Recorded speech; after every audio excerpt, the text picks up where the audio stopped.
Good morning, everyone, and welcome to our first game of the day for QUBLAN, where we are going straight into the semi-finals of draft, where we've got Team Glorpcat, who we saw play yesterday, going up against Team actually CBA. With me, as always, is Lush. Lush, how are you getting on, homie? I'm doing well, doing well. Excited for the series. What about yourself? I'm looking forward to this game, actually, to be honest. I think it's going to be a pretty good one. Really strong side. I know we saw Glorpcat used yesterday to Last Dance, but CBA are actually another very strong team. UK players as well. I mean, they play UKEL. Some of them have won UKEL a couple of times, so I'm pretty hyped to see what these guys can do on LAN. I heard they've been stomping everyone yesterday as well, so I think Glorpcat have really got their work cut out for them today. As we do see the bans already gone through there, some interesting ones like the Pike ban away, the Elise support ban away against Costa Corda. And we do see Azir locked in. And now it's Talia Sejuani back in response for CBA. I'm loving what they're doing here, Lush. Immediately saying, look, it's probably going to be a 30-40 minute game. Let's just get some team fight in here. Yeah, for sure. I'm curious what they picked now. They picked a Trundle, which Bernie had a lot of success with in the UKEL. And also picked Silver for the AD carry position. So both teams opting like quite early for like a pretty heavy teamfight comp. Curious if that continues in the next picks. I mean, Sivir getting locked in, like, legitimately, it's just going to be team fight comp against team fight comp. Like, look at that. Talia Sejuani Rel up against Sivir, Trundle, and Azir. It's pretty nasty from both these teams. It's going to be interesting to see what Bernie can do here because Sejuani only needs to just press R. Bernie needs to be a bit proactive early, but I think with the impact it'll have, Bernie's ganks might be pretty nasty depending on what CBA lock top and bot. Yeah. Also Trundle being like a historical counter pick into Sijuan is quite nice. With him being completely being able to absorb her passive and make her go Yeah, into with the negative subjugate, yeah. resistances. Yep. But regardless, they're banning the Poppy away, so I think they think Poppy support could be coming out from Costa Corda. They don't want any kind of horrible picks coming out here. Costa still has a few tricks up his sleeve though. Like Thresh is still up for Costa if they want to ban that away. Not sure if they will. For the side of CBA, we've got Vanguard and Zerg. They banned the Vayne and they banned the Kaisa against Vanguard as well. Vanguard can play a few champions. Like I've seen him play MF in the UKEL a couple of years ago. Not that he plays it, but like he's more versatile than you think. Now he's probably better on auto attack based AD carries, but I wouldn't be surprised if he just took something crazy here. Like he could probably opt to take something like maybe a Zaya, maybe a Varus. Like there's still some pretty strong picks left up. Yeah, for sure. Also Ornban, which we saw yesterday from Adamas. Quite successful, honestly, in the later stage of the game. Yeah, I quite And like the then Orn from Mana and the ornaments as well with Sivir as a Europe nasty. yeah, and Renekton ban into Rengus as the last ban of the draft. I could see it. Rengus still has a few of his champions up as well. He could take the Aurelia if he wants it. He can take the Aatrox. Camille available as well. Again, there's a lot of power picks available to these guys who do have a bit more flexibility because they're not OTPs besides Vanguard. They all kind of have pretty strong champ pools. And we do see the Tristana locked in for Vanguard. I quite like this. Goes well with the comp. You can block the E with the spell shield, can you, from Sivir? Can't remember if you can Yep. block the damage from that. I think you can, Yep, yeah. So yep, yep. that's alright. That's gonna be an interesting one. Really pressure on AD carry for Glorpcats there. But oh yeah, Icy Rick. But honestly, I don't think he picked Sivir yesterday, but I really liked his performance. I'm gonna be interested in how he does against Vanguard because from laning phase he played the last It couple of was days, uh, it actually did a really good was job. Shaker, not Hmm? Oh, it was it. Earthshaker. My bad. Yeah, I'm yeah, thinking of yeah, Last yeah, yeah. Dance. Sorry, yeah. Earthshaker. Okay, so Paddy on the Sivir. Ah, Paddy. Paddy on the Sivir. I don't know about that one, Chief, but sure, look. Aatrox is locked in for Madam Mars. Strong pick. I've seen him absolutely pop off in the college leagues tournaments as well on the Aatrox, so I mean, it's actually pretty solid. I think it does okay. But the Malphite in response. Strong pick. Never runs out of mana. Big ulti. Big thing is, who will he land the ulti on? He needs to land Sivir, he needs to hit the Azir. Sivir needs to hold spell shield, but are you going to spell shield that, or are you going to spell shield Talia ulti? Oh, not Talia, you're going to spell shield Sejuani ulti. It's going to be a pretty good comp. I mean, two beefy team fight comps all around here. What are we thinking, Lush? I quite like the confidence in the Malphite pick, like it was almost instant. So they obviously like thought the Aatrox would come out and had something prepared for it. I'm just like quite worried about like how much value the Trundle has this game with the Malphite, with the Sejuani. But overall, looking forward to this game. I won't Yeah, lie.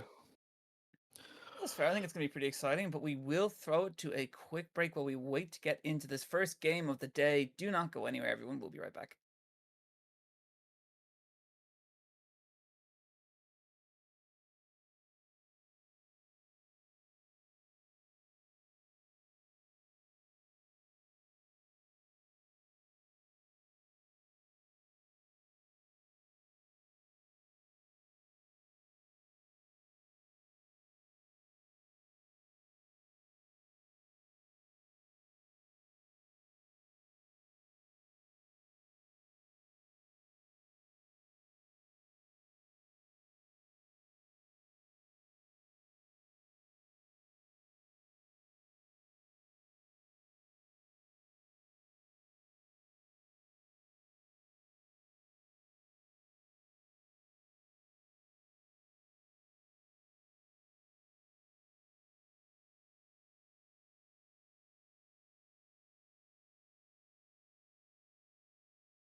And we are on the Rift for our first game of the day between actually CBA and Glorpcats, where we're just seeing what looks to be a standard spread from both these teams so far.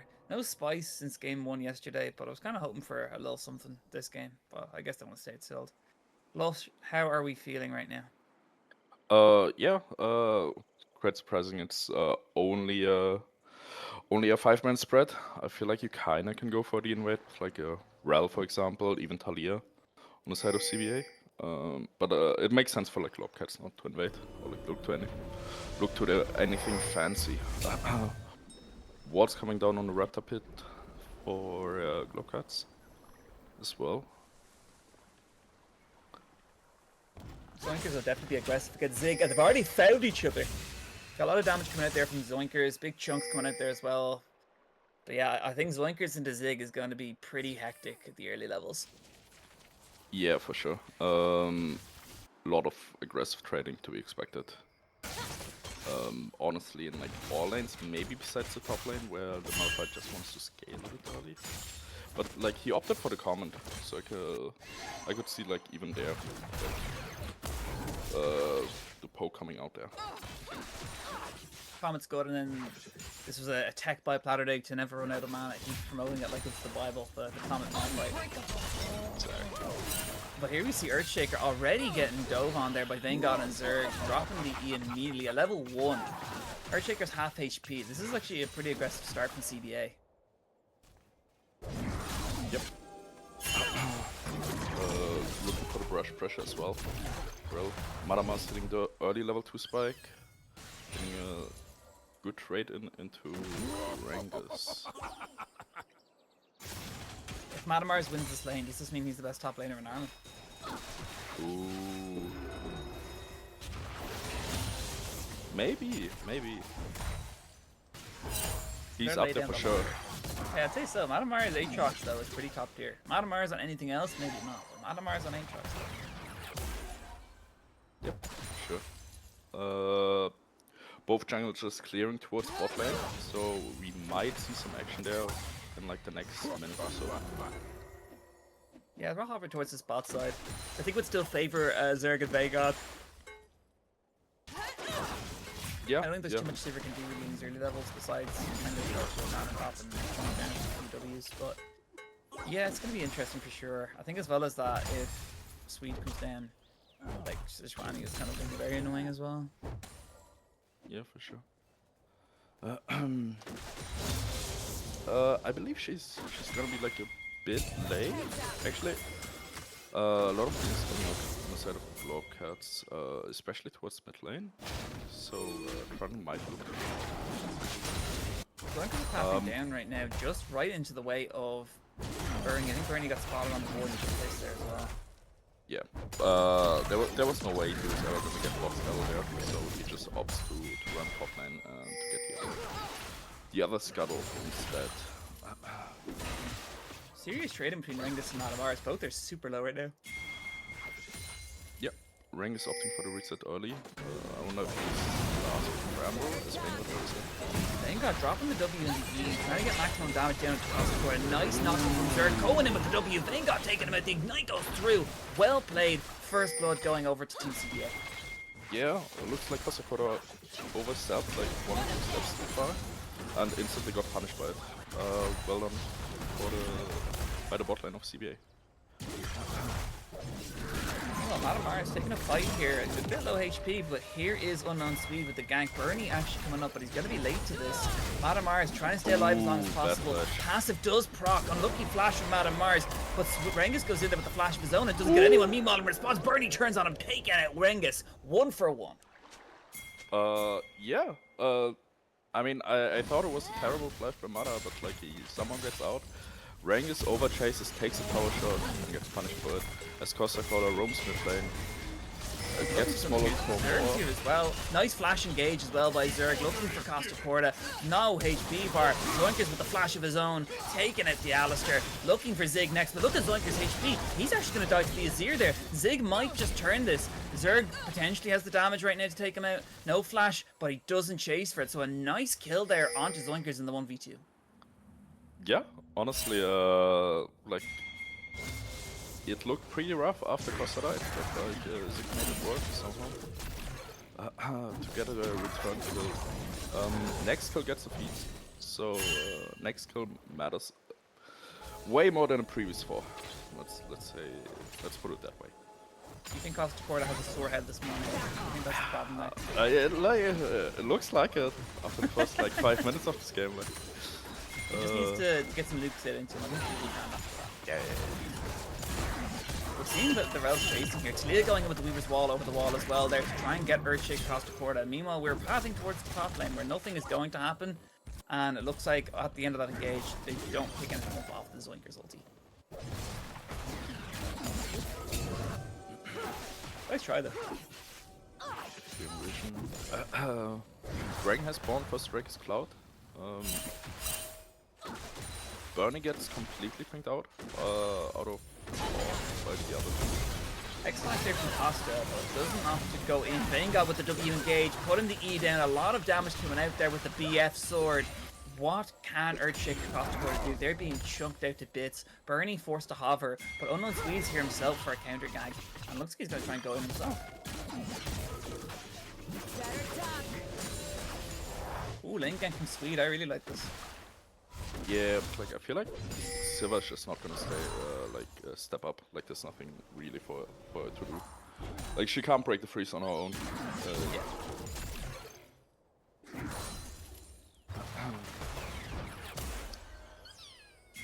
Fun collecting top scuttle. Sejuani pinging the dragon. Grubbies are about to spawn in a minute, so we might even just see an objective trade here, as Alistar opens up to top side, and they might look for that. Rengus doesn't have a mana, he does have ulti, but I don't know if he's got 100 mana for ulti to try and get out alive here. Free engage onto Rengus, looking for this kill for CBA, against CBA even, and nicely done there by the Glorpcats. Feats of War collected as well while that happens, so they're that much closer to boots upgrades. Yeah, really well done. Only sad part about that play is that the kill goes to the Alistar instead of the 8 roots of the jungle, which probably would be useful. Costa Corda right back in the game now. He's getting his money in. He's got to make sure he makes these plays, because right now being 0 for 2 didn't help him. So nicely done in the top lane. Rengus did have the ulti, but yeah, I didn't think he had the mana to actually use it to get out. Unfortunately, I think he knew he was dead regardless. Yeah, there's Sejuani goes for Dragon as the counter play towards the top play, and then afterwards steals the wrap up as well. Vanguard's going for Paddy right now. Yep. Bernie starting up the grubs.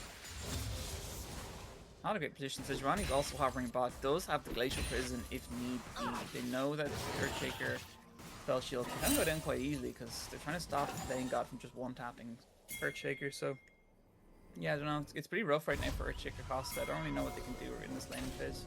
Pretty much done. Yeah. Look at the Vanguard. I mean, that's just... Oh my god, the Buster Shot and the Glacial Prison used by Swede. In goes the Rel. They pick up the kill at the cost of the Sejuani. Nicely done from Paddy to pick up one in the 1v4 right there. 2v4 even. But here we go, it's not done just yet. Costa Corda getting halved. Zerg trying to take tower aggro. They're looking to potentially get a tower dive here, but look at Vanguard's HP bar. It's a little too close for comfort to go in for this, but look at the engage. Nicely done of Costa Corda to walk at a tower range just to make sure that they don't take any tower damage. And who's the kill going to go over to? It looks like no one yet. They're debating this. They want to give it to Vanguard. Vanguard gets it off the minion auto. And yeah, it's nicely done there to give Vayne a second kill. So Vanguard's in the game, firm lead. I don't think Paddy can contest anything right now. Yeah, he's gonna be able to take the way. But yeah, again, like bot lane just stepping up like 1 or 2 steps too far, gets punished instantly. Quite well done. Yeah, well done from Team CDA there. CDA are putting their eggs in the Vanguard basket. Meanwhile, Glorpcats kind of spreading their gold a bit evenly here. Yep.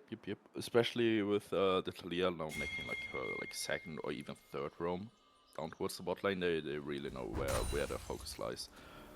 They don't want to play around enough at the top lane. He's just sitting on the island, lose as little as possible, and then like it's gonna be useful later on as Costa goes in and just knocks Zerg out.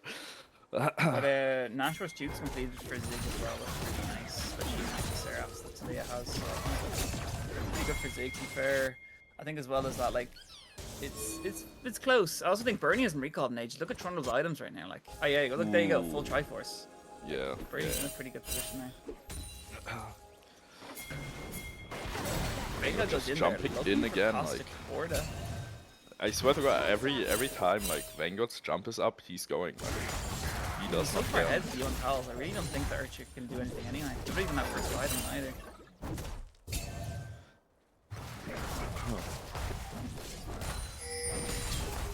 Next dragon in 2 minutes probably is gonna be the next focus of these teams. It's gonna be fun.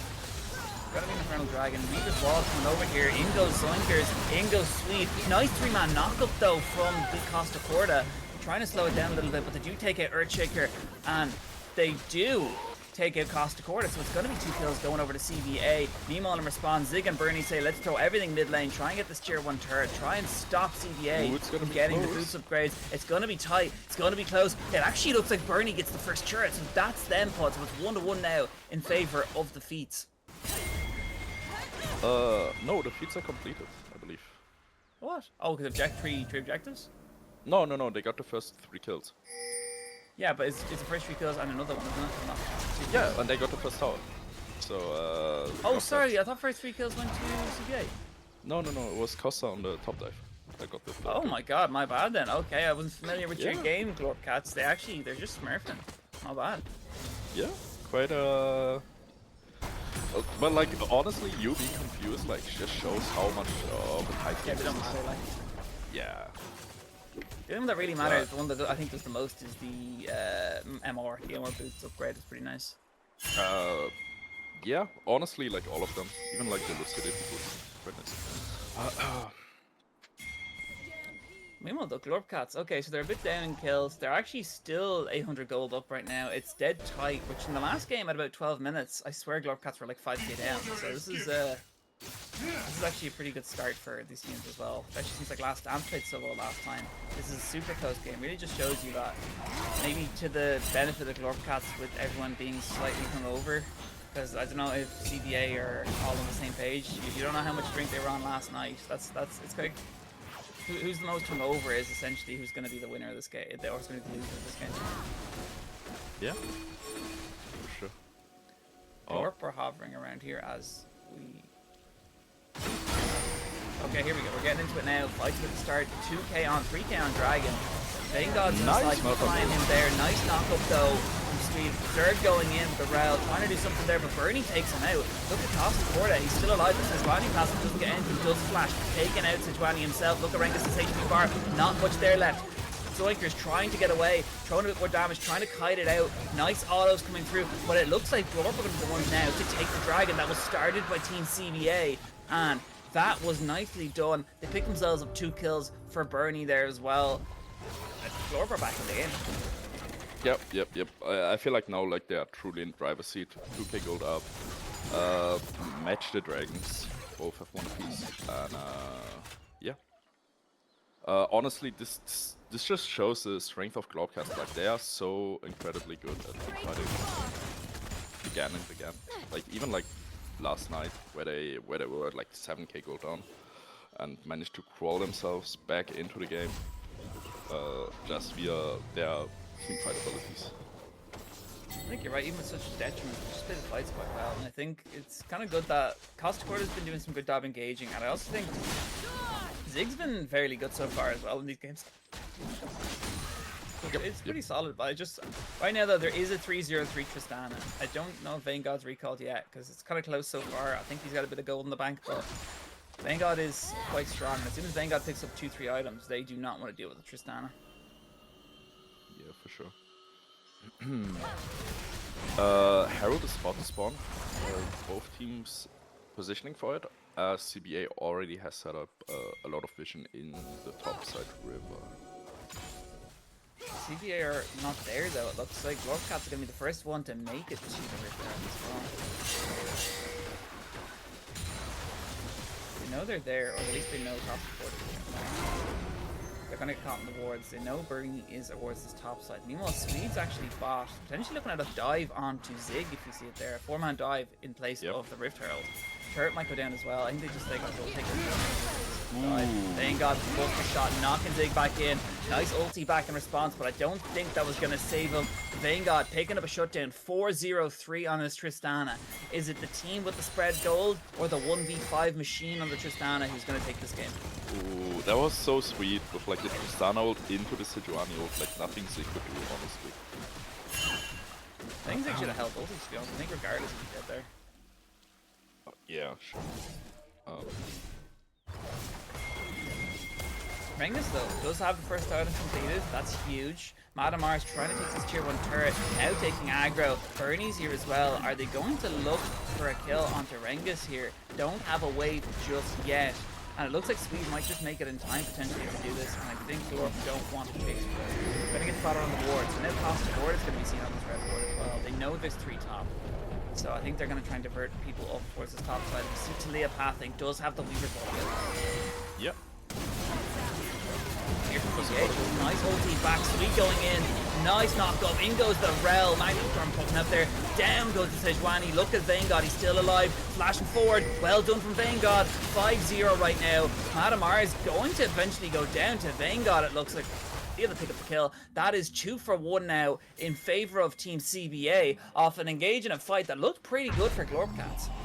Yeah, also Tristana managed to not managed to even get the tier 2 tower in the bot lane as he gets the good one as well. So a lot of trading back and forth. Like people are like really accelerated this game with like how much like powers and gold has been spread around already. I think Tristana has Infinity Edge on back as well, so that's just straight up a 2-item power fight for Trist, which is not good for Team Glorpcats since their only tank is kind of well, they're more tankier camp and probably Yep. Break up in 7 seconds. It's gonna be Hextech. Yeah. Teams are setting up vision now. Was he for the maybe? Oh, he's going for the steal. Didn't get it. Took from Costa, but it was a nice try to be fair. They're all pathing bot as well. Dragon's going to be spawning in 50 seconds. Going to be the Hextech. Great. He's going to get Hextech sold this game. Also, Ayet is completely. So she's yeah, that's completely huge. God, I assume he's got the 25% crit already as well. So that's going to be some RNG crits there. I don't really fancy Earthshaker's chances of stopping the Tristana WE.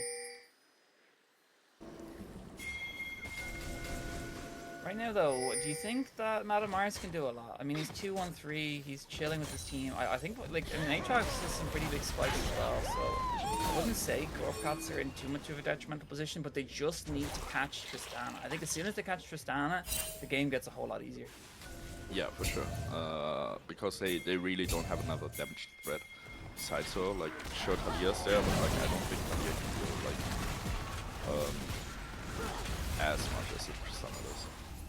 You gotta just flash engage onto Tristana if you're across the border right now, but it's so hard. But look, Trist is just so far away from the other team, just playing an extra safe, just waiting for people to burn the cooldowns. He knows he's gonna just dive in and carry the fight as soon as any ults get used from him.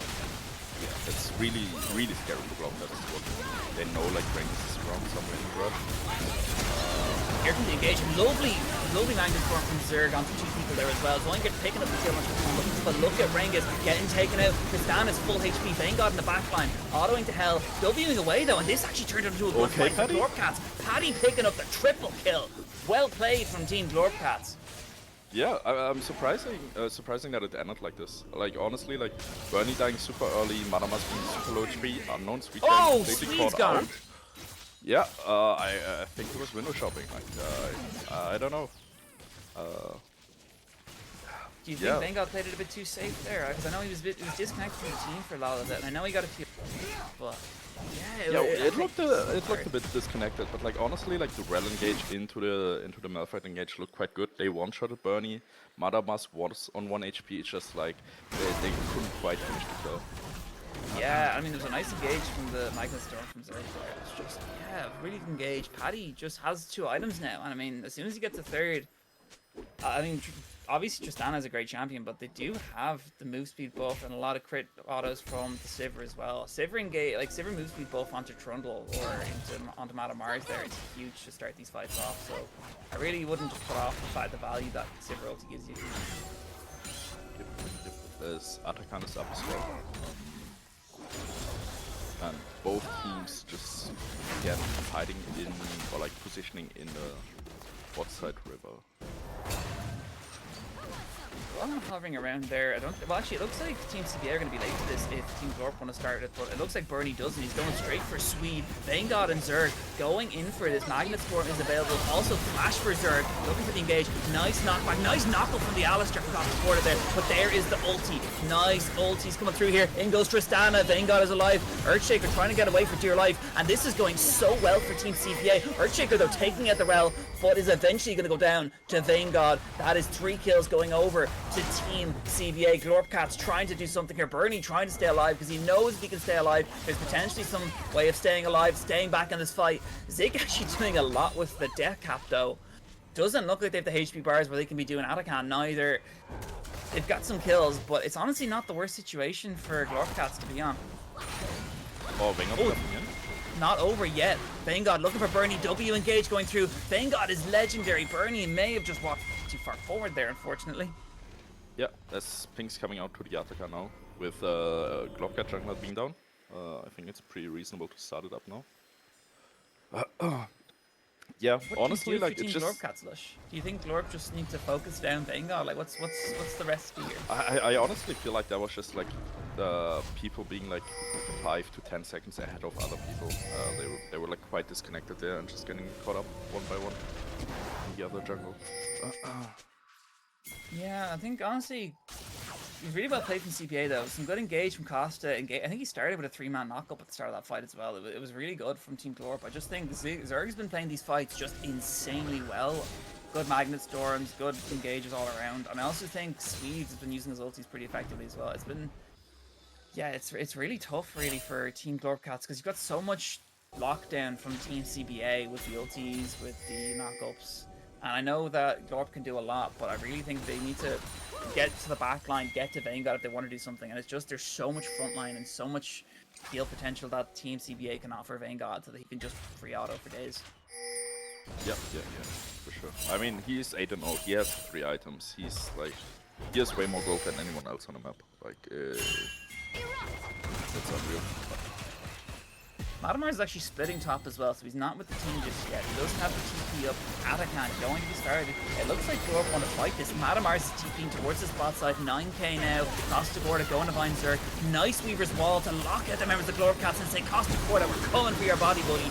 Down goes Mr. Corda. In goes Madame Mars from the below, though. TP was downwards. Rengus gets taken out there. This is looking okay for Glorp. Vanguard's on his own. No. Look at the Glorpcats. They catch it. What was Vanguard? One misplay and it's all over, and that looks like Atakan is going to go over to Team Glorp as well, but no, it resets. It's going back to full HP. That is not good as we're waiting for this game to reconnect in now. Zoinkers and the boys trying to do something, trying to stop Team Glorpcats. 5k now on the Atakan. Madame Mars is incredibly low, but I don't think it matters because Sweet is getting chunked there for days from Bernie. Zoinkers as well, 2k right now. Smite is available for Bernie if he wants to use it. Not going to be done. Zig goes in, doesn't find a way to get the ulti off there, but a nice attempt nonetheless. That was quite suicidal by Vanguard. I feel like he knows like he has all the gold, he wants to make plays, but in like this case it backfires for the first half of this game. He was proactive in trying to get a few kills. I think once he got a reset off there, he was fine. He would just W in, kill, W out. But I really think, since he didn't pick up the kill, I think he was targeting Bernie, or was it was someone of the tankier members. Since he couldn't get the kill, it just ended up being that he W'd in and he was just top 2-3 members of Glorpcats. They have items now, so it's not like they don't have the damage where they can kind of take in the damage quickly. They've got enough burst damage where he does just get popped as well. Yep, for sure. The only tier 2 tower that's still standing for CBA is honestly this midline tower on like little to no HP.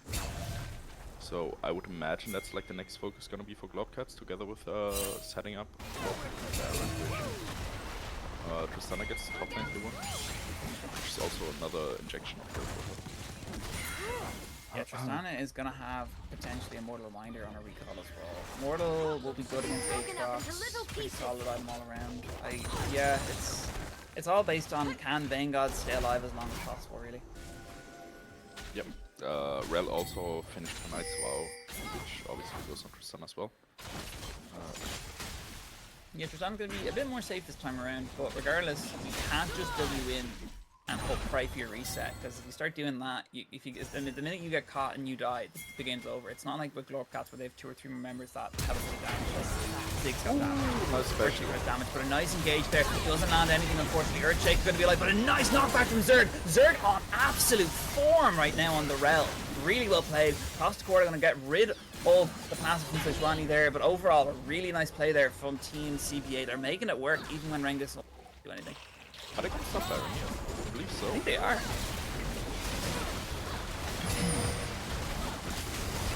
Is this Fearless? Or is this regular draft? Lush. I'm Here's a question for you. Yeah, I'm not sure either. I'd love it if it wasn't Fearless, but it'd be interesting, Garden. We see 2k on the Baron. Bernie's over the wall. Bernie doesn't land the smite though, but a nice Emperor's Divide from Zig. He's going to clean him up. Zig is still alive. He gets ignited, but it doesn't matter. That's 2 kills. Bernie takes a 3. That's a triple kill. That is 4 members of CBA down. And after this pause, I don't think the recall is going to go off right there. We need to find out what's the story with CBA and Glorp. And it does look like Zoinker's got the recall off. Yep. But overall, what a play from Team Glorpcast. I think they can nearly end off this. 20-second death timers. Rangus I believe they could. If they push it hard, they need to make sure they have a cannon. Keep cannon alive. Push it in hard. Zoinkers is here, and yeah, they're going to the safe play, which I respect. Zig going completely massive in that team fight. Killing like almost 4 people in Baron pit. Completely insane performance.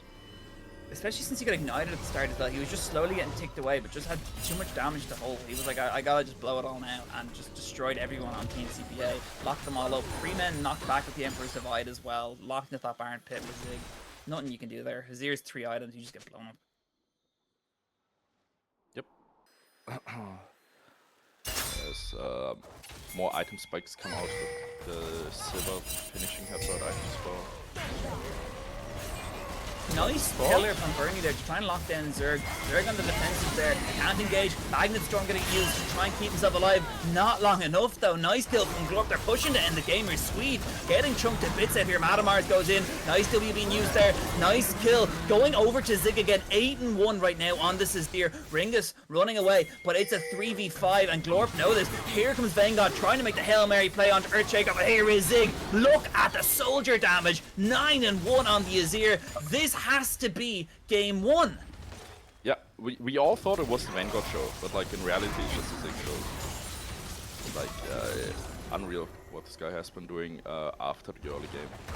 Always has been a show. But look at the Rengus. 2-man engage onto Zig and Madamars.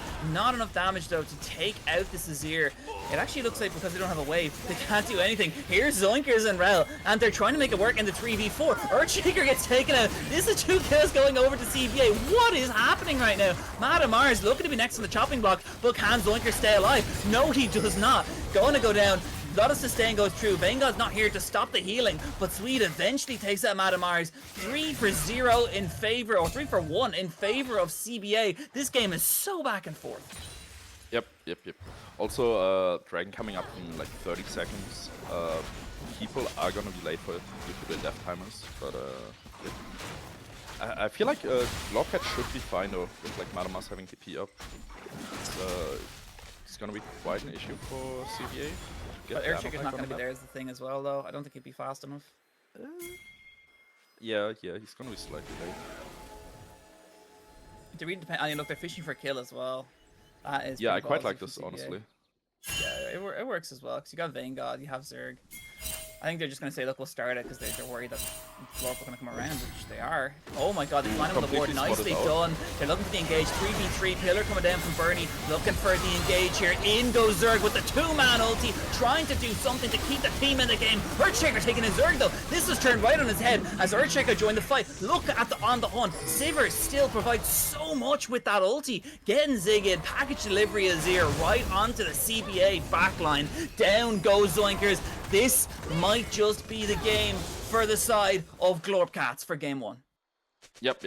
They still have their siege minion or their powered whatever.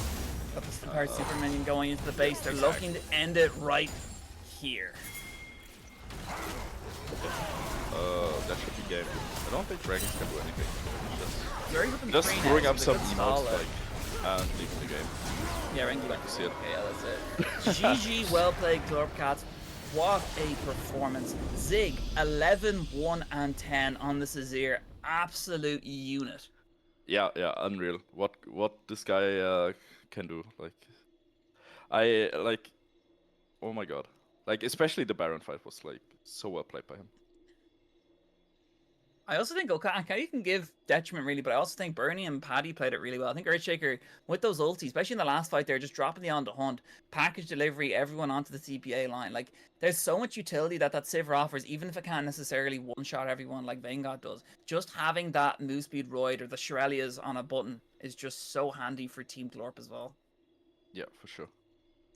And that is going to be game 1, lads, but we will be back with game 2 shortly. Do not go anywhere. Hopefully the next one will be good too.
Welcome back to game two of our best of three series between actually CBA and Glorpcat, where I have been informed, yes, it is a fearless draft, which means the champs that we did just see last game are currently unavailable for both of these teams, which makes it a bit more exciting. It means that a lot of these players can't go back to the champs that they've been playing before. Also mixes it up a little bit to have a little bit more flexibility. Like if you're an OTP, you wouldn't be so comfortable on your other champions. But we're just getting into draft here. Vayne taken away. They do not want Vayne God to have it. And Bessa banned away against Madam Mars. Lush, I hope you're still here. How are you getting on, man? Uh, Pretty good. Uh, Doing well. Excited for the second game. I'm curious what like the adaptations the teams will be doing. Uh, what they're gonna be basically. As Pike gets removed, Vayne gets removed.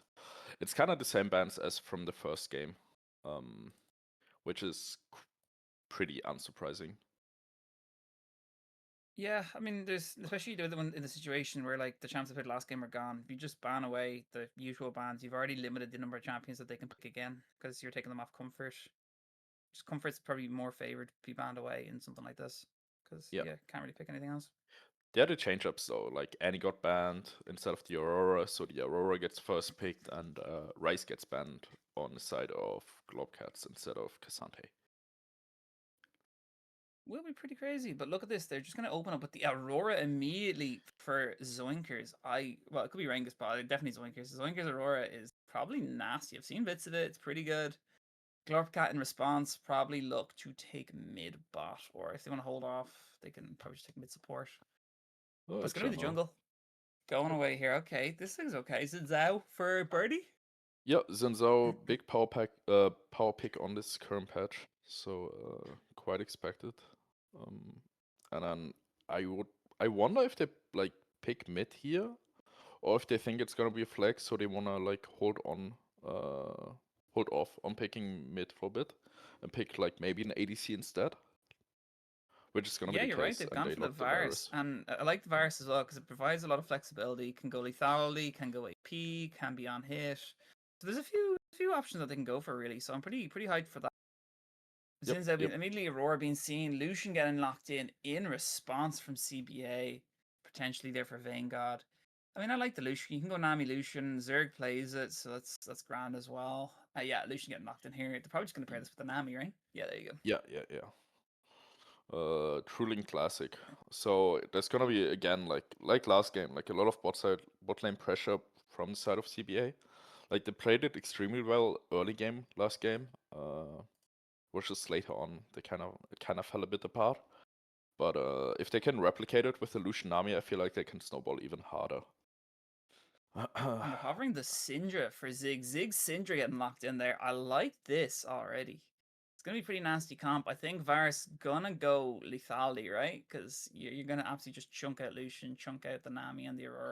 I like this. I think this is gonna be pretty spicy actually from Glorpcats. A lot of pick potential. Maybe not as team fight focused as were last time, but it doesn't really matter too much. Yeah, yeah. Zagban. I'm unfamiliar with CBA's jungler, but I would have to assume that he's a big Zag player in that case, especially because Syndra is already like a really hard counter for him. As Madamas Camille gets removed, one of his notorious picks as well. Yeah, there's not getting banned away there for Swede. That's fair as well. They do ban away the Camille against Madame Mars, which is funny because it was more a Rengus pick. I would have known it for, but yeah, Madame Mars Camille banned away. Gonna be the Ornn banned against Rengus. I kind of like this safe pick. Ornament's pretty nasty, just all around not a fun champ all around. Is it gonna ban another top laner here, or are they gonna ban a support against Costa Corda? Mm, I feel like there's no real point in banning top laners, because Globcat is gonna counter pick top lane anyway at R5. So I feel like maybe pinching the support pool a bit would be quite nice here. But instead they opt for Grand Ban, which is uh yeah. Madamas has played it in the past, so it's not that surprising to see it getting removed. And now, what do they choose to lock in here? Glorpcats could go for support pick here, give counter pick to top lane, and they are. It's gonna be Cost a Nautilus quarter. They played it yesterday. Didn't win the match, but it was still a pretty nasty pick regardless. Good aggressive early game, can do a lot. Yeah. Like I said earlier, like Cassandra slipped through the bans this game compared to game one. And looks like they're at least thinking about picking him. Pretty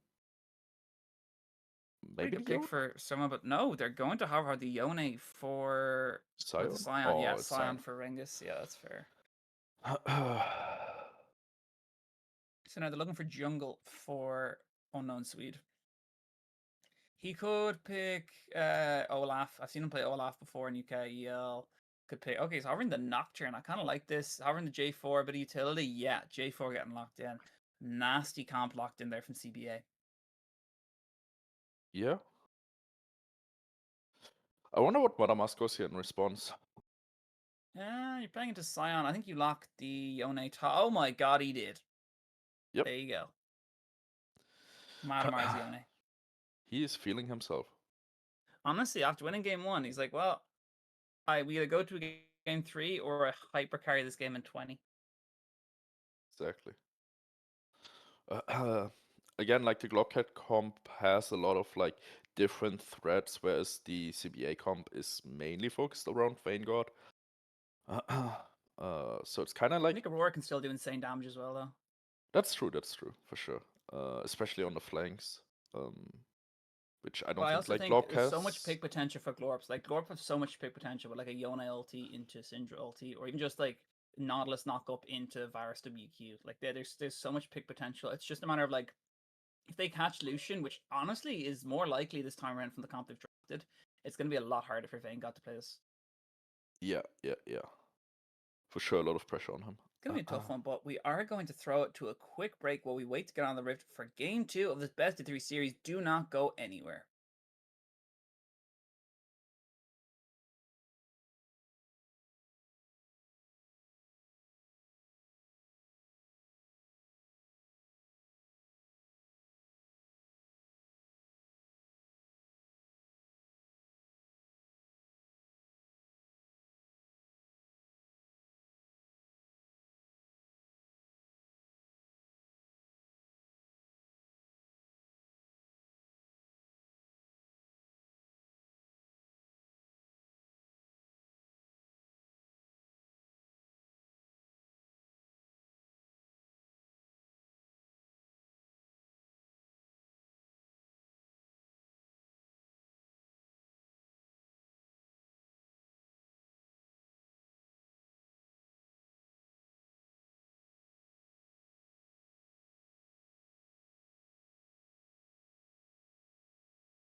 We are on the Rift for Game 2 of this best of 3 series semi-final between actually CBA and Glorpcats, where Glorpcats are after taking Game 1 after a tight game. Meanwhile, Lush, if you're still here, we're finally seeing some invade, or at least a counter-invade strategy coming out here. Yeah. Quite a classic, like 5-man stack with the Scion, but I don't think like anything is gonna happen. Judging by Glob's positioning on the map. Unless Costa Uh, walks up for a deep ward. yeah, He did that yeah. last game. You could catch someone warding the Raptors, I guess. Yeah.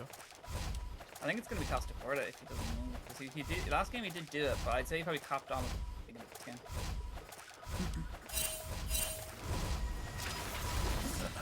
Missing things are going out though, so they might They know be they're aware. missing, yeah, they know they're either Costa. Costa's like, I'm like 12 head here. I'm not even. I know what's going on. But yeah, really well played. Now I they're think walking good in. there. Good tell from Glorp. Yeah, Costa Are they Corda. stream sniping like? That was Oh, 100%. insane. I think 100% the stream sniping. Yeah, like Costa, get out of the stream, you idiot. Meanwhile, alright, game started. We got Zoinkers against Zig in the mid lane. I think the most toxic lane that's currently going to happen, I'd say it's probably mid lane's quite volatile. Top lane can be volatile as well if Madamars plays it. I don't think bot lane will be quite volatile. I think Lucian Nami want to try and make a... we did see Earthshaker going for the combat, so he is going lethality, so he's more than happy to just let Costa roam at 6 and then just stay bot lane like they did last night. Yep. Also, both junglers starting topside again, so they're probably just gonna look to pass down towards the bot lane, where like most action is gonna happen, and let Madamas like handle the side lane for the side of Glorp. I'd actually be a bit worried for Earthshaker if Costa was on. Vanguard was already aggressive before he came up for it again, and we do see Earthshaker looking for something, but look at the damage the Nami there onto Big Earthshaker. trade. Huge trade there coming out there from Team CBA. But actually big back in response as well from Team Glorp. Yep. But yeah, as we saw last night, I think Earthshaker got punished quite hard by the bot lane for the last dance when Costa went to roam. And I think that could pay dividends this game if Costa tried to do a roaming strategy. Earthshaker might not last position. Nami, hook connects, nicely done from Costa. Vanguard though, gotta push for this. Madamars going in top lane. Get us back bot lane. My god, we don't care what you're doing, Madamars. Is a good fight anyway. It doesn't look like anything happened at the end of that. Yep. Very aggressive trading in topside, which I honestly didn't expect. Look at this. Madamars is just getting actually grass laying proc. down the law. He was taking Ignite. This is the level of aggression you're going to see from Madamars. I've never seen Rengus as Scion. I think this is one of the first times I've seen Rengus as Scion. I've seen him play a lot of champions. Scion, I don't think is one of them. I believe in Rengus. Like Rengus can play anything. He's the GOAT. He also went deep field, so he kind of played a bit more safe, whereas Madamar's going for the D-Blade trades. But yeah, first Scuttle going to go over to Unknown Swede. Bernie is in the top lane now. Yep. Nowhere to be found, so he can take top Scuttle anyway, but it does look like he's passing up right now. They might have a pass in junglers like mid action. Yep. Bernie goes in on down. Bernie's there, but needs to Zig's flash not in the out. fight right now. Forced the flash out of Bernie immediately as well. So that was pretty nicely done from TTBA. Yeah, quite tragic for Bernie. Like he's pathing down bot lane. His bot lane doesn't have any prio, which is understandable in this matchup. He loses bot lane Scuttle, wants to go for the top lane Scuttle. Now his mid laner doesn't have any prio. It's quite a sad story. I won't lie. Oh no, and Swede kind of just got the right timing there. It's perfect kind of time for him to go up and try and take that Scuttle. Finding a free Bernie flash, which is nice, but overall, yeah, really good trade.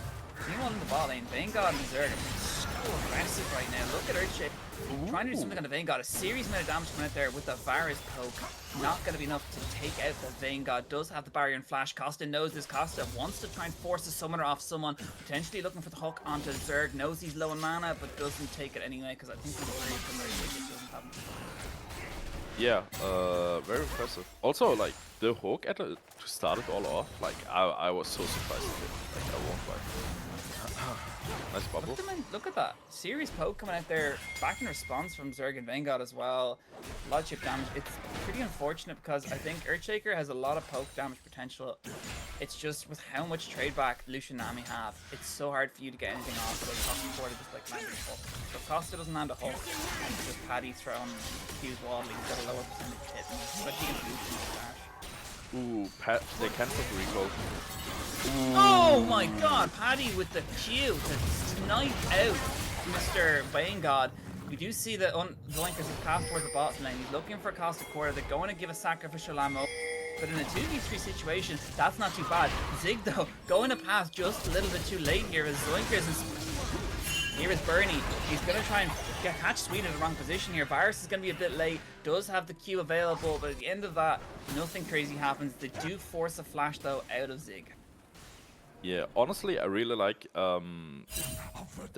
Like, after his reset, instead of walking mid lane, he straight walked bot lane, pulled his bot lane to freeze. Sadly, the Lucian died for it, but they still managed to trade 1-4. Yeah, it was pretty good all around, really, from both teams. I think Bernie did pretty good for holding off there. I think the right idea is just tough in the execution as Renga's just about stays alive, and that's why he's the GOAT. That's why he's the Irish top lane GOAT. Yeah. Everyone else would have died there, like, I'm just gonna say it, like. Rengus knew the damage, he was calculating, he was like, Tara does 235 damage and I have 231 health if I have my W on and I survive with 5 HP. And his calculations got not negative. Very impressive. Yeah, the bot lane's been quite a bit more spicy than I thought I'd be. It seems like because Vanguard's so aggressive, I don't know if Costa wants to be roaming at all, because I think they realize they can keep Costa bot lane, stop him roaming mid. Look at Swede though, nice. Costa gonna get that passive down there. Costa forced to flash out, but it doesn't really matter, as it does look like they don't get anything for it. So it's good pressure. They're forcing pressure from unknown Swede to go bot lane while Bernie can try and take his blue. So it's pretty alright for the team. Yep. Java now starting up Drake as well, which makes sense. Like, Bernie is spotted on his blue buff, he has to take the side of the map. He's on the right side for Jogging, so he can get a bit more pressure. I wonder if, like, Lucian Army, like, now shove this next wave that's gonna come in and then reset to walk Grubbies as well. That could be true, and if they do that, I think they'd be a stronger position to fight for Grubbies, even though Lucian's slightly behind, because I don't think Earthshaker Costa Corda can do too much.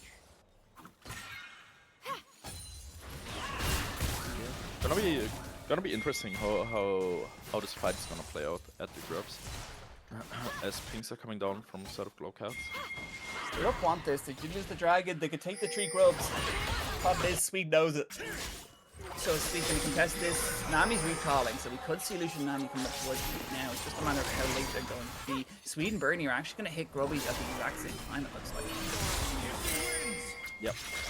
Nautilus a bit ahead in tempo, ahead of Nami. Going to be early on the map.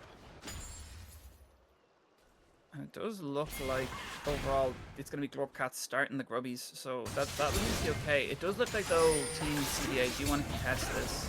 They're looking to try and push for it. Rengus is here right now, fighting, potentially going to break out in a second here. Pierce preventing Zig from walking up. Nicely done there as they just collapse. It's only Bernie and Madamars. Costa Corda just arriving now. Ulti gets dropped down onto Swede. They want to try and get a pick from the start. In comes the ulti from the Aurora. Nice fake seal coming out from Madamars. Trying to do something, but look at Costa Corda right now.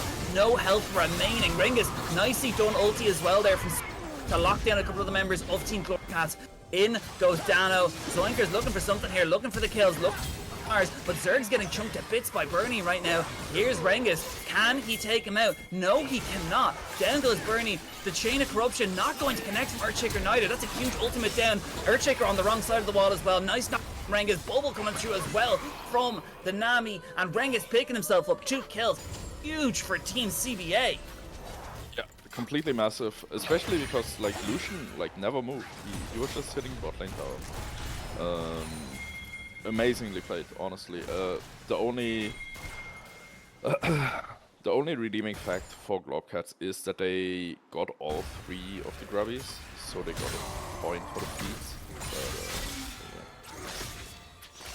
Regardless, it's still really well played by CBA. Madamars trying to fight with Rengus here, maybe trying to get himself something, but look at the Q damage that Rengus puts onto Madamars there as well. He gets hit by something, he might potentially be dead. Here goes another Q, just misses this time, but still has an insane amount of damage.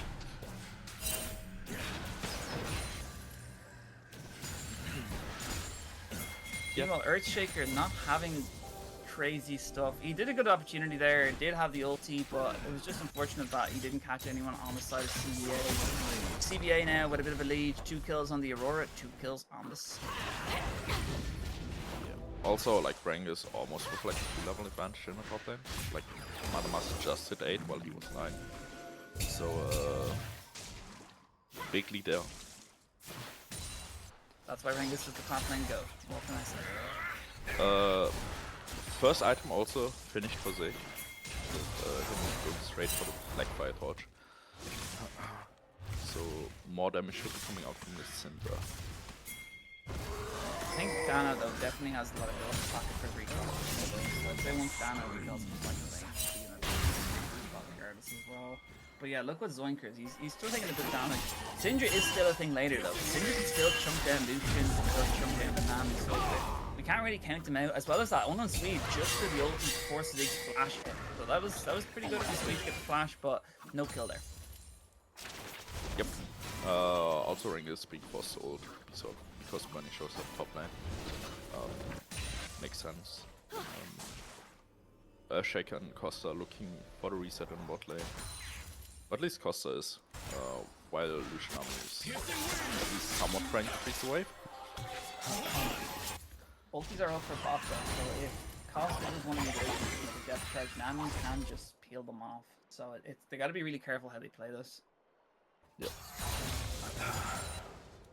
Next objective will be this Ocean Dragon in 40 seconds. Some nice vision is already down by the side of Glockheads.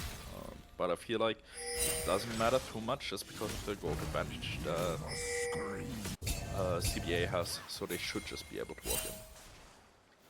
Caustic Corda and the boys hanging out in the bush there. You need also keeping an eye on it. They're all hovering bots, so they all know they look to engage with the Dirk. Hope doesn't connect. In comes the death charge though.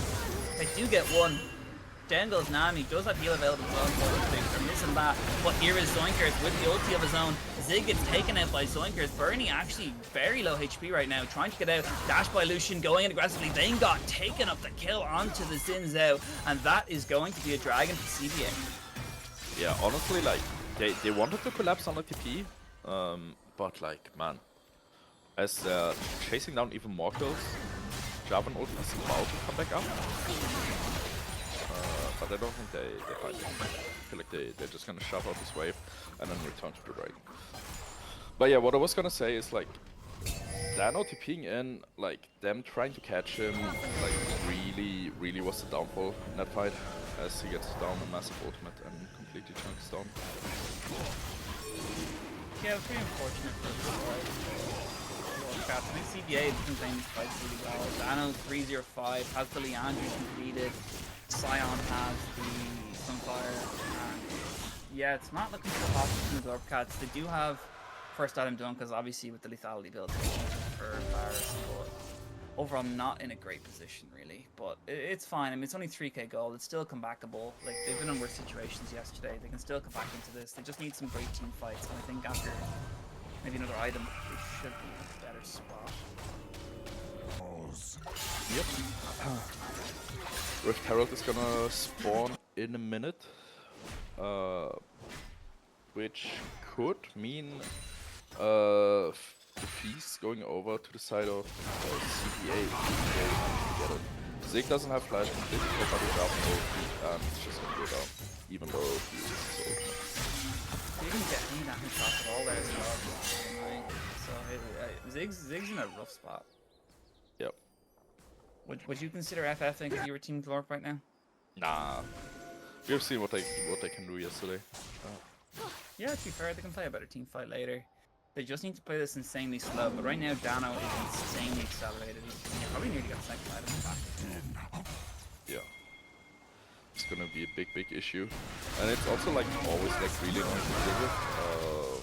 Oh, Paddy, hold the ultimate there.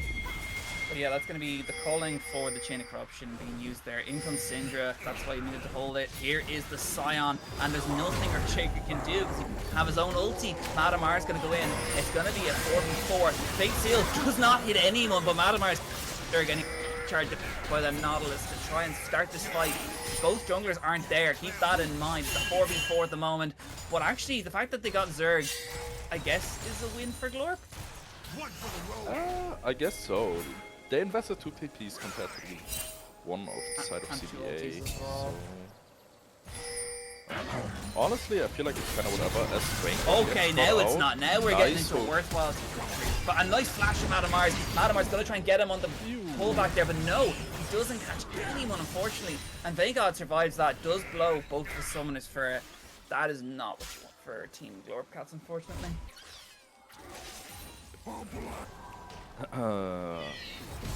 While all this was happening, while all this was happening, Jarvan was just taking the forward all by himself. Which also means that CBA finishes up the feast. Yep.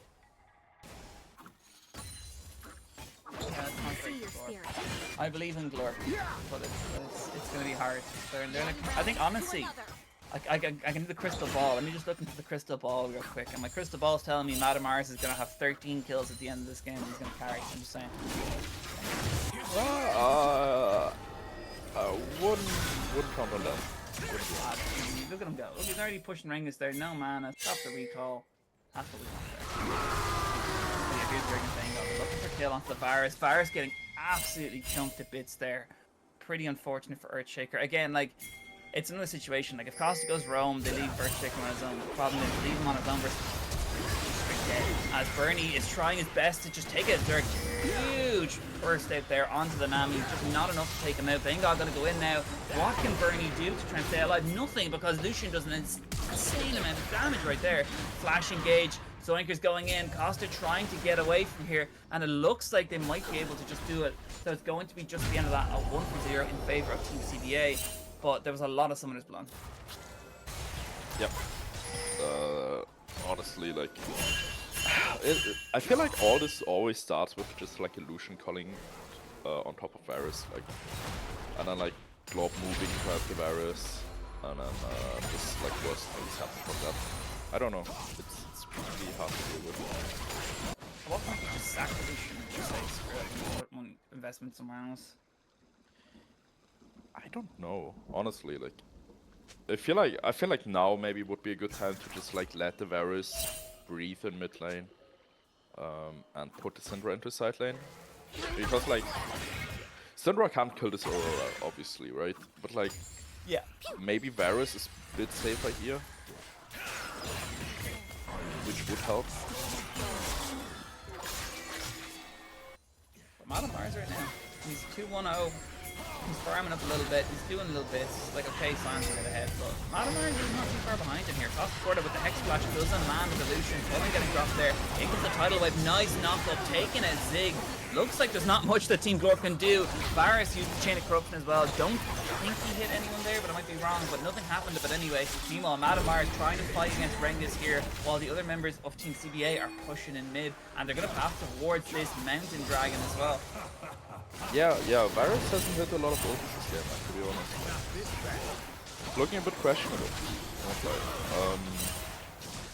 Another Dragon for CBA, they're on Soul Point. It's looking very, very good for them. Like, I feel like at this point now it would be like a big surprise if like Glorp somehow managed. Oh, and it's only getting worse for Earthshaker. It's only just going to drop the ulti down there and just let Vanguard take the kill. Yeah, I don't really know what you can do right now for Glorp. I think, again, put eggs in the Mata basket, but at that point, like, what can Mata do against the burst from Lucian with 2 items? Yeah, it's more even the fact that like Mother can't even kill the Scion in the side. Like they're just kind of coexisting. So it's not looking good. I don't really see like anything positive for Glorp that they can build upon. Yeah. Besides the Glorps, like. Bit unfortunate. Yeah, I think I think as well as Zig being usually ahead in these games is pretty rough considering he's over. Like Dano is quite accelerated, and he also probably has a second item on back already, maybe even a bit more. It's just tough because all members of Team CBA, it's not just like Vanguard's the solo threat right now. There's multiple threats on the side of CBA right now, which makes it so much harder for Glorcats to get any shutdowns. I mean, it's good. They get the shutdowns, it's good. It's just the fact that just because they take out Dano doesn't mean they can take out Lucian.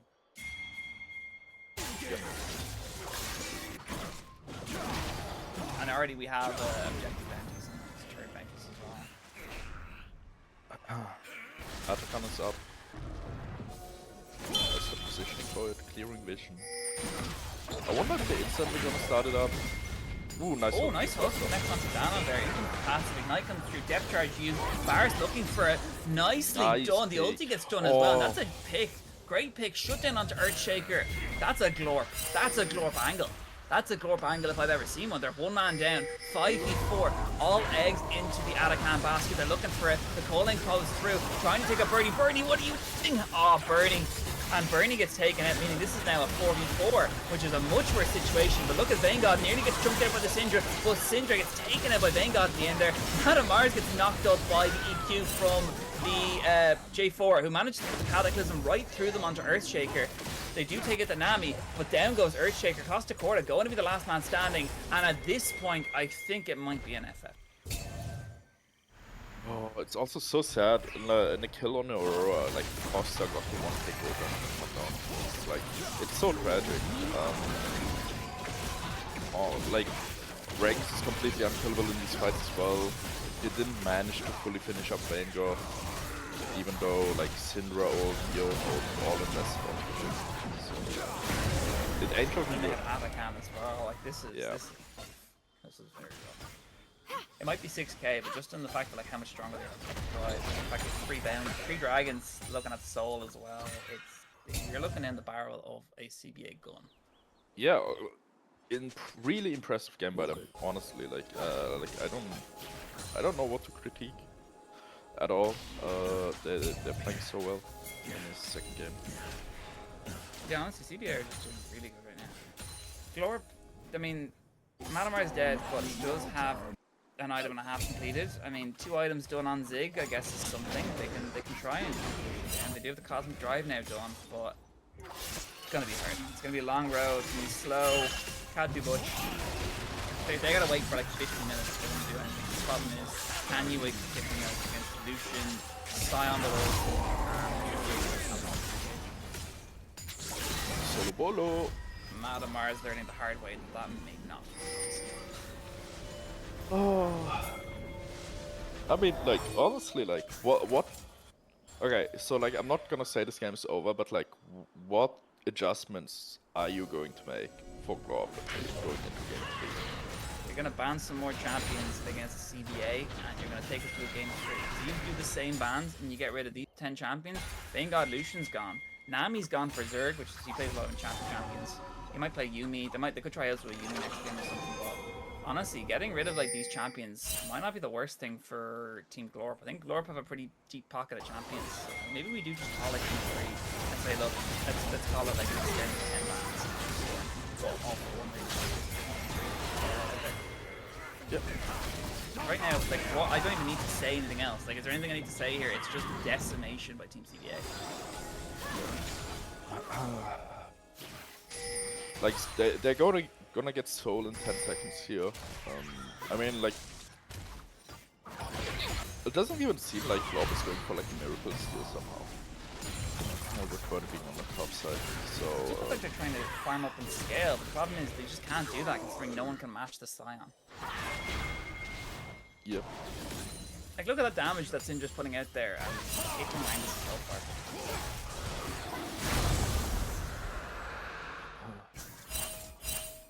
It's okay. I think you reset mental, you went to the next game and say, look, we had a tough run game 2, we took 5 champions away from CBA, we have much deeper pockets right now, we pick something else game 3, and then at that point, that's where we try our luck, that's where we try our best. Right now, it's only just really screwing their mental. Look at that, look at the culling. Okay, actually Vanguard overextended here, this could be something, but Swede there took over unfortunately, so it's looking rough for Team Glorp, but hopefully in the next few minutes things could get a bit more spicy here. CBA could start pushing down the doors. Yone's been splitting the whole time. He is trying to push for this tier 2 turret. Did opt to recall though, so I don't know what we're thinking. Yep.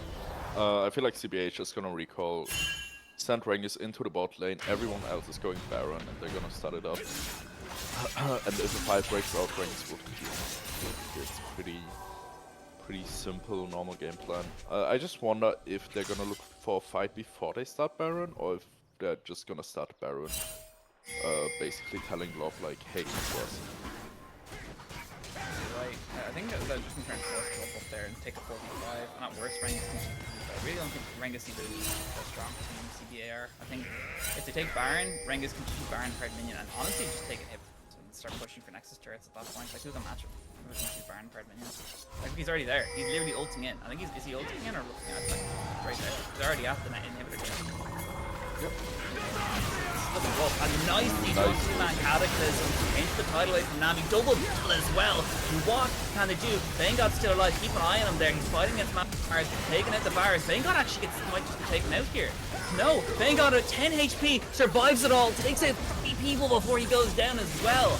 And I mean, look, yeah, Rengus TP back in. Perfect timing as well. Madam Mars, nowhere to go right now. And this is going to be a CPA game, it looks like, at the end of this. Yeah, I wonder if they can end. There's 15 seconds on Varus. Maybe it's just gonna be the inhib into the Baron because the Lucian is down. Well, the bot tier 1 tree's gone as well, so they've just got double inhibitor here at least. Yeah, I guess double inhib. And pretty happy with that. And then basically recall setup do the exact thing again. I need 10 here. Your 3 are stronger than their 5. I trust in the CBA Paradise. Okay, double in it. Yeah, they're gonna just leave it go back. That's fair as well. Because I mean, all you do then is even if they don't take Baron, it's an ace. Drop double in heavy again. Not good for the Glorpers. Are we sure they didn't just trade PCs and that's actually Glorp playing on blue side? Surely not, right? I mean, Vanguard Varus, you know, that could be Dano's Syndra, could be Rengus on the Yone, and it could be Zerg. It would all make sense. It would make a lot of sense. You know, that's why he's been so consistent on the Lucian, because it's obviously Paddy's Lucian.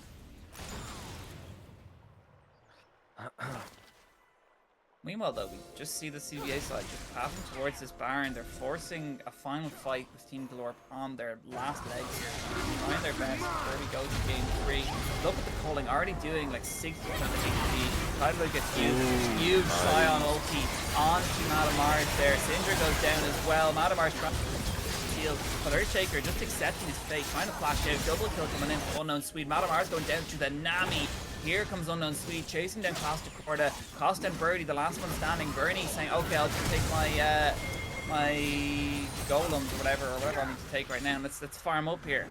But yeah, that's not going to be the case. As we see, Zoinker is going in onto Bernie, and it is going to be a game 3. Silver scrape. We're going to the end, baby. This is going to be one final semi-final to end them all. GG to Team CBA. We got a game 3 on our hands. What a clean game. Super impressive. I feel like they have to be the favorite for game 3, honestly, after this game 2. Oh, mental boom. Has to be a mental boom, like. Yep. But I feel like gotta chill though, but yeah. Yeah. I feel like if one team has the mental facility to like completely ignore these games and like and just move on, it's gonna be the Glowcats. Honestly, you're right. I think but as well as that, like the one saving grace for Team Glorp there is they can't pick those champions again. True. You know what I mean? Like, no more Lucian, no Nami. So I think at this one, what do you turn to? You don't need the Vayne open, you don't need the comfort picks. You do same bans again, and you just see what CBA whip out game 3. Like, so there'll probably be something like Leona MF from Vanguard. Dano might be pushed onto a Rise or something different. Rengus could pick something like, even if it's Camille, if it's open, or something else. Maybe, I don't know, some big burly boy like a tank.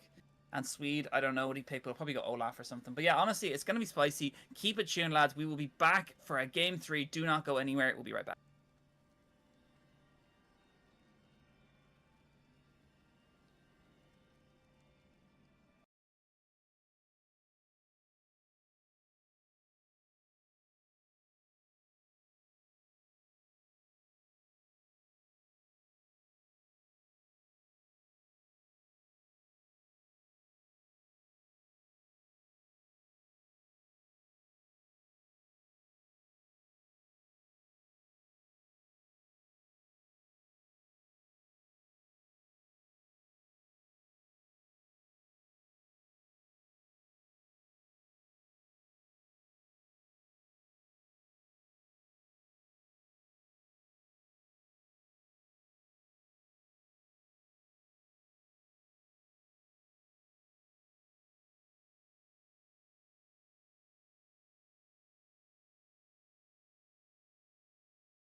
And we are just about to get underway with game 3 of this best of 3 series between Team Actually CBA and Team Glorcat, where we're just seeing a pretty clear domination from Actually CBA getting picked in here, where immediately we see the Oriana pick for CBA. Lush, what do we I mean, Danos Oriana is quite a classic, so nothing too surprising here. Also, like all the bands, like basically coming in instantly, so both teams really know what they want. As maybe not like Lobcat take a while to lock in their first choice, uh, which is Bans going are to be similar the this time around Galio. as well, by the way, so there's no changes to the bans, it looks like, this time around. Well, the Annie being thrown on there against the Zig, as you were saying it last night, he could potentially pick it out. Yeah, there's a Galio. Also, like quite a common pick for Zig. Nothing too surprising. Gwen. Gwen, Madam Gwen. Mars. Do you trust Madam Mars Gwen against Rengus performance? I don't know if it's gonna be Madamas Gwen. Like it could be a flex. Or It Bernie. could be Could be Gwen Bernie jungle. Gwen. True.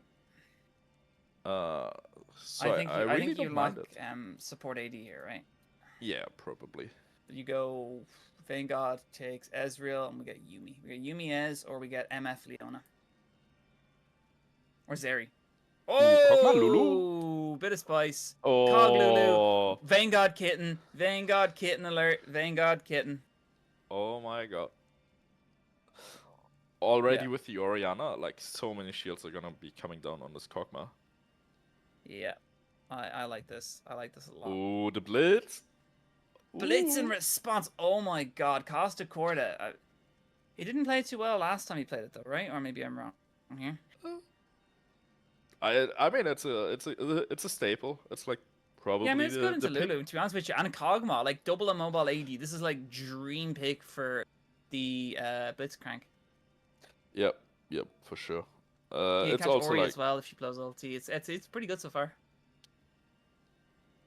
let's see, they get rid of the Shen. What else can I get rid of that like would help Kog'Maw? I guess the Nocturne, fair enough. Yeah, Nocturne Oriana actually makes a lot of sense to get rid of that.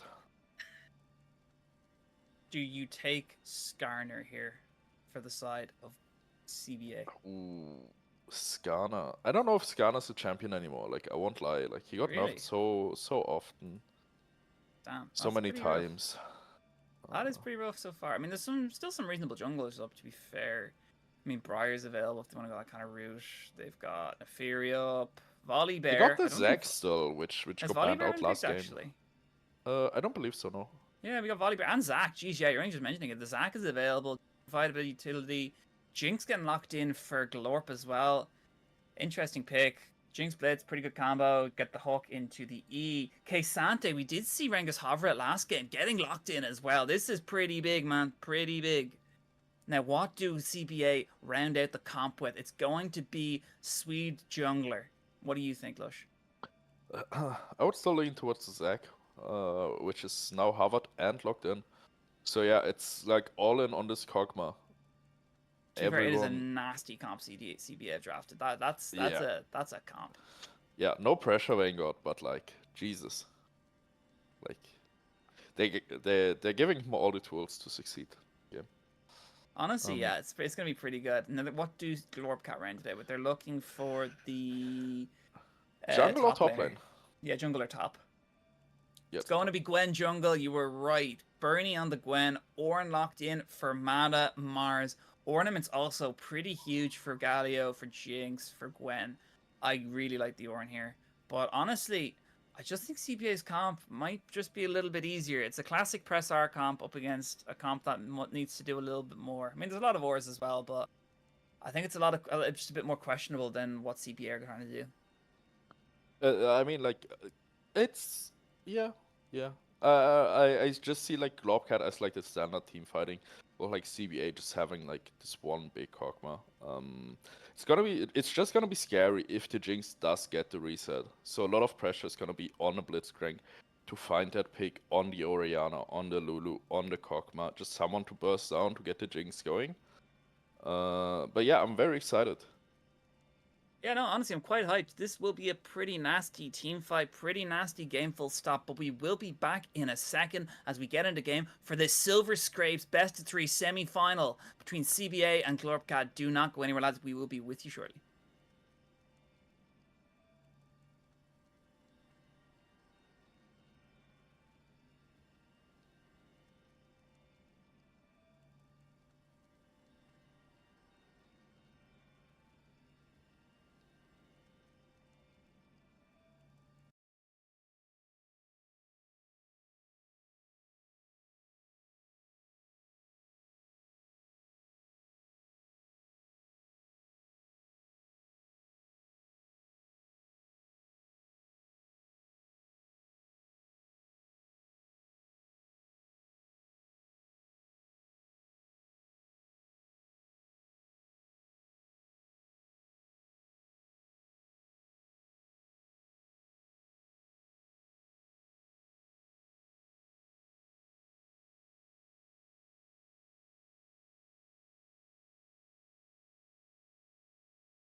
And we are on the rift for our final game of the day between Team Glorcats and Team CBA.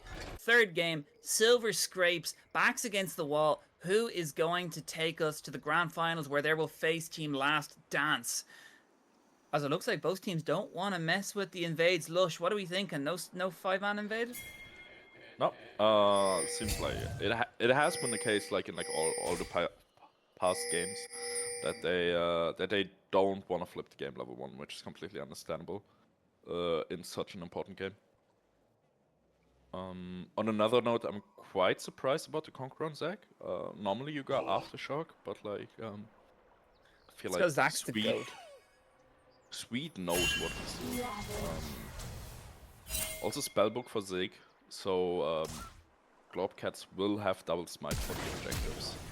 Oh my god, Ooh. force flash from Zoinkers. Oh my god, Costa Corda. Yeah. Have me, they're blushing with that flash there. That's what he can do, like, honestly, like, he is a playmaker. I expect nothing less.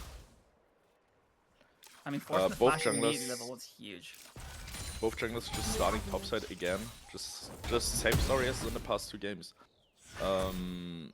Yeah. Bit of trading in the top lane. I feel like this matchup is like slightly Sun favor.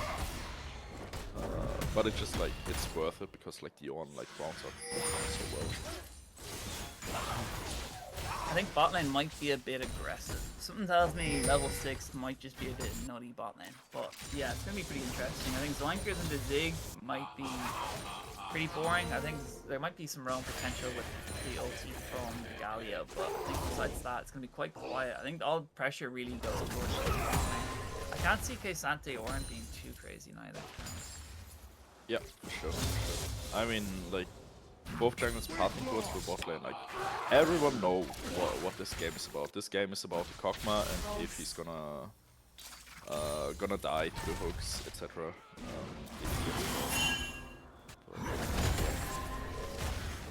As well as that, the Earthshaker, like, on a hyper carry of his own. Like, regardless, they still have a win con in the bot lane. Cats as well, if they need be. That's true.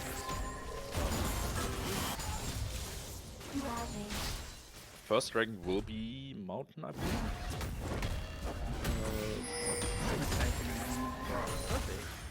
Madam Mars and Rengus both trading, both super low HP at the moment. Junglers in the bot side right now. Quite quiet at the moment between Costa and Zerg, but I'll say it'll heat up in a minute. As Madam Mars taking some pretty tough trades there against Rengus, trying to do something back in response. What can Madam Mars do? Rengus is the flash available. It did, unfortunately, not going to go over, but Rengus is quite low on mana. This time Galio has early pressure, so I feel like it should be secure for Bernie to collect the spots to cover. Zac is still choosing to fight it, things are coming out. Zac gets it. Well done by Unknown Speed. Yeah. Sweet is the goat. Look at the hook though! The hook connects onto Zerg! Zac's gonna go in to make sure nothing happens here. I think they know it. Jinx dropping the chompers just to make sure they stay alive. Nice prediction there from the side of Glorpcats to make sure they don't push too aggressively. Meanwhile, Bernie just gonna push towards the top side scuttle. Now he knows where Sweet is. He's gonna make sure he gets at least one of these scuttles. So we see Zig taking a serious amount of trading from Dano, I mean. Yep. Also, Costa cancelling the Zac recall multiple times, which just helps the Grand Tempo now being able to play for the Grand respawn in the topside jungle of CBA. Yeah, it was nice to look, really. I think, oh, nice hook as well, landing onto Vanguard, but look again, Swede living bot lane. Porta cannot do anything, and it looks like he's going to go down here for first blood, going over to Team CBA. Onto the Kog'Maw too, that is not what you want. Yeah, I mean, this Zac has just refused to recall for like a minute straight in bot lane and gets rewarded for it. So yeah. But it comes at the cost of Grand taking his entire top. There is a game for Globcats. Dark Steel bot by Zac as well, by the way. Yeah, I feel like it's a quite good moment. I quite like it myself. Rengus to ping back top lane, Mother to ping back top lane. The reset's coming out for the CBA bot lane as well. It's going to be the Infernal Dragon as well, and it looks like Team CBA are going to be first to this dragon. Bernie is on the top side of the map. Was that the Disrespect Ignite dropped, or what was that? Yeah, that was just like dropping the Ignite to like completely mess up his Kog'Maw's recall pattern, so he's desynced with his Lulu, he either has to drop this wave, or he's just gonna stay in lane on the Storms, unable to spam the Storm. Well, yeah, recall there, picks up tier 3 boots and a couple of little goodies as well while he's at it, but nothing crazy. And look, Swede already bot lane, ready to deliver the package to the Kog'Maw. Yep. Yeah, Galio collecting mid wave. A lot of trading going on the top side. But I feel like nothing's like really gonna happen from this unless someone really missteps in top lane. I think Madam Mars is going to definitely have a pretty rough. K'Sante is getting quite aggressive, but look, Vanguard going ham onto Costa Corda. They're already forced them off, and look, that's just a free dragon, and it's Infernal Dragon going right over to Team CBA.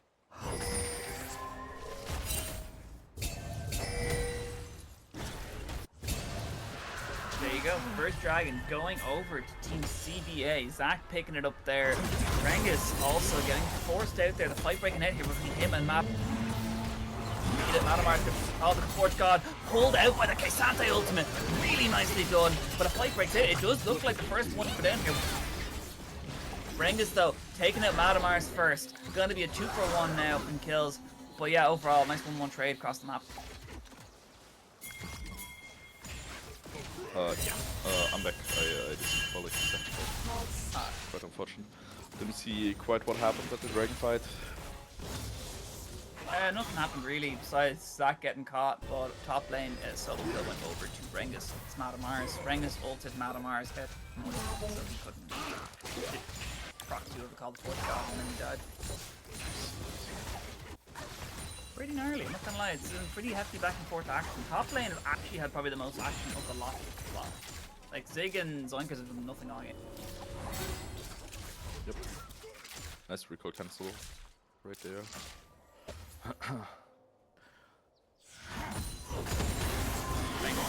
Again, trying to look for something. Does have the MR as well. Could probably help him out here. You see as well, Grubbies are started. Zach's passing top side. Orianna gonna lend Zach a hand with this as well. CBA looking to take the Grubbies on top of the dragon. Bernie's not gonna be there in time. He's doing his golem.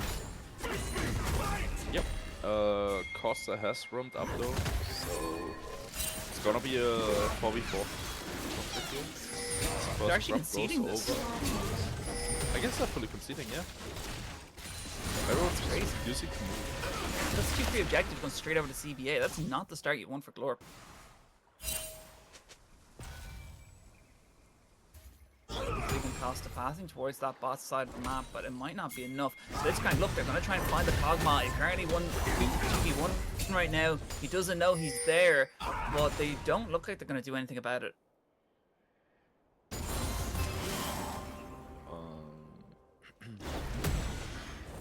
So, why do trading ranks so in? And I feel like he just always has the upper hand in those trades when they fully play out. Not much happening in mid. Just need ornaments really. Once you get these ornaments online, it should get better for a team more, but they really just need to not hemorrhage as much as they can and make sure that they get Kog'Maw in check before they really dominate this game. Oh, nice connect on the unknown Swede. Nice E as well from James. Gonna lock down the Zac. No pass available this time around. So Bernie picking up the kill onto Swede. They were trying to turn it onto the bot lane, but nice pushback there from Zergan. Nice Vanguard. In goes Costa Corda with the ult. Nicely done. Vanguard gets away though. Nice ultimate used by the Lulu to keep him alive with the flash as well. does really well done by Costa. Like you can really see like how comfortable he is on this champion. Also, I think it was funny how the Zac got caught in the jumpers. Yeah. Another looks like another solo kill for Rengus. He's trying his best to get out. Not going to be enough. Feet of Warfare claimed, and I believe that might nearly be the 3 feet. They need one more objective. Yeah, one more objective for Jeez, yeah, this is a pretty solid start for TBA. Nothing crazy happening. Only deaths on your jungler. It's pretty good start for a comp that entirely relies on Vanguard not dying.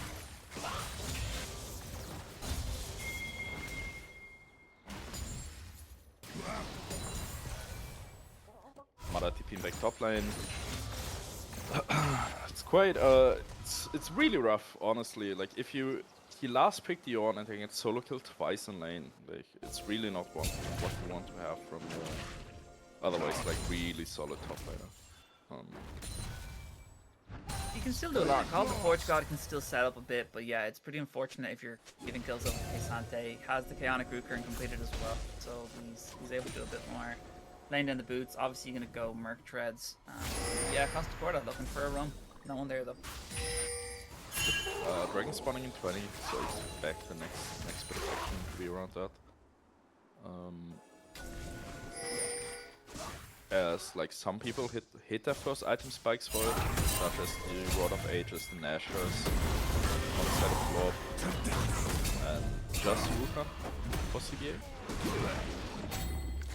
Producers are trying to fight here. One on Sweden, trying to get away. Looks like the camp is not going to connect on someone time around. Bernie goes quickly. I wonder if the pass failed, but the hook connects. Nicely done. Wild Growth used as well. Here's Galio as well to try and lock down this Vanguard. Look at Earthshaker right now. Does get the reset. Doesn't get any kills, but they do manage to get Vanguard put down with a dead Kog'Maw. That means they've a free dragon for Team Glorp.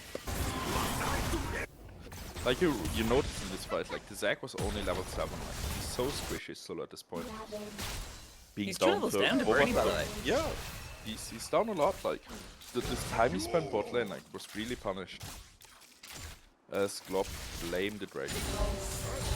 This is looking Glorp central so far. I'm liking what Glorp putting. It's only like it's definitely neck and neck here, tight as hell. But Bernie being up, has an item completed, has the boots done as well. It's a good start for your Gwen jungle. Yeah, for sure. Especially because the Gwen acts basically as the second hyper carry. Especially in such a tanky team comp as CBA has. Like she loves to play into those melee champs such as Zac, such as K'Sante, etc. Yeah, he does have a lot of MR, but at the same time, it's probably not the end of the world neither, considering Jinx can probably deal with K'Sante a bit later. Yep. No, it's looking good, it's looking good. Now, again, Kog'Maw only died once, up 10 CS. It's not doing too bad. Dano, by the way, has had no impact so far, but a big emphasis on that so far, because honestly, he's playing Orianna. All he has to do is just wait for Earthshaker to step out of position and he can latch him with a shockwave, so it's... Team Glorp needs to play this extra safe right now, because all it takes is one shutdown to go over, and it could go pretty poorly for them, because CBA, pretty nasty comp. Objective spawning now, we do see nothing at the moment, so it's going to be a bit of a lull while we wait for Rift Herald in a minute.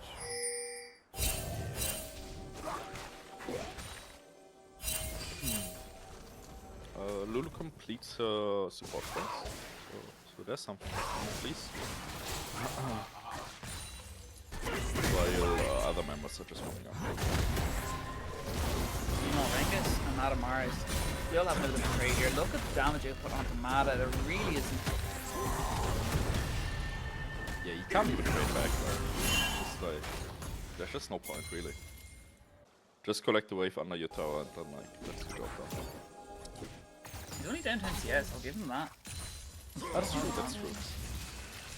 I also would have expected like his tower to take taking up more damage at this point. As long as he plays it net even, gets the ornaments, it's really the end of the world. He's still picking up XP and CS, and he's not being forced out of lane that quickly, so he's getting as much as he can right now. Yep.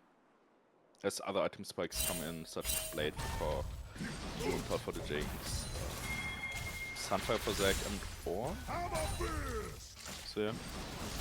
Picks coming out for the Rift Herald, which will be the next objective to play for. No boss recall Glorp, because it doesn't look like Costa wants to help out, and it does look like Bernie's just gonna sneak it actually. As you can see, Zac's bot lane, he's trying to help his AD carry, but in the meanwhile, it looks like the Rift Herald's gonna go over to Team Glorp. Ooh, the meta died here. They're looking for some Born and the K'Sante. Galio down, making this a 5v right now, or a 4v4. They're trying to get something in here. Nice call the Forge God. Doesn't land. This is the second one that's not connected. They got the Rift Herald. And look at Rengus. He's actually a bit out of position here. Trying to get away. Oh, connects onto Zoinkers. That is not what you want to see from your mid laner. Shockwave gets procced as well. Nicely done back in response, though. Costa Corda might have actually sealed his AD carry's death by putting Dano so close to the AD with the hook. Oh, that was such a nice flash off by Dano. As Bernie claims Herald and first tower. That is putting them... Is that boots? Or is it... No, no boots for anyone yet. It just means whoever gets this next dragon will get the boots. Damn, that's pretty intense. Does Gwen get another tower mid lane here? Yes, like, oh my god, tier 2 turret at 16 minutes? Such a big play by Bernie. Honestly, like... Huge. Just ignore this fighting and just farm up, like, honestly, like... The red Spectre strategy. I love it. Yeah. Oh, I wonder when he's gonna recall and then, like, what his items are gonna be. I think he should have the Riftmaker finish. Bernie, really? And then some, yeah. Ooh. Yeah, there it is. 2 items for the Gwen already. Jesus, this is massive. Yeah. And Dragon's up at 30. Gwen's pathing bot. This is pretty good for Glorp. In fact, he's more accelerated than the Cog Mob, meaning potentially Bernie can just one-tap Cog before he gets online. Now, that's provided he can get through the wild growth, he can get through Dano ulting him off, but regardless, it's looking okay for Glorp because the kills are on the right person. It's just unfortunate that Madamars is a bit behind. Costa Corda doesn't really matter too much of it because all he needs to do is land it at full. Unknown Sweet going over the wall, actually onto Earthshaker, does jump back out. Both junglers, actually Bernie doesn't have Smite, by the way. Ah, you get it. He gets the second. Costa Corda does. Unknown Sweet does. As we see a nice engage call, the Forge God this time doesn't hit anyone. Bernie taking the K'Sante, but down goes Costa Corda. Bernie's still alive. Earthshaker over the wall. Madamars push. Trying to take the kills. They're trying to get a second one. Sweet actually stays alive with the skin of his teeth in that as well. Dragon started by Zoinkers. Doesn't look like Team CBA want to do anything, but favor of no one really. I guess Glorp has the Dragon. Yeah, I feel like all the members were like too low. I feel like CBA is just gonna collect the spot tower here and then we go for the same Dragon Dance again. Yeah, it's a bit unfortunate. K'Sante dying there was good for Glorp. They just traded Costa for him, but nothing coming of it besides the bot turret going over to CBA is probably more ideal for CBA than Glorp. Glorp are actually just going to try and rush it down as quick as possible. Bernie says, I have 2 items. I'm pretty sure I can just do this. So, yeah. I mean, yeah, like the members of CBA haven't gotten every better. So it's all on Unknown Sweet to steal this Dragon. Otherwise, like, feats are gone. He's going to the wall. He's late. He didn't do it. He actually held off. The engage, the flash engage by Galio went to 3-man taunt. Going in from Zig, trying his best. Vanguard picks up 1 though. Keep an eye on that Kog'Maw. He's still alive for now. A lot of damage. Down goes Unknown Sweet, but it's in the pass, still alive, still a 4v4 unless they take him out here. Madamars and squad trying to get some kills. 3v4, Hook does not connect. Look at Rengus' health, not much depth, but not much depth on the side of Rengus goes in, down goes the Jinx. This is massive for CBA. They're looking to try and end it right here in this fight. Costa Corda goes down. That's a triple kill for Vanguard. 8-1 and 0 on the Cog. What a disaster, honestly. Like, I feel like Glorp needs to recognize that, like, Bernie is going around. Don't like push their lead as aggressively as they have been, because in this fight they just like it showed like really they're nothing without him. If Jinx doesn't get reset, that was a really tough situation. And look at that, 2 items completed for the Kog'Maw as well, and a bit, actually most of a second, a 3rd item as well. He's probably gonna go wit's end, I'd imagine, for Birdie Zig Mata. So that's already a really big work for the side of CBA. CBA are doing grand for the Glorp Cats. I don't know, what, like you need to just shut down the Kog'Maw. He's 8 of their 10 kills right now. Yeah.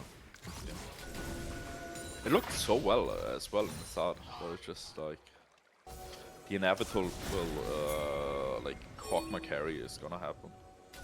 As CBA look to position for the undercount. And Looks like we're going to try and contest this. Madamar's TP up. He's going to TP in mid lane. It's going to get started, but it looks like CBA might just jump it down before the even gets started. Ziggs here. Yeah, but 5k on the Anakin. They're late for this. This isn't going straight up. Rocket doesn't catch it though. Nice try, but they're going to try and force the fight off it. Zig trying to engage, trying to take him out. All the gets you, hits the Kog'Maw, forcing the wild growth of the Lulu there as well. Sweet caught out of position. Keep an eye on Bernie. He's alive. Vanguard's still here as well. It's carry to carry action as nice pull from the Zac. It means the Zac is dead. Rengus running away. 4 members of Glorpcat against 4 members. Vanguard, what are you doing? You walked a bit too far forward, sir. But it's alright because he's still alive and he's the GOAT. He's a Chad. He is the damn fine best AD carry I have seen today. What a play. Vanguard by the skin of his life steal, staying alive in this game. CBA win the fight. That boy a glider. Holy moly. Someone check him PC. Check him PC.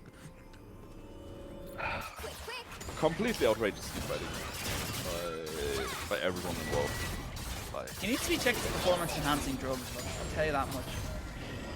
There's still gonna be some in the system. Like, that is right crazy. Now. Crazy. God. On nothing but his ego. Carrying that fight, man. Unbelievable.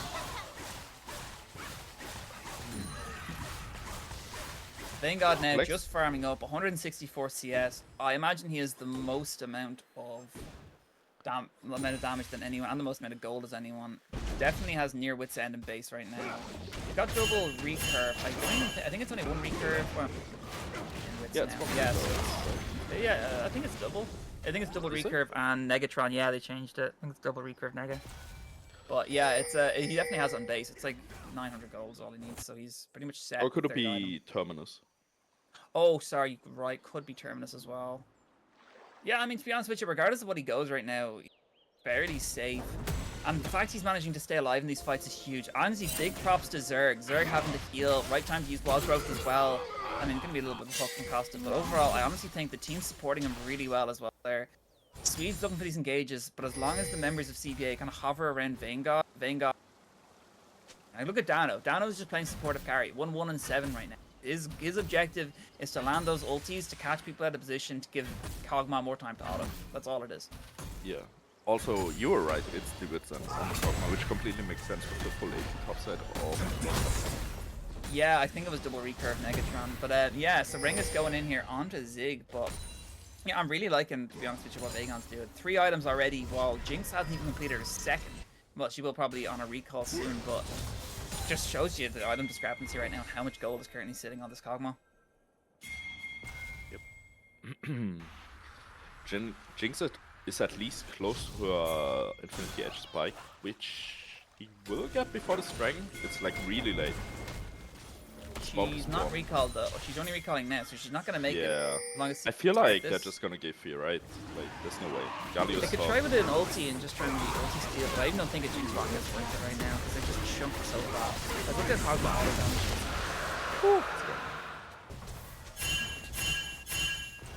damage. With Baron spawning in a minute, like honestly, like they have to come where like Kog'Maw can just like pretty quickly get rid of it. Where it's like they can always threaten Baron sneak. Now, not counting Dwarf Elders, look at Bernie. He has the Shadow Flame completed as well. I honestly think if Bernie gets on Kog'Maw, he might actually have a reasonable shot at one-shotting him. Now, provided he needs to get through all the members of CBA. But if his team can get Bernie to the back line, I honestly wouldn't be surprised if Bernie can just one-shot Kog'Maw before he can do anything. Yep. Sure. But Bernie has to get there, and they're looking to do something here. They're taking the tier 1 turret. All members of Glorpcats are hovering towards this mid lane. They want to try and do something. They want to try and make a pick, but unfortunately nothing happens because they're just so mobile on the side of CBA. Yep. Some resets coming in. First on upgrade goes to Gwen. Upgrading the Riftmaker. Makes sense. Yeah, it makes sense because Bernie's pretty much all of the damage right now. He's currently up CS. Even on the Kog'Maw, he's 20 CS up on. Like, Bernie's nearing 10 CS a minute mark. Actually, they're going to try and steal Baron. Yeah, because look at Bernie's damage. He's actually destroying this Baron. He forces CBA into this. But yeah, they don't want to take it. They'd more, I think they're more than likely hoping that CBA comes so they could try and force a pick, but they need to worry about Orianna in enclosed spaces because one shockwave all it takes. Yeah, CBA has the inside track here. I feel like they can just force down the kills to mid lane if they want to. But I think they you're might right just as be well. scared and check out the jungle first. CBA can now just start Baron, right? Yeah. I feel like they don't recognize it's spotted. Yeah, but they're still going to do it. And I mean, with one shockwave, they can force them out and just slow them down a little bit. Look how much Kog'Maw auto damage is doing. Bernie does have smite 6K, available. Kog'Maw's here, 6k on it. What can Bernie do? Ulti comes through, doesn't land unfortunately, but it doesn't matter because they're going to fight anyway. CBA not going to go for it. Glorp want it. Rengus goes in. Nice knockback on the Costa Corda. Ulti gets used, knocking up speed. Really well played there from Glorp as well at the start of it. Rengus picking up Costa at the start of it all. Look at Vanguard. Look at the autos. Madamar's actually. Bernie's full HP. Bernie's not in the backline though. They take out Swede. 2 kills actually going over to Glorpcats. That's actually better for Glorp right now. Although the Baron does eventually go over to CBA. So overall net gains for CBA there. Yeah, for sure. Also, like, I really thought the Kog'Maw could chase them down, but like, I guess not. I guess not. It looked good for CBA, but like they still get away with the Baron, so it's not worse. Bernie also had to focus to take down the frontline Zac as well, so as soon as he did that, he couldn't really put his time into getting onto Vanguard, and at that point it was just a little bit too late. But realistically, I don't think anyone else on Team Glorp has a chance of taking out Vanguard besides Bernie. Yeah, it's just like if people get on top of him, he will die. But like it's like so hard to get. It's so hard to get through. Like you got Zac, like the fact they had to just turn on Zac because he's just being so annoying with his ulti. You also got Lulu keeping him alive, and then K'Sante just being a super annoyance as well. It's especially with the MR and stuff, it can be quite hard to get through this comp. Yep. But look, Vanguard's sums are completely down as well. Swede doesn't have flash. Rengus doesn't have flash. Like all like the Zig has flash right now. He can do a flash taunt if he wants to. Earthshaker with the flash is nearly doing something there. Yeah. Red buff gets collected. Every wave gets given to this Kog'Maw. Like. It is Vanguard v5. It is just Vanguard v5. Yep. And they're looking to clear Baron. Dragon gonna be up in 54 seconds. Gonna put Team CBA on Soul Point. Going to be the Ocean Dragon as well.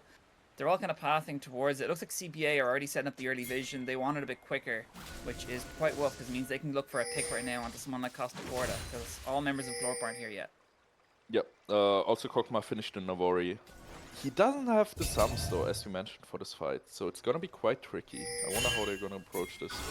Well, they just conceded. I mean, Soul Point doesn't matter too much to CBA, and they can just take everything else, right? But I feel like oh, Dano missing the flash shockwave there. Unfortunately, in goes. This might just be a little bit too aggressive, actually. Ulti gets used from Galio, mate. Didn't have it anyone. Still going in. Look at the Gwen. Trying to push forward. Trying to get through this front line of Team CBA. Kog'Maw fearing for dear life there. Zerg forced to ulti immediately.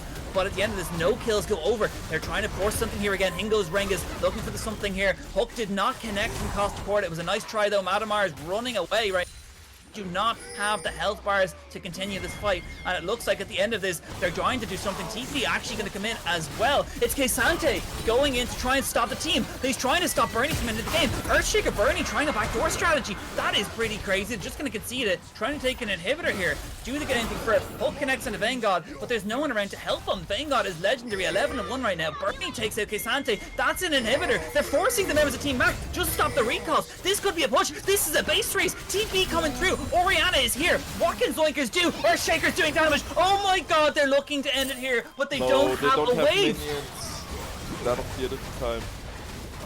That is very unfortunate. And at the end of this play, CBA come out with 4 kills.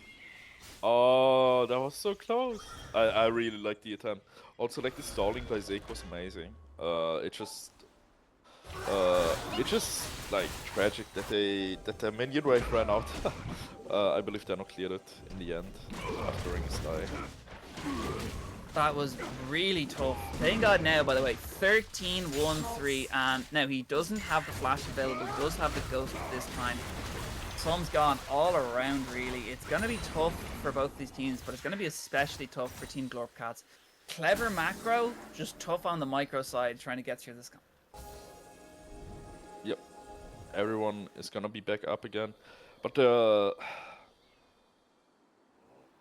important thing to keep in mind is still like I don't think Glob needs to be afraid of these like 5v5s. They can still play them. Like they have a Jinx after all. Like Jinx with I 2 feel like items, by the way. yeah, it's still like she still has a passive like I believe like if she gets an opening she can also clean up just like the Kog'Maw. It's just the Kog'Maw is just so far accelerated that it's like I think Jinx is literally just trying to do as much as she can right now. You see her in the big jungle camps. I think she's like the 950 away. So when she gets Mortal Reminder, not that it'll get easier, but Mortal Reminder might help a bit with her life steal. Just trying to get those once the fight comes down to 1v1, if things get past her, having that extra bit of healing reduction. Also it would be helps better. into like the Samper and the Zac. Yeah, so she has it. I think she's 3 coins now. So 3 items versus. Oh, Kog'Maw went for the stopwatch on the Seekers. That is pretty tough. Quite like that from Cog. Just a cheeky little GA on tape. At this point it's like almost possibility.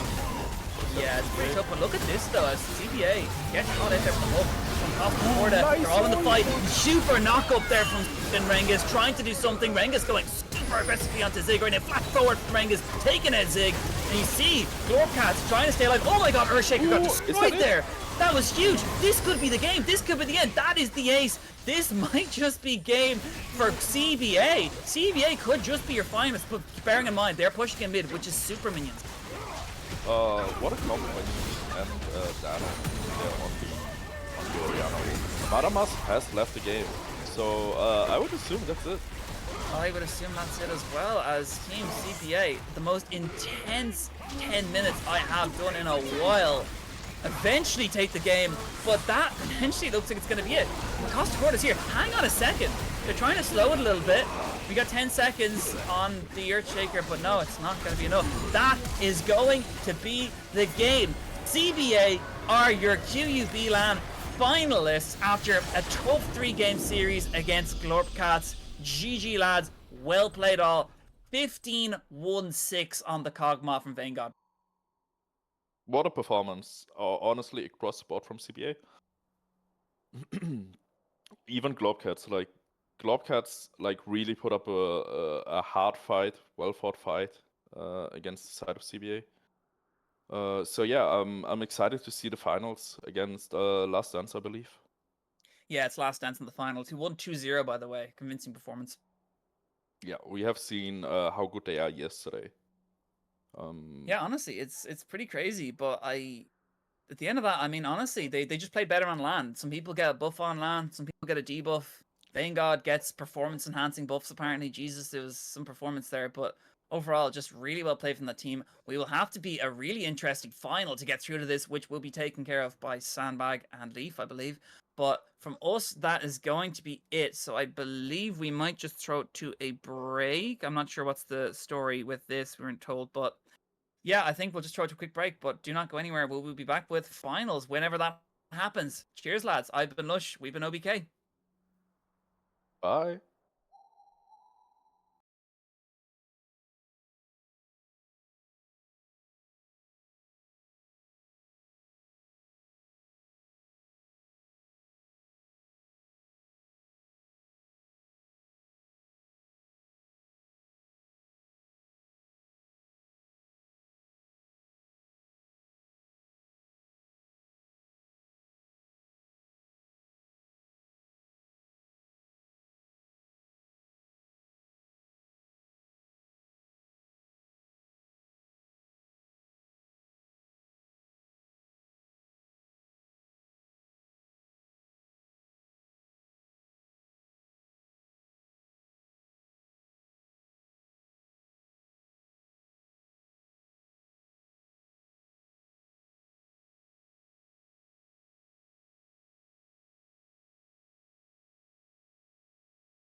Ladies and gentlemen, welcome back to the QUBLAN 2025 League of Legends Edition. Grand Finals is upon us. I am Sandbag, and joining me, the man at the helm, Mr. Wiggler. How are we doing today, sir? Not too bad. Hello, guys. Yeah, I'm not really experienced casting, so we'll see how this goes, but it should be fun. Grand final. I'm pretty sure we're gonna have some really hype games here. Two really good teams, that know each other really well as well. So, yeah, I'm excited. Actually, CBA and Last Dance, two teams who have not only comp experience and been able to battle their way on into Grands, but they've played against each other. They're friends off Rift, they've seen each other, they spent some time together, even sharing a bit of lunch in the break, so I'm looking forward to this one. Best of 5 situation, so bare minimum 3 games. I'm always a fan of the 5-game mega banger. We Oh, are yeah. draft en route. Wiggy, take us through this. Well, I'm praying for a game 5, just like you. So, it's interesting bans, I think, coming out. So, well, you're seeing from Last Dance, there's the Pike is pretty standard against CBA for Zerg. Really good Pike player. And then the Fiddle, CBA banned against Dakin, also pretty standard. Some ones I wasn't expecting. Ambessa, LeBlanc. So we're respecting Travis, obviously, and Cormac as well on the Ambessa, where The Jinx is going to be the take here. Blue one actually CVA, but it does mean that the Trundle has slipped a little bit further down. That's something that both teams have been very high prio to round out the rest of these bans as those on the second monitor. It is going to be Cassante and Azir alongside that Pike for red team with, as you said, that Ambessa, LeBlanc, Fiddlesticks for the blue. It does immediately leave open. I'm thinking Xin I'm thinking Trundle, I'm thinking J4. J4 played in the last game from Dakin and it's been locked here. So they won that one and he looked really good in the pick. We'll see again. It's in a mobile ADC. Can Jinx deal with the Jarvan? So then all of a sudden you're thinking, what are your ways of getting them out, right? Thresh, the Lantern, something that you can come up with. The boops of the Alistars, melees that seem to be really rising in priorities. Because these are two teams who are more than happy to just take meatballs and go full 5v5. So I'm leaning towards that. The Lulu going to be linking up, actually electing to take their support before their AD, and if it might actually be a bit of a crystal ball moment. It might be the Thresh. It's a hook champion for Zerg if it's locked in here. 15 seconds left. I tend to like it into the J4, but then again, we saw in the most recent game for Last Dance, J4's Cataclysm is not the end-all be-all. He was playing at a 5 dash champs and was still able to just simply get active out on the map. And exactly, yeah. You don't necessarily even have to trap them in, but it is always nice to have an exit route. And there is the Trundle we expected, the quote-unquote most broken jungle on patch. It's a crazy champ, this patch. And the Lulu, I think, I mean, this has to be like a deny pick from Last Dance. They're scared of playing against a Jinx Lulu. CBA playing it in game 3 of their semi-final there to great success. So there's the Sivir as well. So they paired their Lulu with another hyper carry in the Sivir. Jarvan running at you with Sivir's ultimate is scary. So not only you even have, if you really want to index towards that move speed, when you drop that polymorph on your ally Sivir. So then Sivir is on the hunt ulted and Lulu W'd for more move speed. It is actually just running at Mock Jesus, where Trundle, you've got Pillar, sure, but you are still a walk at him champion, and Sivir can actually just kite you forever, even on Pillar. Yeah, it's interesting. Both teams electing to ban a top laner out here in second rotation. We'll see if Last Dance, if they want to blind pick a top next on 4, or they want to save for the top R5.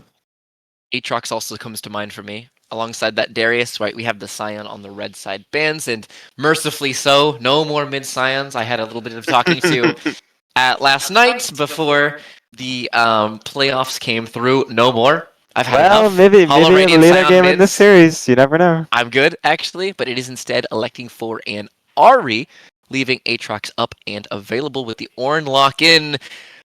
That seems like something that could be locked in. Well, R5 for Travis, I'll say that much, and he's been playing extremely well the rest of this tournament so far. So, that's a spicy one. I don't believe him. I don't believe him at all. I will not be baited by hovers. I'm too much of an experienced I hand. think he's gonna pick Until he it. locks it, I don't believe him. Show it to me. 5 seconds. Game 1. Does he just slam this gauntlet down, or does he end up on the Kazante? Talia. Never get baited, chat. Never get baited. They will play with your heartstrings and break your heart. Well, still a strong champion here, Talia. Lots of more, I think, like impact on the map early than Akali. She's just gonna look to shove mid and roam and impact the other lanes, and possibly a Cho'Gath here as well for Rengus. That feels weird to me because Ornn wins the isolated 1v1 and kind of just becomes fodder for those boomerang blades where Sivir can just stand there stacking tempo on your forehead.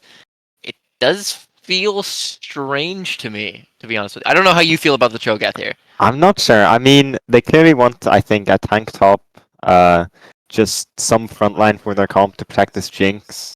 And, well, they've gone for the Cho'Gath.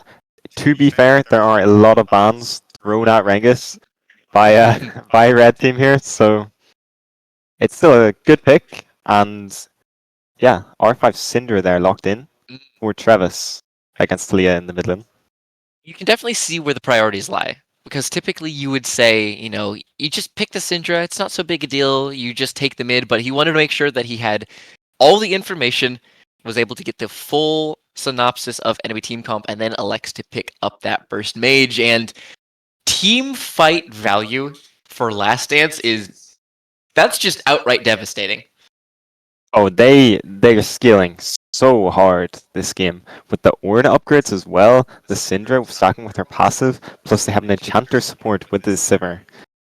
If it goes super late game, they are scary to deal with. In the meantime, though, mid-game spikes, I think, for CBA is where you're going to be looking, right? The 2 items, the Talias, the Trundles, once you have that Triforce, plus, what, Ravenous, something in that vein that Trundle's been going recently. Talia with her 2 items, once her tier item stacks up. That seems to be the situation where you want to try and find your fights and try and push your leads. I don't know how you feel about these 2 comps. Where do you tend to skew on these 2? I think, well, both teams have playmaking options, but I think CBA have just a little bit more, especially earlier on in the game, and they might be the ones looking to make like the first move with the Thresh, with the Talia. We could see some, I don't know, they might go for some early bot dives with Talia's ultimate. We'll see.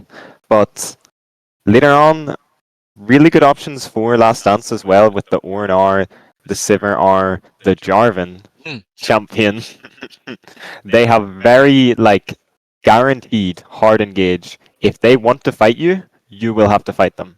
So late game, it's scary. I think CBA will have to snowball it a bit in the early mid game, and if not, I'm not sure if their team comp can contest later on in team fights. I would very much say Last Dance has my bet on this one because just kind of even going individual piece by piece down the line, I think I favor the Ornn over the Cho'Gath because you have that max health damage into a health stacker. The resistances aren't the most comfortable thing for Cho'Gath, so you can bully him out and pressure a little bit just to get first move towards grubs. Mid lanes, it's going to be push and roam, sure. It will be Talia who has the wave clear early on. Syndra, but you're not exactly a much threat. Are you able to just space out with Scatter the Weeks and such? And then bot lane, Lulu Sivir are just going to smash every wave under your turret. Basically from level 7 onwards, once you have that fully maxed spell. The only thing is, do you have the mana to press keys? That feels like the only limiting factor in Jinx Thresh. While Thresh can play make, he looks to roam. Are you really going to be able to get the opportunity to? Are you going to get pushed into Lulu Sivir? Or are you just going to end up waves under your turret for pretty much the guts of laning phase? Yeah, I mean, you mentioning the Ornn with the Cho'Gath, I think it's really hard, like just thinking about the potential value later on in the game. This Ornn has options. He has his ultimate against 2 immobile carries. He has a dash as well. Whereas Cho'Gath, yeah, he's tanky, but he's a short range champion.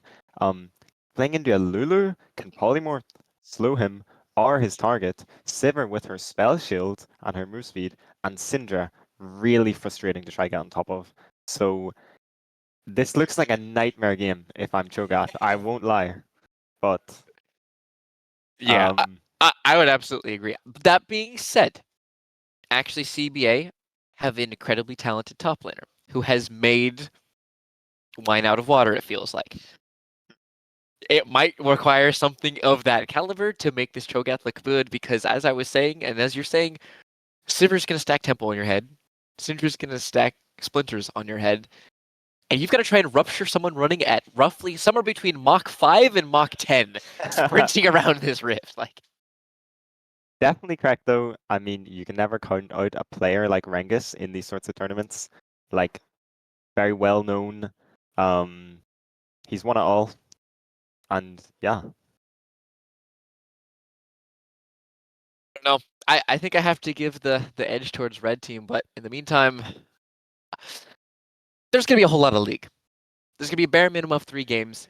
Game 1, while nice to set tempo, it is definitely going to be much more of a feeling out period. These don't feel like lanes that are Cassiopeia Kennen, right? That was a top lane experience that we were Yeah. witnessing. This is Cho Ornn. Can Ornn solo kill at level 6 with ultimate because Riddle is a ridiculous spell? Yes. Is it likely? I would say no. I think the same can be said for most of these lanes. It will fall to Jarvan to try and get active out on the map, because you don't want to fight Swede, and your lanes aren't going to do much in and of themselves. So if you're Dakin, and you can bridge that gap to that late game you were talking about, you'll be good as gold. Yeah. Like I said before, I think there's a lot of pressure on probably Zerg, Swede, and Zoinkers just to make stuff happen early, and try get advantages, because if this is even at 20, 25 minutes, I think it's so hard to play for blue team. I would agree with that. So, if you are Swede, if you're saying it's on him partially to be able to get this lead going. Where are you leaning? Where are you looking? Where is your target? Where is your vector of attack to try and get that lead? What lane are you going to try and isolate out with those pillars? Or is it just straight up Dak and 1v1 and try and fist fight? Who are you trying to isolate out and exploit to try and build that snowball that you're talking about? Well, I think it's definitely true. If he's hitting Dakin, he will win that fight. True. This jungle is so strong in 1v1s. It's not like the classic what you're thinking of, like, oh, getting a Cho'Gath ahead. But I think Ornn, in the early levels, there's kill pressure.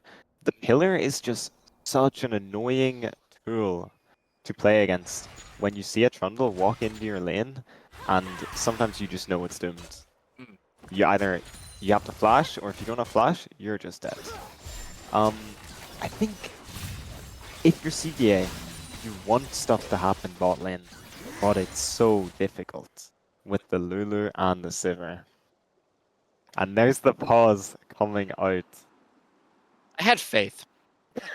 I actually let my guard down and had faith that on the final series of the LAN, after days of preparation and games, we would have ourselves a streamlined game 1. It's an Irish tournament, Sandpike. There's going to be pauses. There are going to be pauses. I didn't think there would be a pause at 1 minute 46 on game 1. That's I thought we had a unfortunate. little bit more room to work with.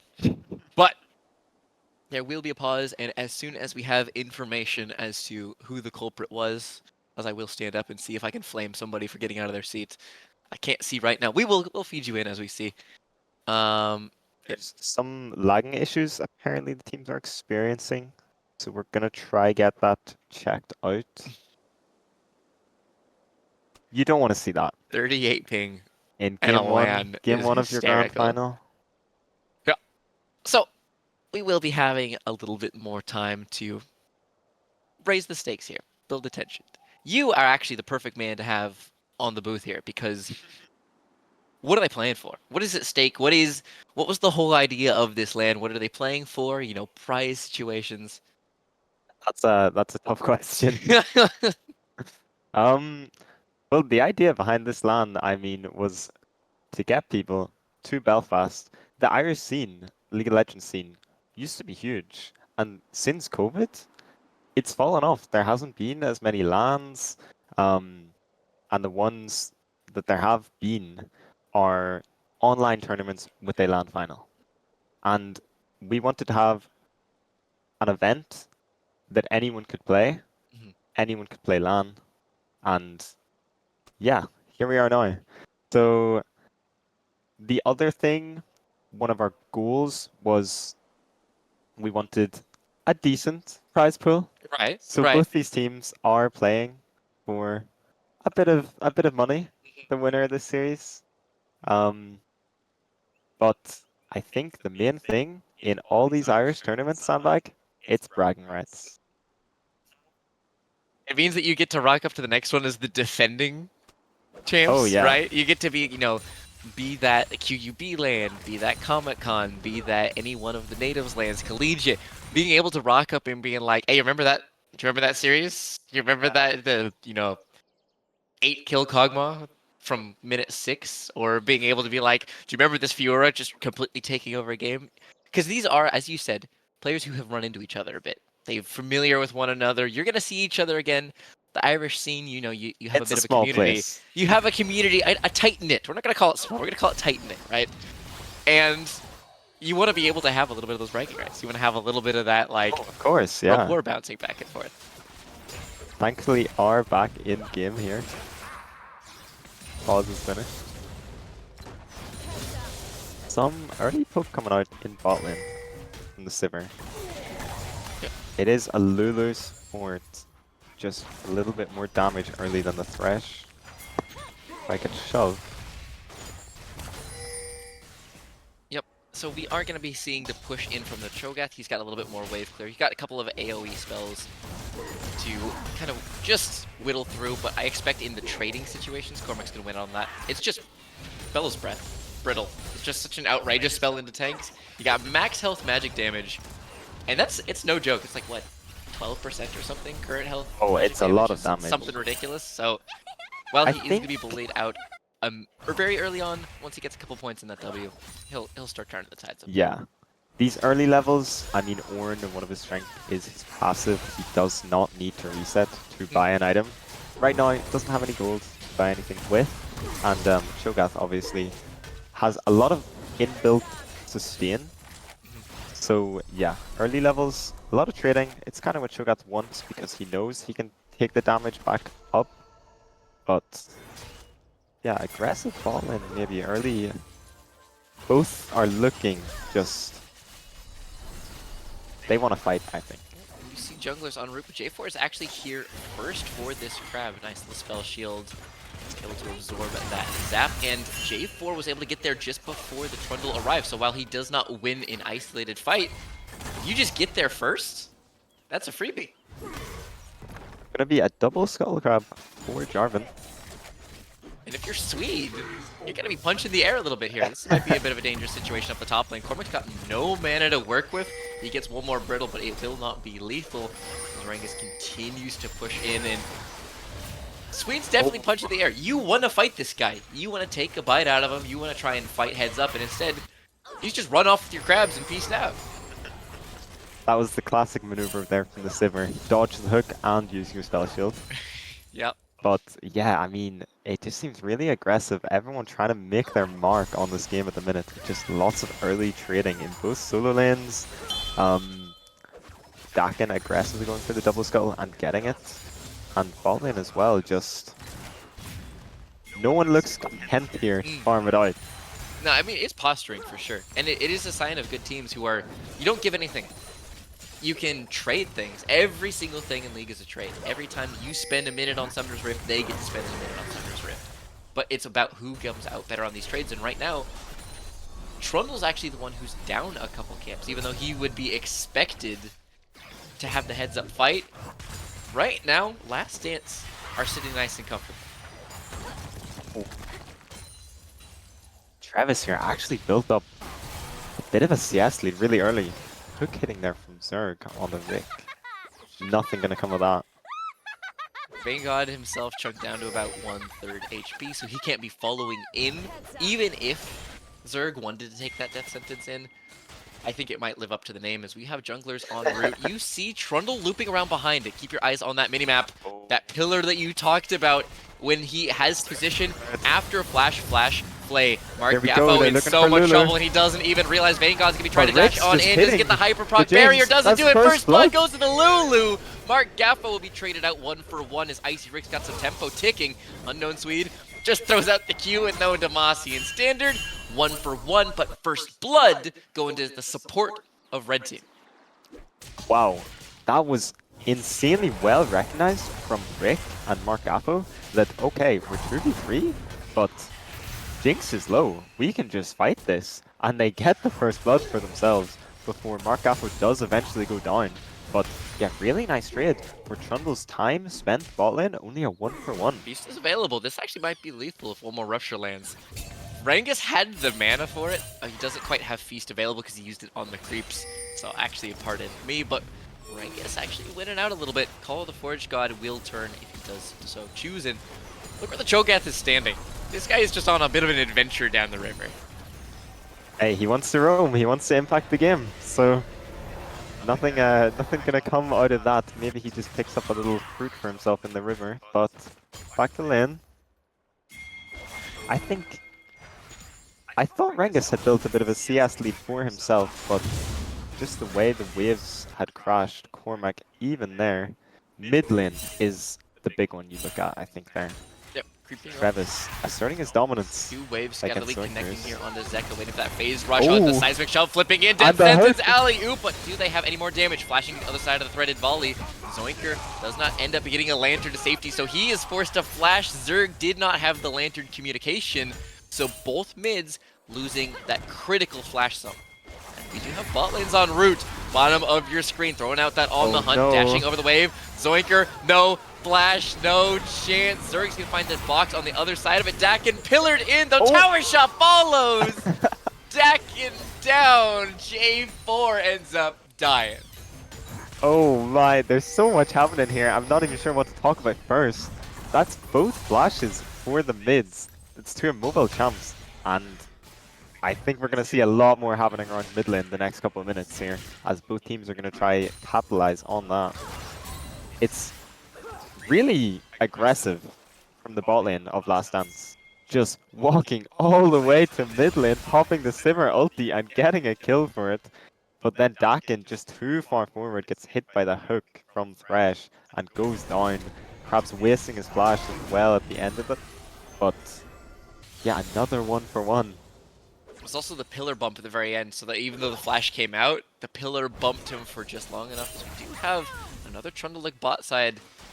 Subjugate is available if he wants to try and find some shred, but Icy Rick with the Lulu at his back and a barrier in his pocket, he's not likely to be the recipient of any more attention. Dragon started up here for CBA. I think we talked about a lot in draft. I was saying I want to see them trying to get ahead early, so they've gone for the dragon, and it's been traded with the grubs for Dakin. Yeah, I think they probably just want to try start the dragon stacking early, and potentially get an early soul point if they keep winning some fights. Yeah, we considered the CBA the mid-game team, right? They were the ones who, on 2 items with their Trundle, try and leverage the fight.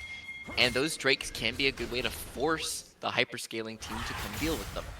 Just take the fight on solid ground, come address the Trundle, and he is finding himself a bit of a lead. So many blue pings rain in as Zerg trying to clear the way, but here comes Dakin. This is going to be a nice play, interrupt.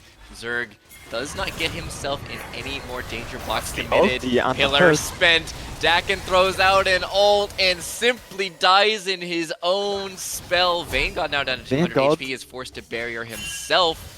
Icy Rick didn't have the mana to throw out an ult for the chase down, but it is still another summoner and more trading on both of these 2 bot side lanes. That was a close one from Vanguard. He knew, I think, the barrier was going to save him there. He just looked calm, walked back the tower, got another CS after that. So he knew what he was doing. Rengus, some trades on the Cormac. It's hard to know in these fights if a Cho'Gath is close to killing, because that ultimate does so much damage. It does, but it does make life a little bit easier when you see Feast is down, so you don't have to worry about any sort of lethality coming out. We've both done that once now. We do. It's because you're just chunking it, you're just using it on the wave. You just accept the fact that, alright, I'm just going to try and get a little bit more HP. I think it's 120 health off the top of my head every time you get one of those feast stacks. So part of a Ruby Crystal, Zoinker and Trevis continue to battle back and forth. Phase Rush procs matter so much in a matchup where there's one spell. It's Scatter and it's Seismic Shove. That is your combo. Talia Flip and Syndra Scatter. Everything else is simply following on from those, so all the move speed disparity you can get matters so much as we seeking a move speed disparity on the hunt down to the bot lane, but Dark Passage away. Bane God simply whisked back to safety. The bot lane from CBA seems to be playing so well. Just Zerg in particular. Everywhere he is on the map seems to be working, and he's just countering all of the plays Dakin seems to be wanting to make so far. And he is absolutely critical in a team with a grand total of 0 dashes. He is the one singular reposition. Lantern is the only way. It's a huge ability. It is the one way that you're able to set yourself back where you need to be, you know, either cover for an error or to play make forwards. It is the one tool that you need to keep an eye on these movement tools for slipping critical spells. Like that Scatter that we're talking about, as well as the J4 and even the Ornn ult. After he casts R1, something slipping out of the way of it as it's flying towards you for no knockup. And here is that usage. Here comes the flash forwards.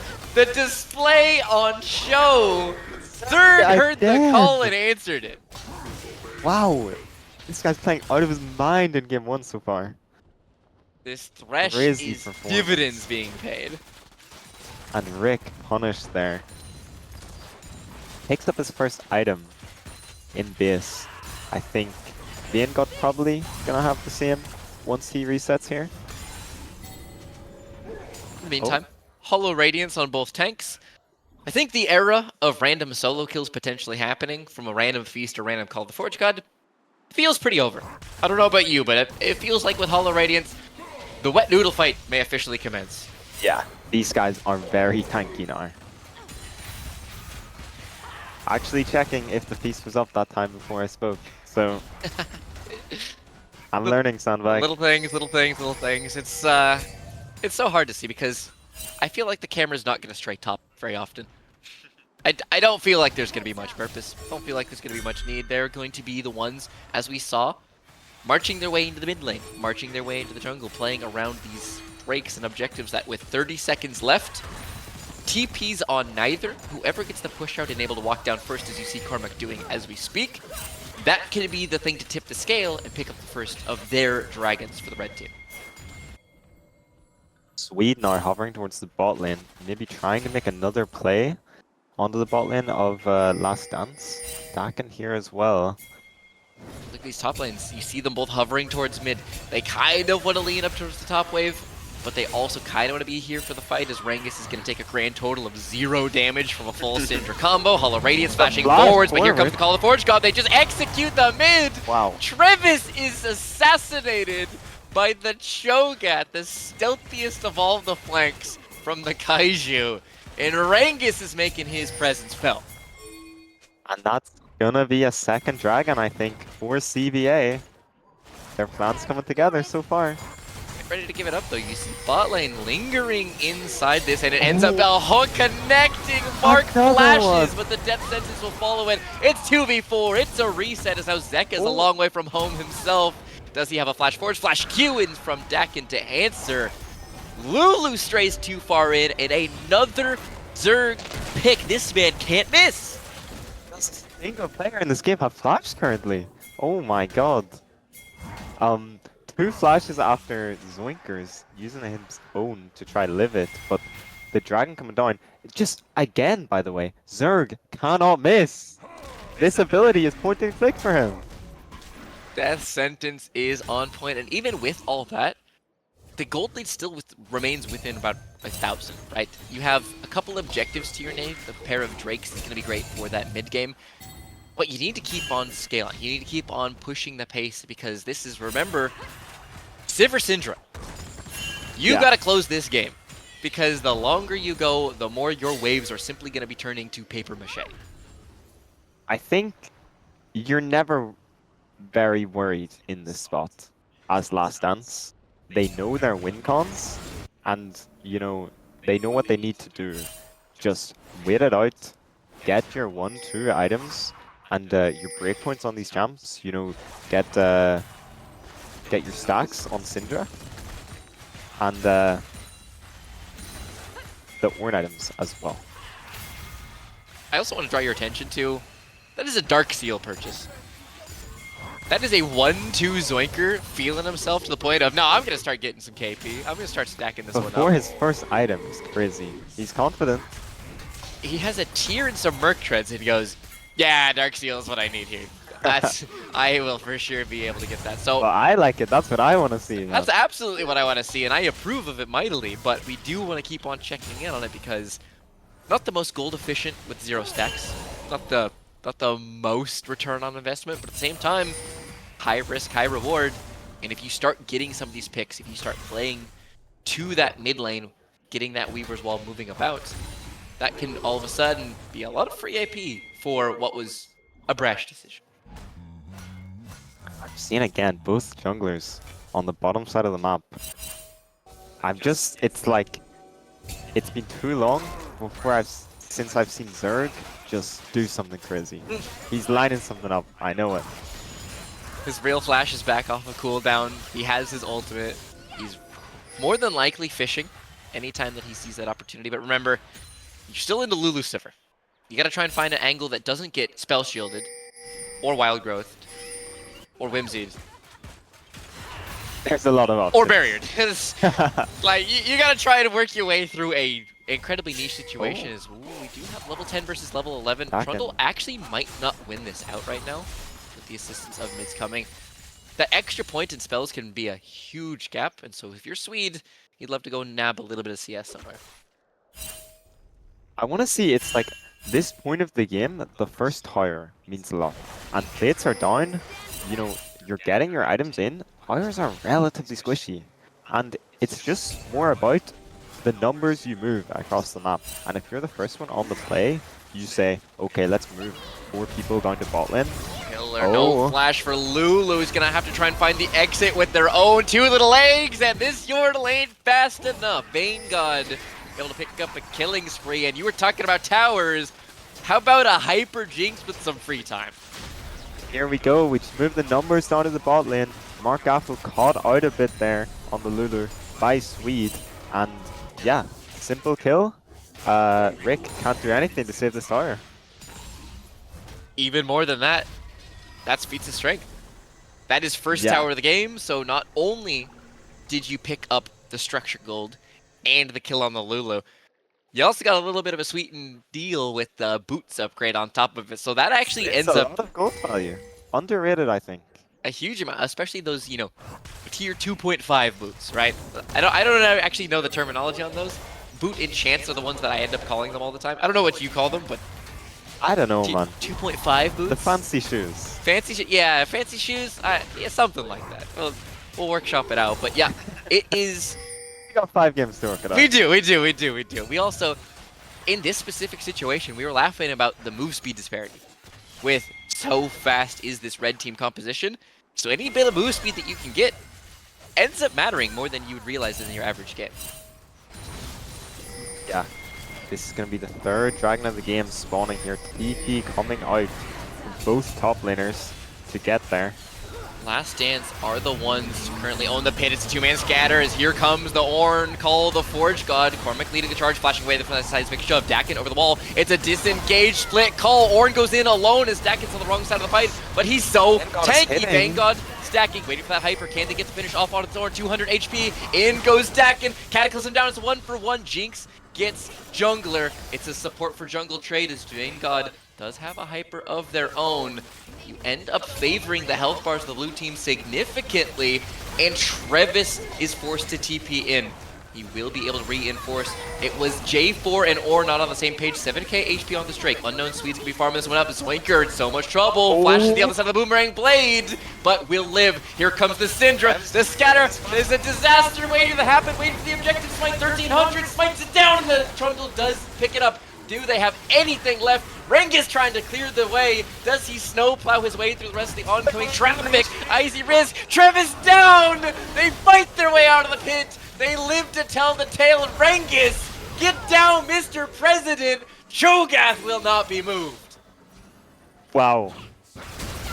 This fight's still not done! Super Mega Death Rocket for a snipe down. Dakin makes it back in, and Zerg connects a hook of his own. They've been fighting for 3 damn minutes. A play out of the Demacian standard flag and drag.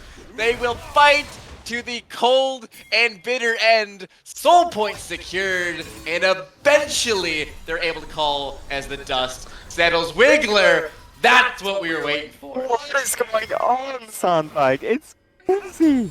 I can't even tell. These fights are like, there's just 3 different sides, and every side is crazy to watch. These players are playing so well to the absolute limits of their ability. Oh, like, everyone on 1 HP in that fight, and they would not die.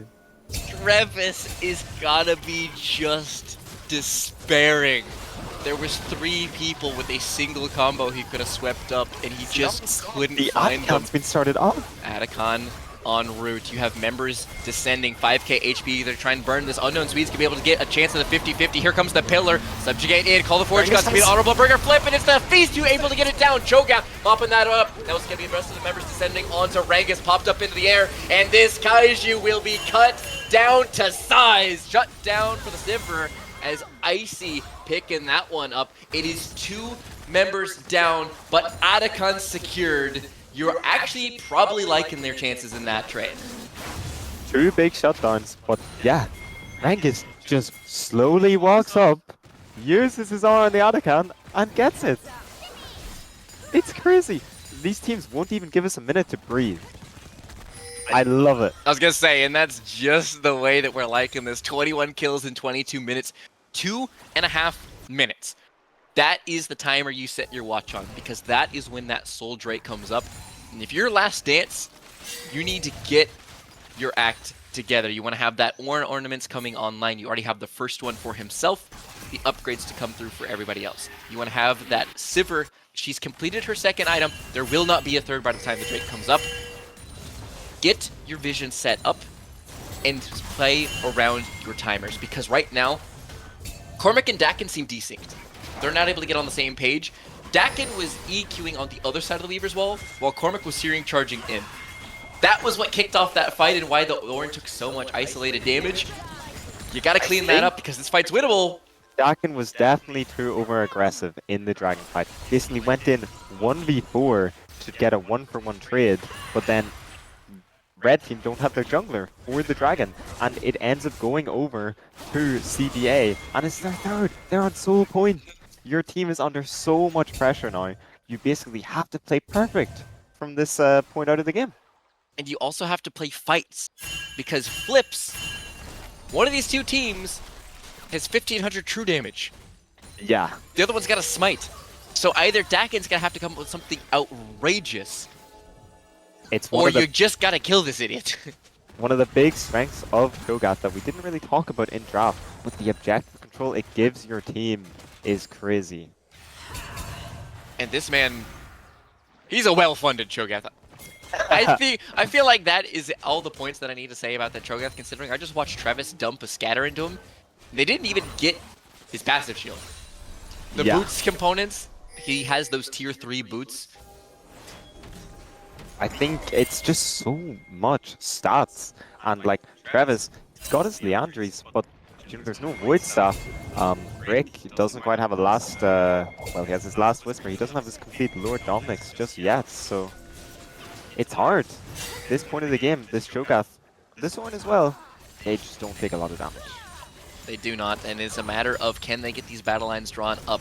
Eyes on Vanguard, 2.5 items themselves. Icy Rick does have a bit of their own, as Dakin's going to have so much shielding to work with, though, between his own W and Mark's shielding. They currently own the river. Pillar spent. They have their choke point to be working with the Zerg. Here comes the Weaver's Wall to split the fight. I've seen this one before. Here comes the Call of the Forge God. 3 members in. They jump onto Dakin, and he's the first one to fall. The J4 ends up getting cut down. Unknown Swedes getting chased onto Mark. They have the chase down onto Lulu. The Enchanter's isolated. Pillar comes back up. Karmic is down. The reset goes through for Vanguard. Jinx firing 3 for 0. Soul is all but guaranteed. And Last Dance feel like last legs. Oh my goodness. The engages they keep finding are amazing for CBA. The clear wall just splits them, and there It's the is, same lineup as last time. It's the exact same Weaver's Wall splitting that bot side river fight.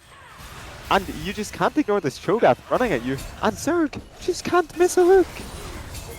This Thresh is currently putting up MVP performances, and right now Dakin's only respawning. He's going to try and run in with the swiftness, but this is burning fast. You got Trundle, you got Jinx.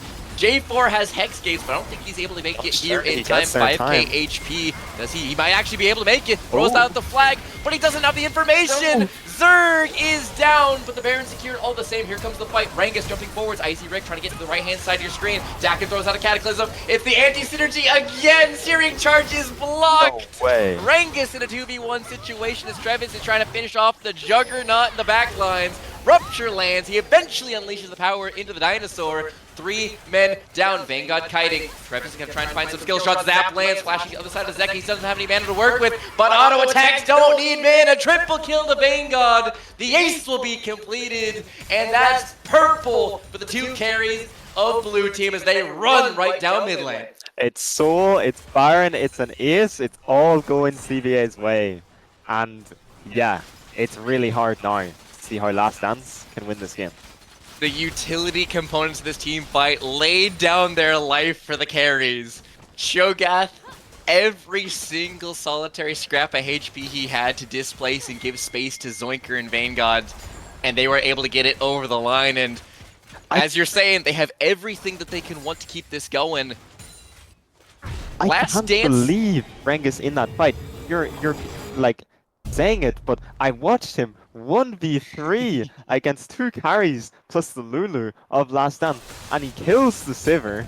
He gets the other 2 to about a 30 HP, and he buys so much time. There's another Icy Break might be in a little bit of trouble here. Superman Death Rocket, it's going to be immune thanks to that spell shield. The only way that he lives. Here comes the Weaver's Wall, waiting for the seismic shove. Flipped on in. Can he get the backstep on? And no, he can't. Cataclysm in. Zoinker is being trapped in the pit. EQ to the other side, but the Archangel's shield is enough for the moment. Q, last breath for the Jarvan. He goes down swinging, but Vanguard gets the reset. That's going to be another pair of kills to the marksman here as Rangus.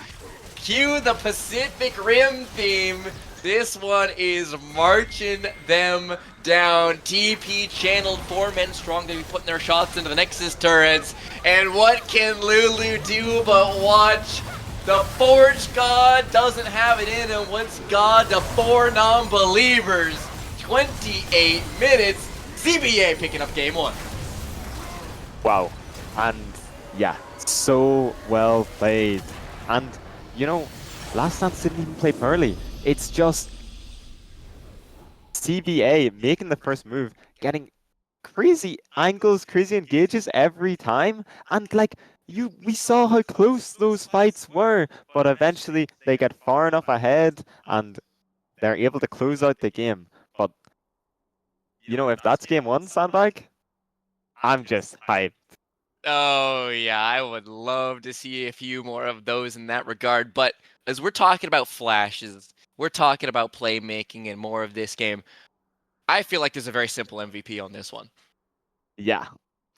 It has to be Zerg on the Thresh. It's got to be Zerg. 100%. He is setting up while everyone else is getting the dirty work done. He's finding hook after hook, lantern after lantern. This is a champion with a very low floor. A bad Thresh, he is useless in ways that few champs can be useless. He's not even a health bar. But this Thresh, he is making it look automatic point and click hooks, whisking this Jinx to safety, and it felt like Dakin just couldn't get his mojo going purely because Zerg said no every single time. You're flayed, you're lantern, you're hooked. No sir, no sir, no sir. Zerg popping off, and right now, CBA, they're looking good. And so, with that, we have minimum 2 more of those. I would love a few more, but do not dare touch that dial. Go anywhere. CBA taking on Last Dance Game 2 right after this.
And welcome back to the QUBLAN 2025 Grand Finale Last Dance, taking on actually CBA. This is game 2 en route. I am still Sandbag. This is still Wiggler. And holy, game 1 delivered, sir. Like, that was a crazy game 1.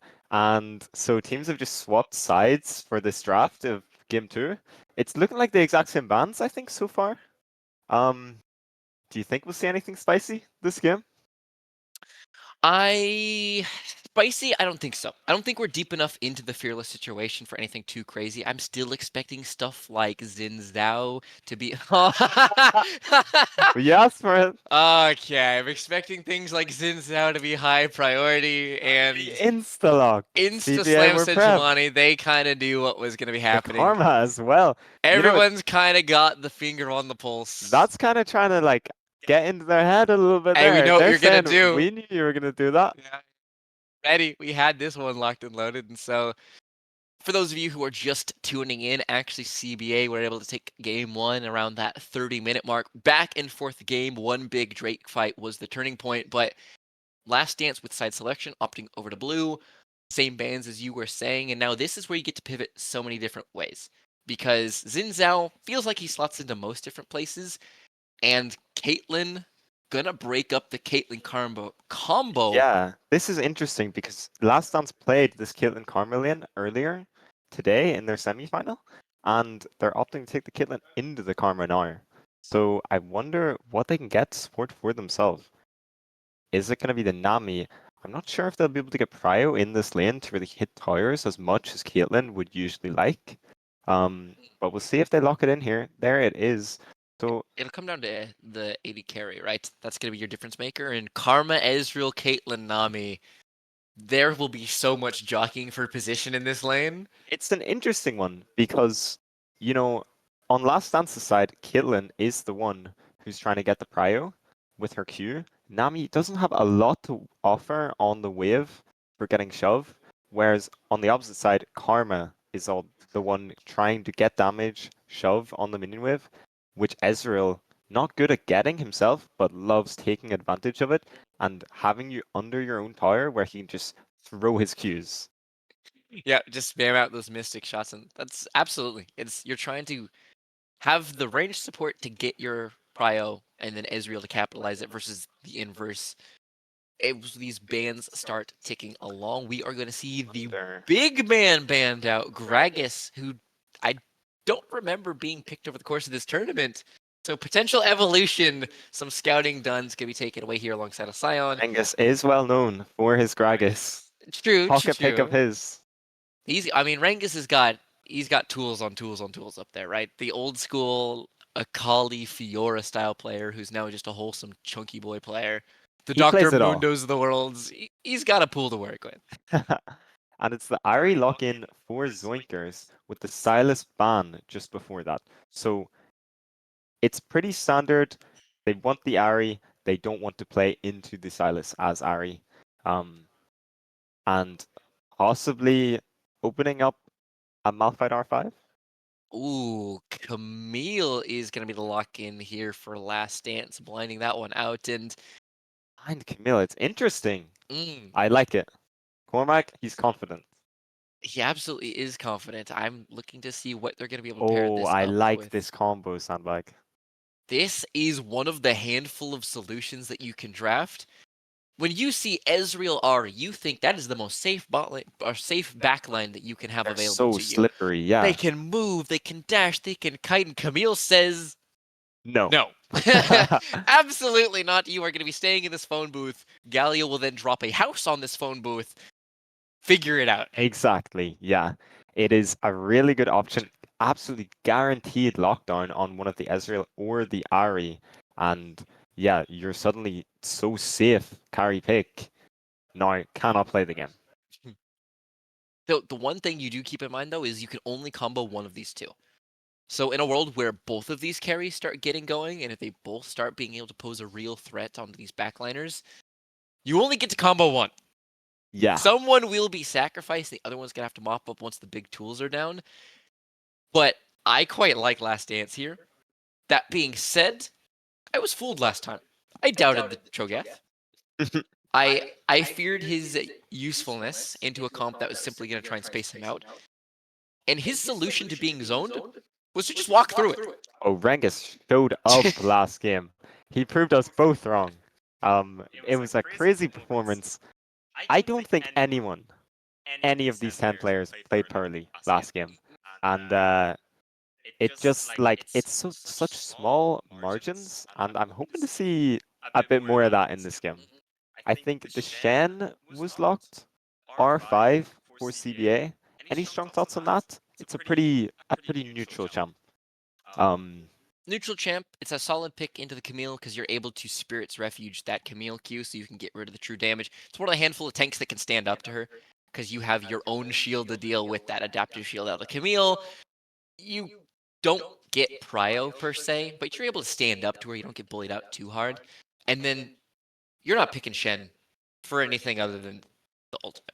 Stand United. Possibly one of the good options. We're talking about this Camille ultimate, this Galio ultimate combo on one of the carries from CBA. Well, a Shen ultimate, if they're gonna live it, it's gonna help. Yeah, absolutely.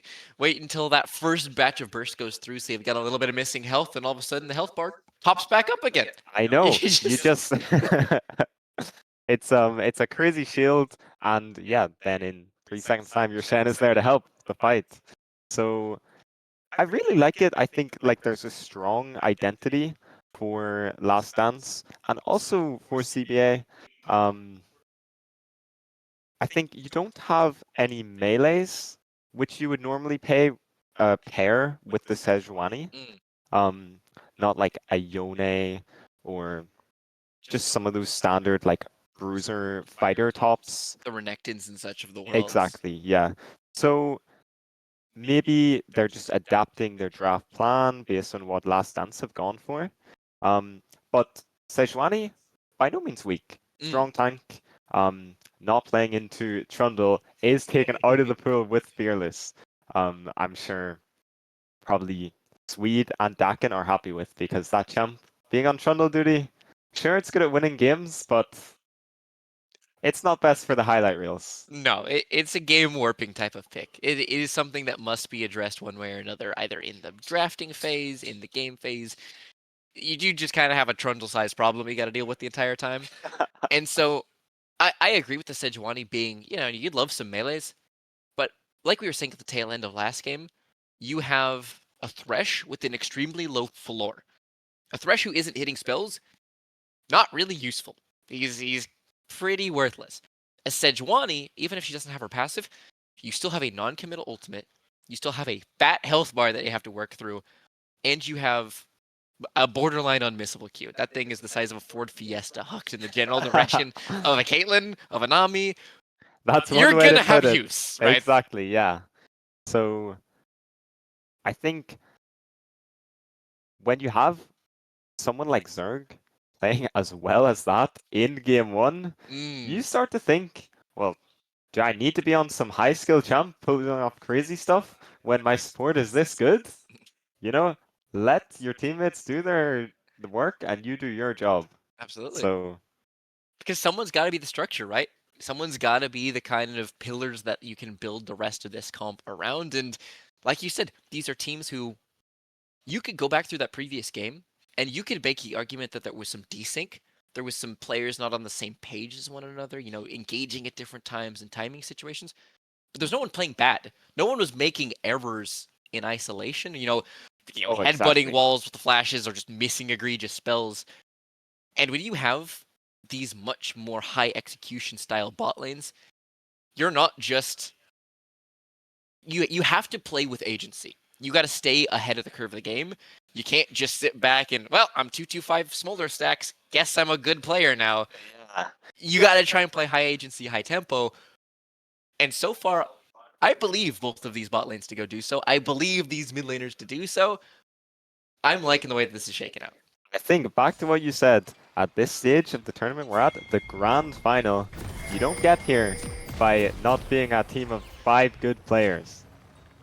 And this is what we love to see. We're talking about how just even when it comes to nothing early in game 1, no player wants to take the safe route like just farm it out. Everyone's trying to get every single advantage they can get. And I'm hoping to see more of it, especially in this bot lane in this game to come. I think could be a huge key deciding factor in the outcome of the game. And speaking of key deciding factors, I just want to give a little bit of shout out. Vaingod on the Debonair Ezreal. My personal favorite of the Ezreal skins. So we've already got a little bit of optics there. We do have a 3-man potential. As Charm start is possible, Dakan will be walking away. They have the vision. Do they throw out that Charm? Mystic Shot connecting, but doesn't end up opting into that E start. And they will just let him walk out. Okay, so no harm, no foul. Information, however, will be traded out as the bot lane moves up into the bot side jungle Travis getting that ward on the Raptors. So they'll know where Swede is looking for. No sweeper for himself to get rid of that vision. Yeah, it actually ends up being blue team with the better vision control, right? You see Caitlyn Nami in control of Tribrush. You have the Raptor ward. The 3-man invade actually ends up going the opposite direction. I love seeing Charm starts! After all of that, he did level the Charm, so he doesn't have the push he was looking for. Zeka, a little bit of debate there. Well, he gets some nice damage on the Travis with the electric proc. Oh, early trading in the bot lane. So I think this one here, one of the key factors is Karma, shields. Nami, heals. Blue side just has a little bit more sustain to work with, so they're the ones that just, they are happy enough with taking any trade. Whereas Vaingod and Zerg, they needs to be a good trade. Yeah, you have to be preemptive with the shielding versus you can be reactive with the Nami. It's not quite so tight in execution timing here. As you see, a little bit of trading back and forth. Another Charm connecting here, and the Electrocute actually doing some serious work on this Galio. He doesn't have any MR to speak of. Sure, he's meant to be the anti-mage. It is a tough one in the early game. No Doran's shield. Yeah, you take a lot of damage early. Until you can get that first reset, sort of, like that mark on the Galio, and then you can have more impact on your own wave state. You're gonna get punished a little bit, and you're just trying your best not to go down too far in farm. Yeah, trying to lose gracefully is the way I love to approach it, right? You're just trying to lose as gracefully and as close as you possibly can every time that magic shield is up. And in the meantime, I want to keep an eye on these CS lanes, because it feels like Travis, you'll look away, you'll look back, you'll look away, you'll look back, and then he just has a 2-wave lead. And pretty much the sum total of the games that he's had so far, he finds a way to get those leads just slowly accrue. And I want to see if he can replicate that this game.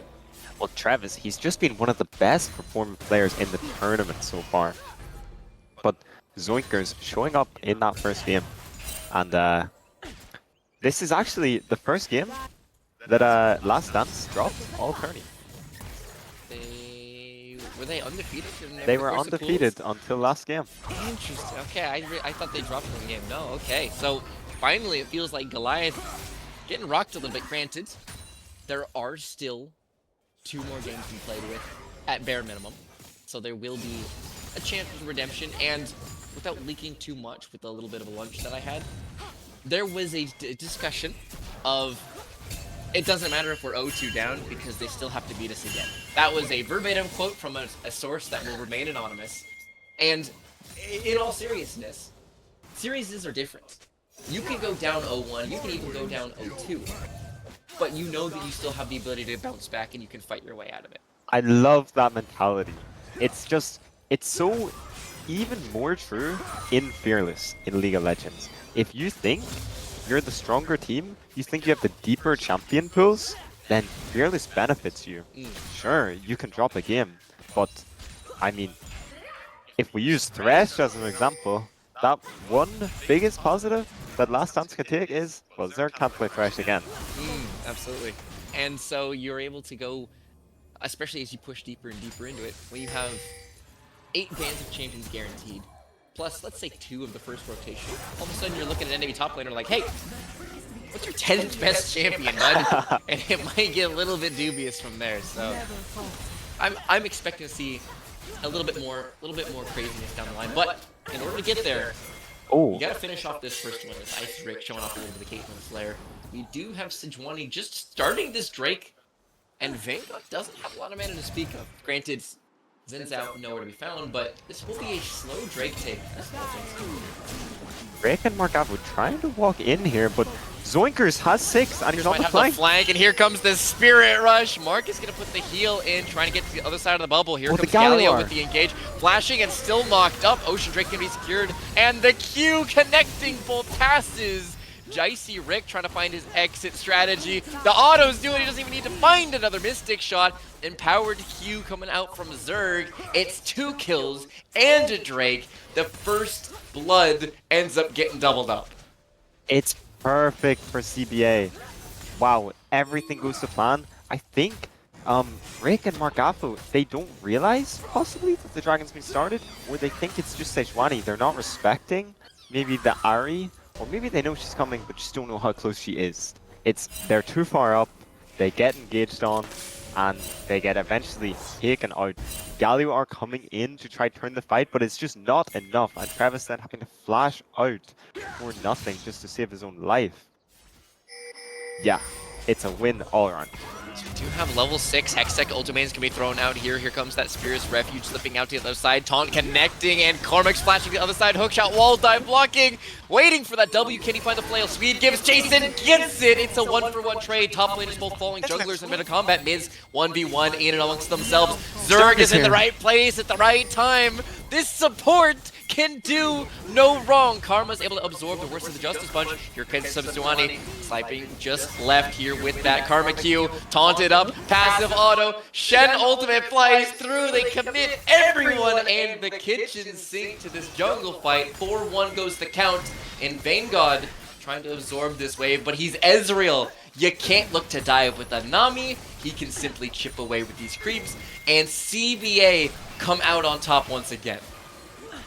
It's just one plate in response is really what Last Dance are getting for this. They did get 1 kill in the top lane, which eventually turned into a 2-for-1 in the favor of CBA. And yeah, Last Dance, I think they just need to slow the game down at this second. You know, get their thoughts together, and make sure that their next play they make is deliberate. As we take inventory across the board here, CS leads far tighter than they were in the previous game, but they are starting to slightly lean one way or another. Rengus, despite committing his ultimate to try and contribute to the team, is up at, 15, 16 creeps, a couple of waves here and there. Jungle the opposite direction. Zinzao unexpectedly building a little bit of a farm lead as Sejuani is looking more to get active on the map. Zin looking up to pick up a couple more creeps here and there. But this time, it's Trevis on Galio duty. He doesn't have a chance to Chovy. This ain't gonna be no 10 CS per minute. He's gonna be playing the low econ version of it, and it'll be a different look for the rest of Last Dance. I do respect it. I like Galio can definitely be much more of a playmaker early. I'm saying this sweet is here here. Comes the ultimate just wide here, and here comes the tidal wave over the top. Icy Rick trying to barrier the worst of the damage. They pile more members in, but turret's really starting to heat up. Taking the damage onto the Ahri. One more auto will do it. It's a 2-for-1. They execute at a bot. Trevis is late to the party. The taunt connecting onto Ezreal, but the barrier's gonna be able to throw out. Charm just short. Trevis able to disengage, but it is more waves dissipated in the bot lane, and Trevis not able to get there in time. More trading top too. Ooh, all 3 empowered autos from Rengus' Shen, putting a real dent into Cormac's health bar. But I was just about to say, You might not be able to say anything. Hookshot, wall dive. Here comes the Audacious charge out attack, and the TP channeled. Will likely have to slip back underneath his turret. It is everybody rotating across the map. TPs, Galley ults, Shen ults, Charm able to interrupt the recall, which is just so annoying for Cormac. But everyone in the right place trying to cover one another, and this real dance that is League Macro on full display. I love this. It's constant punch and counter punch. There's no unanswered blows here. Neither side wants a play to happen without getting something back of their own. And every time you say punch and counter punch, I think Dekken's a great example of that right now. Sejuani is getting the KP. She's getting active, she's on the map, she's exerting her influence. And in the meantime, Look at Dakin's farm lead. We just called it out. It was 5 before that play happened. That has ballooned to 25. That is a full 5 camp clear that was taken in the meantime, while no KP. Nothing is going to be unanswered, and with Drake spawning, 13 seconds left, likely red team owning the river. So I wonder, is Zunker's going to give up this mid whiff here, or he's going to go try catch it? If Travis moves, they sort of have first access possibly to the river. But Dakin's just on his camp spot. Dakin's just hitting cramps. So Swede, he's starting it up ASAP. Vanguard Zerg coming straight in. It might just be a second dragon here. Last Dance don't want to contest. Calling it off. That's another recall is interrupted. They just have the vision and that value of time as a resource. First, it's the Camille getting interrupted with the charm. Then it's Vanguard just chucking out an ultimate. So aggravating to try and play your game of these rotations that we're talking about. So frustrating to play against these players. You're talking about the tempo and everyone just playing this macro game, and they just keep getting 8 seconds behind every single time. One thing I really want to note here is Travis's ultimate is coming up in a matter of seconds. I really want to see this Galio ultimate used proactively.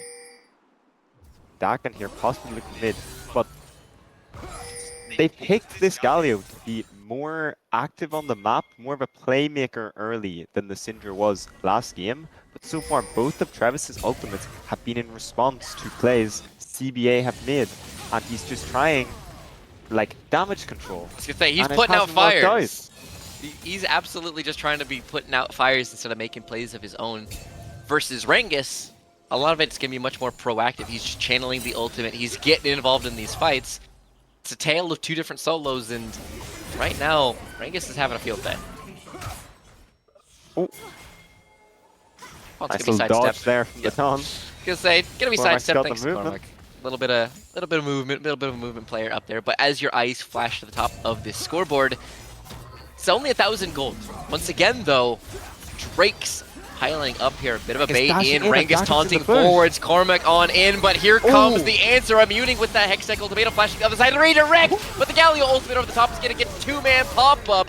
Galio is here in time this time, and he is able to turn these tides, flashing to the other side, waiting on that Justice Punch.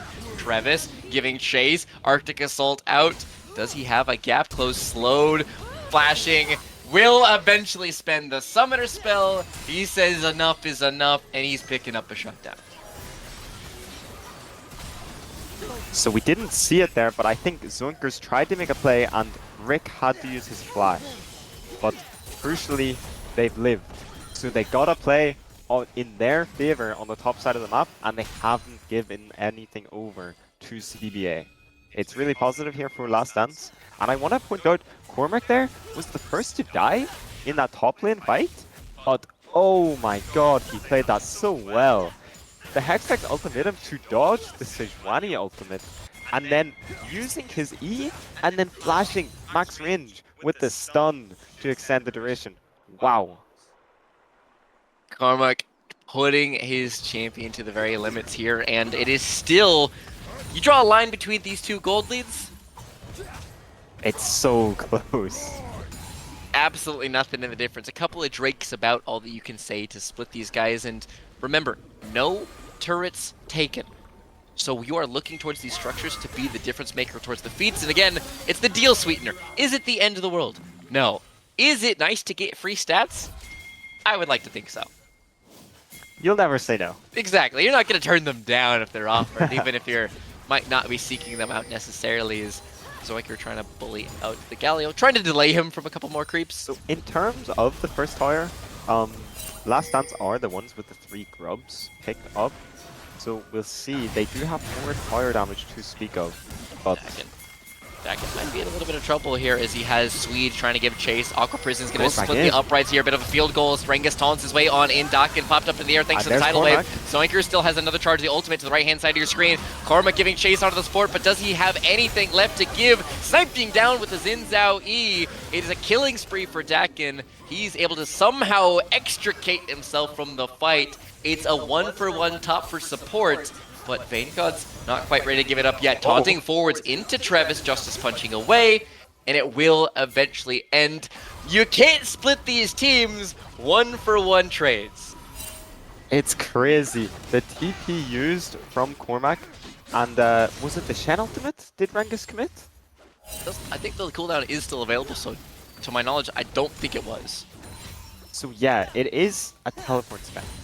And the 1-for-1, it's not ideal for Last Dance, but we'll see if CBA can make use of that Camille teleport being down in the next couple of minutes.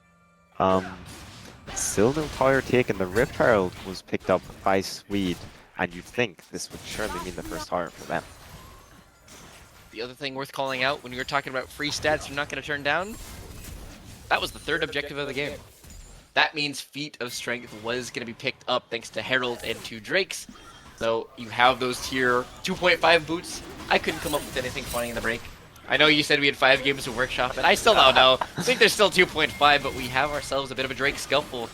As we have 4,000 HP, Cormac on route, Shen to TP, full commit is possible. Here comes the flank of the Ahri, dancing in, and Taunt connects on the mark, and the Nami's already down. The voice engage through. You might have to disengage for the rest of this blue team, but they end up opting in. They full send. Dakin's got the pressing guard, a 4-man pop-up. Zin's out, value through the roof. Travis gonna be lurching his way on in. Camille into the backlines. Cormac's gotta be the hero moment. Taunt onto 2. Travis marching forwards with passive auto attack. Dakin, does he have anything left? He snipes him down with the spear. Stabs him through the heart. Rank is eventually going to be mocked up thanks to Cormac.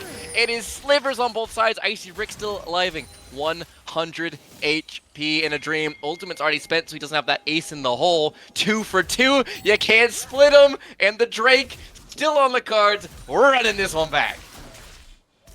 I can't wait to see. I think both teams are just going to reset and sprint straight back there. CBA would love to get this third Drake. It would be sole point for them. Well, Last Dance, they think they need to pick one up for themselves and get that buffer room and not be forced to fight. Buy yourself 5 more minutes here. Rengus is up and has TP if he wants to get out on the map with the quickness. And in the meantime, I'm quietly looking at Zoinkers here.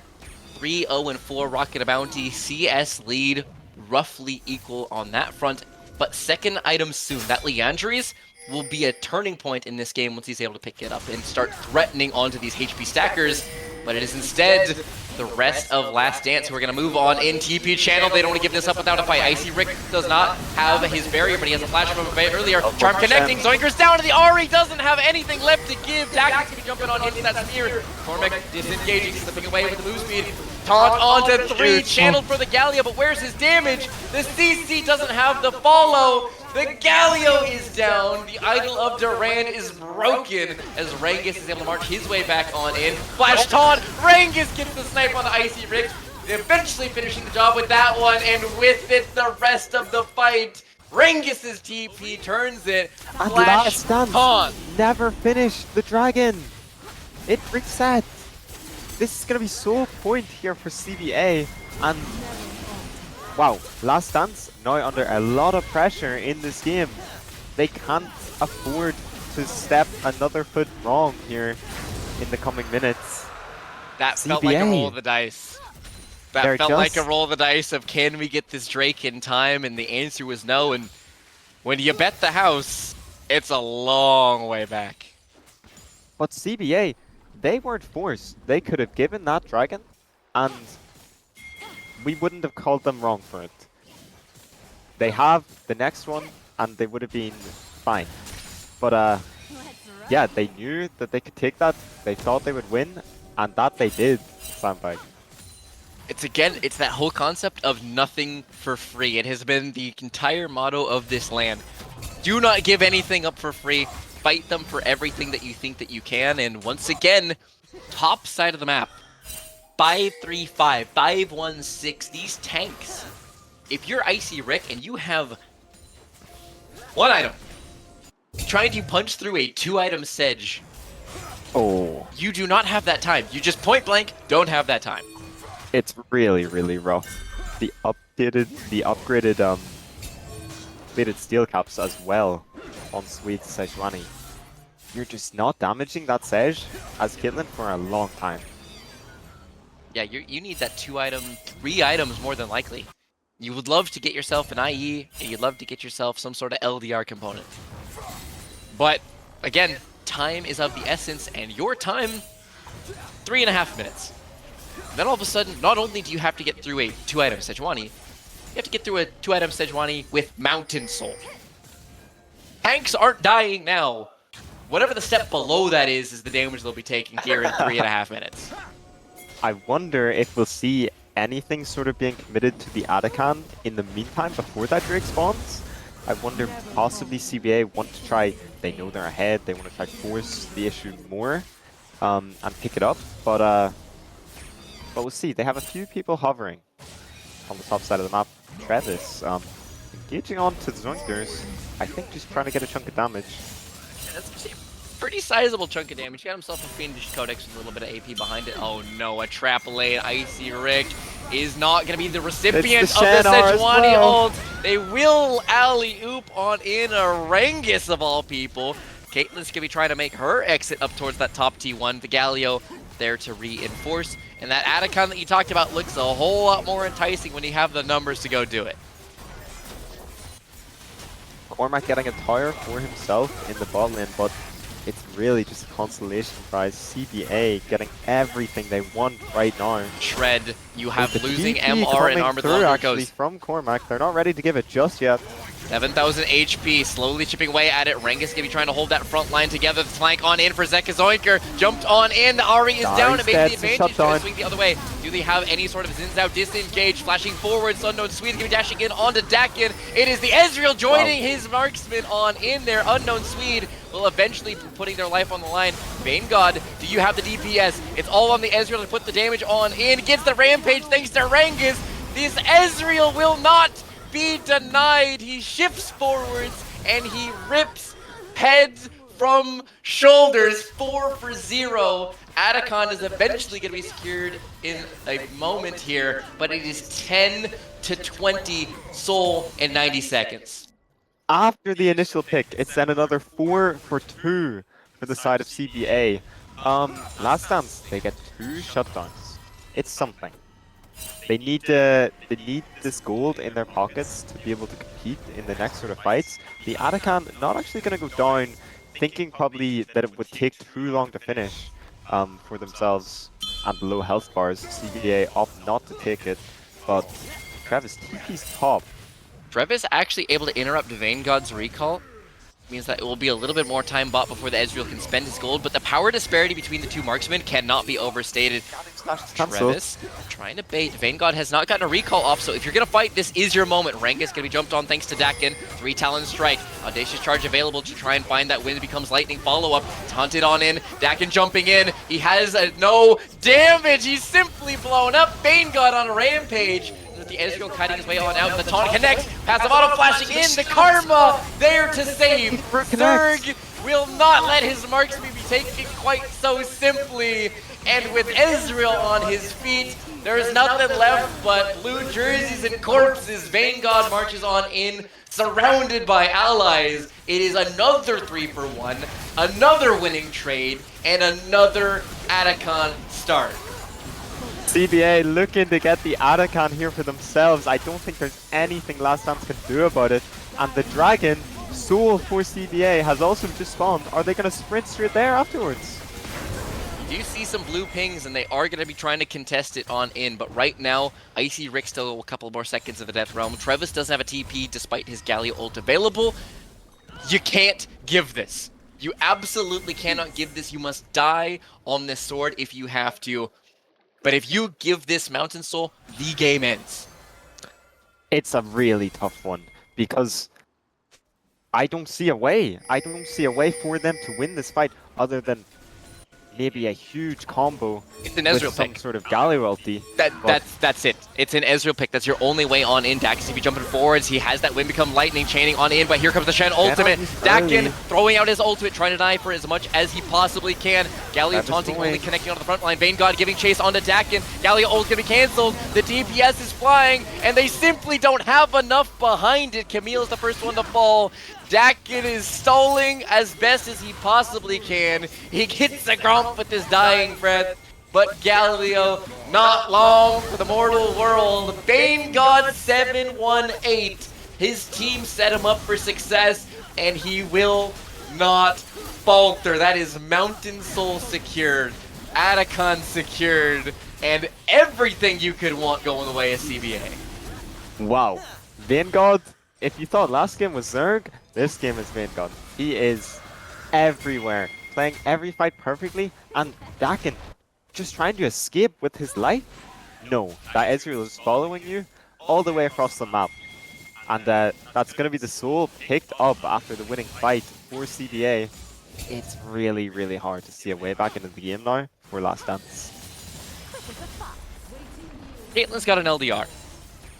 That's the only piece of good news that I can give you for the rest of these Last Dance fans. Everywhere else across Summoner's Rift, Caitlyn had LDR for that fight, and she did not seem to be doing a lot of damage. I'm going to keep it honest with you. I didn't realize it was completed because I did not see it happen. Yeah. I did not see any contribution of an LDR, so perhaps that tiny bit of comfort will be stripped away soon. Trevis trying to find some sort of a posture and get some vision line, because right now it's going to take an error. Let's call a spade here. It will take an error for CBA to give this one up, and right now, doesn't feel like that's something in their character to be doing. Exactly. They've been really clean this game, and they're just hovering around the Nash. I've said it before, I'll say it again, I don't know how. You say an error. What is that error? Their champions are so slippery. It's an Ahri, it's an Ezreal. They have a Shenar and a Karma. Who's your other option to engage on? A Sejuani with 3.5 items? 2.5 items. Sure. Alright. Well, here is your Alamo, 7k HP. They might not even be able to get in time for a steal as Dak is to be charmed up and kept out of the pit. They turn it, they will not flip. Discipline is immune. As they jump on in with the taunt. Galio trying to find something in the backlines. Vanguard's to be cutting down. Eventually, 1,800 gold to be grabbed up. Trevis, they have their fight they're looking for, but the chance to be turned around with a double kill of his own. Zeka jumping in. Swede has an E, stunning up the marksman. The Caitlyn won't be getting anything back. It's 3 for 2. They have their pick. Bot lane slain. Baron stalled. That's about as good as you can hope for here, and it is some gold. Oh, the Nash still started up by CBA. It's going to be a slow one, but they might just have the damage to do this. I'm not sure if Last Dance are even aware or if they can do anything about it. I mean, it's Nami, Galio as well. It's not like you have much threat yourselves, so 6,000. Walking in. 6,000 HP. Trevis is going to be trying to put some sort of a stall here, but Rengus is so tanky. Galio, what do you got for us? Trying to taunt his way on into Zeka. Down to about 400 HP, all of it alone flashing away. Maybe a random ass passive auto. Does he have it? Smited down. Steady hands from Swede. There will be no shenanigans. Sejuani grabbing that one up. And it's a little touch and go, but everyone's able to make their exit. It's so sad, Sandbag, for Last Dance. Because that fight right there before the Nash was one of the best it looked like it could get. If the gold was any closer, this would be a huge winning fight for them. But they're just too far behind that it's not enough. And yeah, the Baron Nashor picked up for CBA, and I think they're just going to look to close this one out in the next couple of minutes here.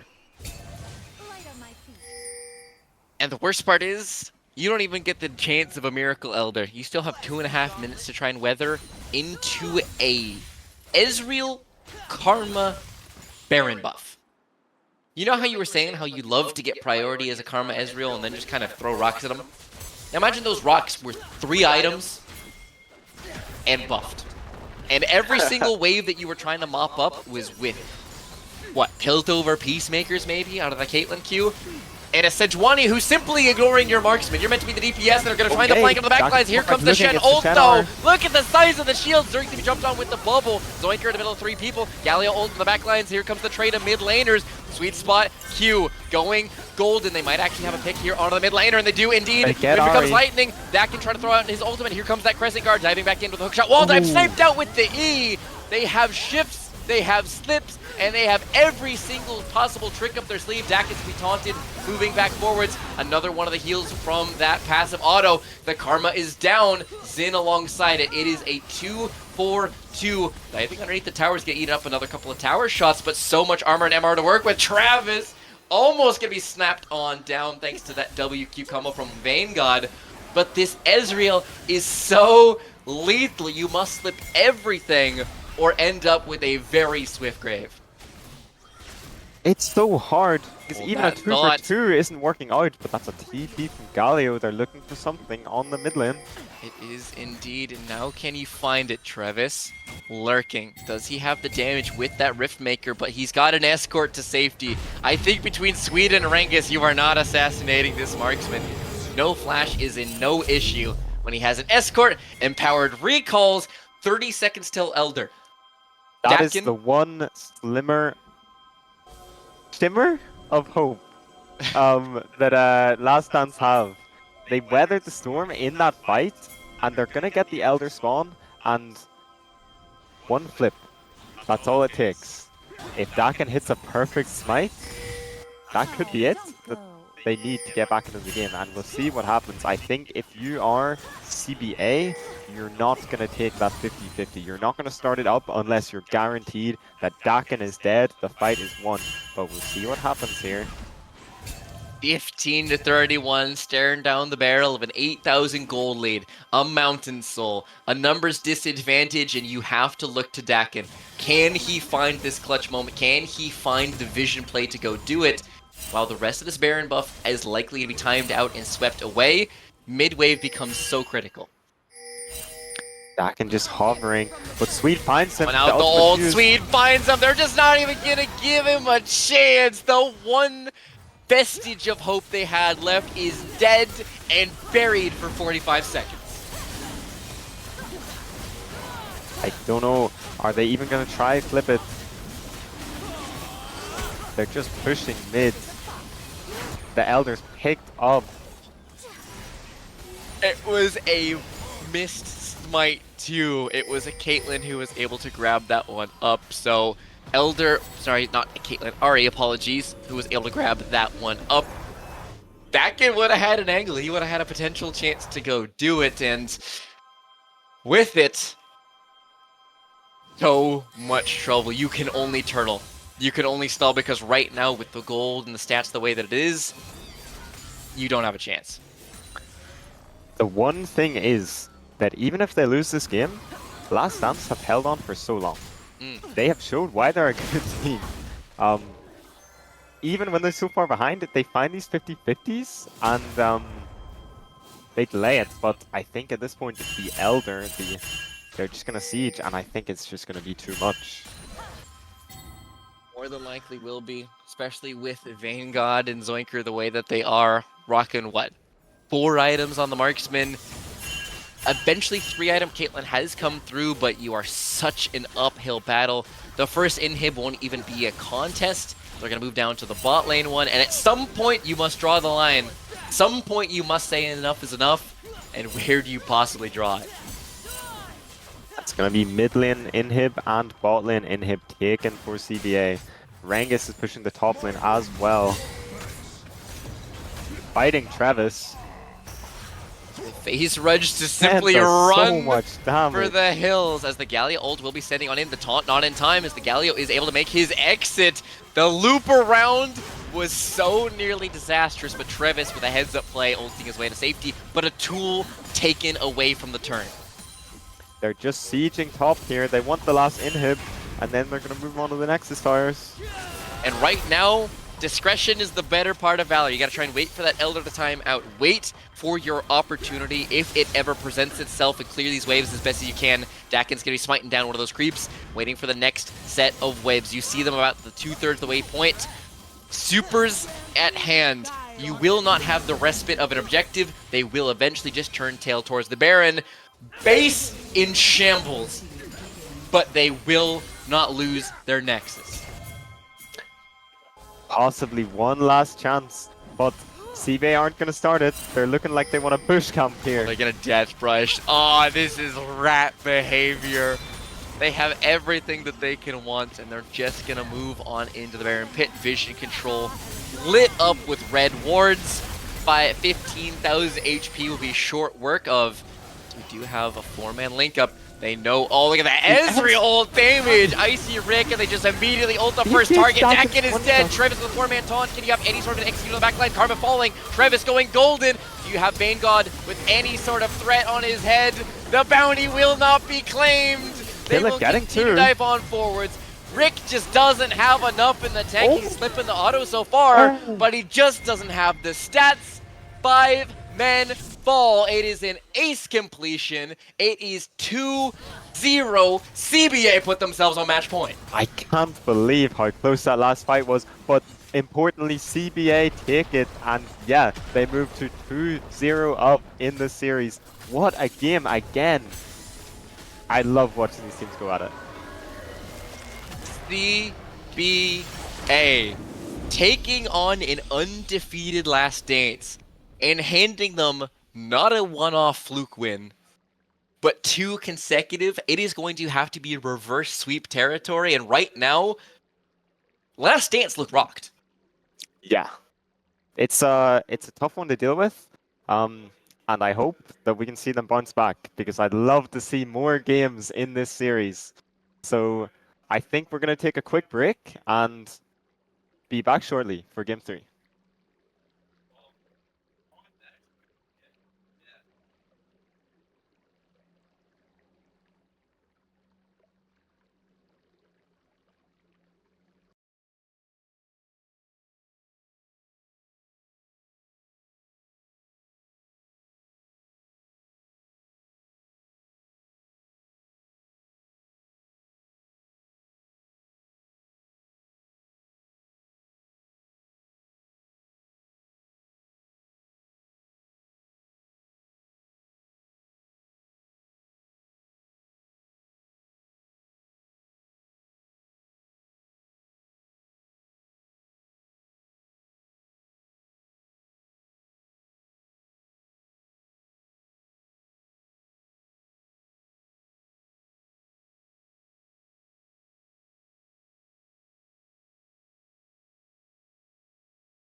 And welcome back to the QUBLAN 2025 League of Legends Edition Grand Finals Game 3. Actually, CBA in a commanding 2-0 lead. Last dance, last chance, no more room for mistakes. I am Zambag. This is Wiggler. How are we feeling on this one? Yeah, I think, finally some draft adaptation coming out in the first rotation bans from Last Dance. It's the Pike left open, Zerg's signature pick. And they've swapped up for a Zac ban. I wonder, is he going to slam the Pike? And if so, when in the draft?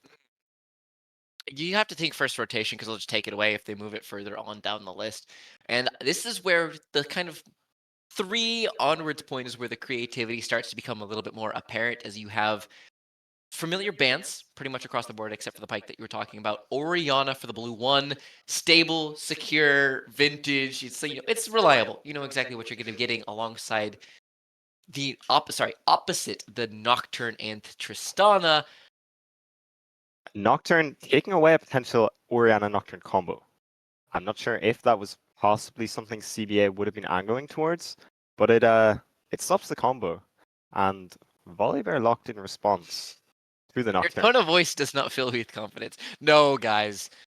Guys, we agreed on this. We had this conversation. I am a certified Scion hater. I think this champ is so obnoxious to play as It's not a Scion mid. It's not a Scion mid. It can't be a Scion mid. I still think this champ is ridiculous. 8 seconds left for them to pick a better champion. My distaste is evident. Let's go. Ooh. Let's go. Not a Scion. Okay, I'm happy Faded. with that. I'm gonna be as loud as possible in hopes that they overhear me. Well- and it sways the draft, but it is not a Scion so far. Volibear, Xayah here for the blue team. I think the Xayah makes sense. Xayah good into dive, and that is exactly what Nocturne wants to do. What Tristana can also do, is good at doing as a champion. So that's locked in. The VN Hover just baited us a little bit, but there's a Nautilus for Last Dance. So we'll see if they will take out the Pike second rotation bans, or if it would potentially be an option. I'm not that familiar, maybe, in my bot lane matchups, but I don't think Pike is something that would traditionally be good into Nautilus. It's something you would want into an Enchanter sport, so I'm not sure. It'll probably be left open here, and I Not to might be mention, surprised if CBA would lock what it. is the natural enemy of the fish? The hook. That's all I'm gonna say on that front. I don't expect to see took the me a pack second here. on that one, I won't lie, but exactly right. So I think a lot of clear engage for Last Dance. They possibly want to give themselves more options in this game to like guarantee making a play when they want to. So yeah, they have those buttons right now. The Nocturne are, the Nautilus are, the you have to fight me right now buttons. So they've locked in that for themselves. Scion is Scion bad. man, baby, Sandbag let's go! visually has his arms in the air celebrating. He hates this champion. Oh, I have been a Scion hater from the days before the Baus, when people were running around with Demolish, back when the passive used to do ridiculous tower damage. People just jam their forehead off of structures. As a top laner, it's obnoxious. As a caster, it's obnoxious. But speak of him no more. Evil has been defeated. Where are makes you looking on sense. this comp? Well, I think the Scion makes sense as a ban. CBA banned the Darius, obviously one of Cormac's signature picks, but good into tanks like the Scion. So I think that's probably what Rengus is going to be looking towards, and they banned the Darius and they took away the Scion in response. Silas being hovered here for Trevis, and it's locked in into the Orianna. So it's looking like they have a comp. They want to fight crappy fights. Where CBA aren't prepared. These champions are all very good in skirmishes, Nautilus, Tristana, Silas, and I'm excited to see it. The one thing I will say is, in your head, you go, oh, Silas could steal Orianna ult. You have the Nocturne Orianna combo, and then you realize you can't Yeah. attach Silas to the top of Nocturne's forehead, so maybe it doesn't quite work out quite as well as you think, and I quite like the Renata pick here, actually. This makes a lot of sense to me. I mean, we talked about how Last Dance have a lot of like dive, engage options, and Renata as well as Xayah, just another champion that's really good into dive. with her ultimate. And oh, the Renekton was hovered, but it might be a Gragas here. A Rumble for Rangus. Wow, I like this one. I don't know if this is a champion that's been played at all yet in this tournament. So I'm excited to see it. It is something really you see a lot of in like pro play at the highest level. And yeah, we'll see how it works in their comp. The set locked in response for Cormac. Another champion that he likes, is comfortable on. Yeah, that's our drafts. Any Right. I have thoughts and feelings about these last two picks here. And the Rumble and the set. The Rumble does make a whole lot of sense to me in terms of if you're picking a dive comp and you are going to be running forwards, you're going to be trying to gap close onto a champ who's already known for good peel back in the Xayah, in the Renata, in the Rumble, you are receiving the gauge extremely well. I quite like the Rumble pick in that regard. The set is strange to me because a lot of times you like to be able to build up the grit with burst damage and then you immediately turn it around, right? You have these big haymakers, you have these engages. The more HP you have when I pick you up and jam you into your own backline, the better it gets. Rumble doesn't strike me as one of those champions that you necessarily want to play it into. And I'm actually unfamiliar with the matchup. In my head, Rumble can just space this guy out relatively consistently. I'm not sure. I think obviously if this set gets on top of Rumble, both champs being even gold-wise, I think Set is winning that 1v1. But Sure. will he get the option? Like you said, Rumble with his with his ease is really annoying. The slow on it just space you out the move speed on his W as well. It can be annoying, I imagine, for the set to play. We'll see how it ends up looking in game. I want to point out that Travis locked in his Silas, and CBA picked two champions with hugely impactful ultimates. They have given the option for Travis to use these. I'm really excited to see in this game, because Travis is a really strong player, has performed really well throughout this tournament, how he can make use of these ultimates. The Orianna as well, another strong one. He has a lot of options to pick from depending on the scenario. Yeah. The one small bit of cold water that I'm going to pour on the hype of the, Silas of the set of playmaking is the fallback pattern or outrageous lack thereof. What is your wave clear in a world in which you are being sieged by Xayah and Orianna? What is your... If we don't have enough to kill you during our dive, you don't have another plan other than diving. Nocturne is not exactly much of a zone control, macro moving. He is going to do one thing and one thing very well. And that is fly at your head, yelling, cutting the lights. Yeah, I think it's important if we're trying to imagine how these fights are going to go in game. If it is a full 5v5 and Silas is jumping in, he will get focused, he will get stunned by the volley bear, guaranteed. There's Renata follow-up, there's Xayah potential route. There is a lot of damage, and he could potentially die really fast in these fights. I mean, we talk about him as a skirmish champion. In those sort of 2v2s, 3v3s, where there's not quite as much damage and he has time to play, get multiple procs of his W for the heal, that's where the champ really shines. So I think the biggest thing for me, if I compare this to game 1 of our series, where we had CBA with the comp that needed to get ahead early, and they did that. And now I think it is flipped. I think we have Last Dance want to find these scrappy fights where CBA are unprepared and yeah, take advantage, get leads.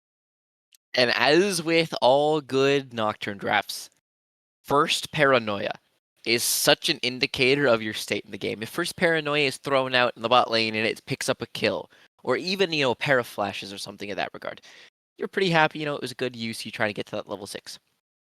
If paranoia is thrown out and Renata just handshakes you off, or Orianna just phase rushes out of there, or he doesn't get anything going with it, as you said, you're on such a timer. you are required to keep on moving the ball along, keeping the pace pushed, and it feels like into a Volibear, he's gonna run amok in the early game one way or another. Nocturne, he needs that 6, and then he needs to make that useful. Yeah, I think it's a really good point. I'm excited to see. I mean, the first R, will they sort of, there's been a lot of prio on the early dragons from CBA in this series so far. And we'll see if it's the same deal in this game. And there's the setup for Last Dance to come in with this Nocturne, with a Silas potentially on a flank. It could spell disaster for CBA if they haven't prepared properly. And if Silas or Tristana get ahead early, these champs can run over the game with a lead. Not to mention Silas being solo AP. Also worth always noting of it then becomes a matter of, do I itemize against the one guy who's fed, or do I itemize against the other 4 people who I need to address? So with that being said, Last Dance. You have to try and find your form. You were able to play such a blinder for game 1. You were able to sweep your way through the semifinals, just brushing aside opponents left, right, and center, and now this is the moment where you bend or you break. You are either going to be pushed down 0-2. As I was saying, 0-2, they're pretty indifferent to. At least that was what the claim was. Because you still got to beat us again. We now have deeper pools. They were comfortable. It doesn't matter being down a deficit. We'll be able to come back. Now, time to put the money where the mouth is. Exactly. People forget in the game of League of Legends, in a series like this, being 2-0 up in a series, it's exactly that. You have to win again. You have no advantage in the individual game, just in the series. So if you're running out of champions and you can't take another, it's all for nothing. We'll see here. Just early pause here, and now we're finally getting into game. Yep. In the I meantime, want to see, do we expect any early shenanigans here with yeah, the I see Nautilus? pings on pings on pings. I'm looking at pings on pings on pings on pings to the bot lane, so I expect early shenanigans. It's a Nautilus. We've all been in games with Nautilus. Him and Blitzcrank will be sprinting towards enemy jungle at the speed of sound and trying to get something going, Love and to see it, and I like sniffed what out. CBA have done. A stack of their own in the bush. Possibly, maybe expecting an invade from River. And Last Dance have gone bot lane tri-bush. They are wrapping around. We might be in for something crazy here. Unstoppable force versus a movable object, perhaps, but the ping is going to be counting out question marks using that Ori ball, but neither one of them, my ships in the night, are going to find one another. Vision secured, small info advantage, but no blood flows. Little bit of a bait for us there. Nothing ends up happening. Mark Gaffo positioning aggressively here in the bush. I'm sure CBA won't be caught off guard by this. They might expect it and look to be walking into lane with their minion wave as a buffer between the bush and themselves. So I don't think there'll be any early cheese to be had. Nope, there will not be those. As you rightly identified, walking hand in hand with their minions, following the nice little conga line, and it will not be anything more. And I don't know what to think. Normally, this is where I say, it'll be one of the quieter earlies, it'll be one of the more aggressive earlies. I don't know. I genuinely can't tell if this is going to be a fist fight level 2 type deal, or if this is going to be a farm till 40 minutes, because you don't have any more room for error. Exactly. Early trading top lane, that Rumble doing a lot of damage with the Scorch and the Comet. Set. He has his D-Shield, his second wind. I mean, Set, his passive as well, the health regen. He likes to trade a lot. We'll see, it could be a fight-heavy top lane, but it depends, like how we talked in draft as well, if Set can even get on top of the Rumble to hit him back. Yeah, the health bar is definitely pretty fraudulent when it comes to that champion, as we do see. That's a new one for me, but I'd agree with that, yeah. The health bar is fraudulent, man. You gotta try and whittle it down to 1/3 HP, and then he presses W and gets it back, and then he stands there underneath his turret, getting every single piece of regen in the game. It's a fraudulent health bar. I don't know what to tell you. As Mark is electing not to pull the trigger, he's just gonna be playing that vision control. He's just hanging out of those moves. He does not land. He's just gonna be getting burnt down a little bit. So both junglers here cleared up to the top side, maybe expecting the trading the same way we've been saying. And oh, mid lane as well. Really nice trade for Travis onto Zoinker. Oh, that's a lot of damage back from Cormac. They're both willing to just put their lives on the line here, down to 200 HP up. He's flashing forwards. Ooh. Travis is able to get Zoinker's flash in exchange here. Travis is down, going to be burning. Does he have the mana for that command attack? Zeka, Zoinker, pushing him back, but Nocturne on route. Does Dakin have anything, as you rightly identified, but it doesn't look like the level 4 Nocturne quite has enough. Ooh, he's able to find the Duskbringer, but not lethal damage. He's got the Fear Tether. There's nothing more to be had here. The Volibear is just going to be pushing him out, picking up bot side Crab, but it will be answered with the top side by this Nocturne. I think Dakin recognized here that Volibear would be stronger and path towards the bot lane scuttle, but Swede actually skipped top lane scuttle when he saw the health bar of the Sylas to walk mid, and then they end up sort of swapping again. So, yeah, it is one scuttle apiece for them both, and Dakin going for the reset. Swede immediately onto his camp respawn on the bot side of the map. So he'll be pathing up again to top side, I think. Unlikely here. Travis is going to be zoned out temporarily, trying to get his way back into the lane, but Command Dissonance, apology, is still going to be finding the mark. Zerg was doing his best to try and freeze this wave, but Mark will not be allowing him to do so. Still trying to hold it. Supportal combat, like, no. No, absolutely This guy not. is such a nuisance to play against. And does he end up holding the wave?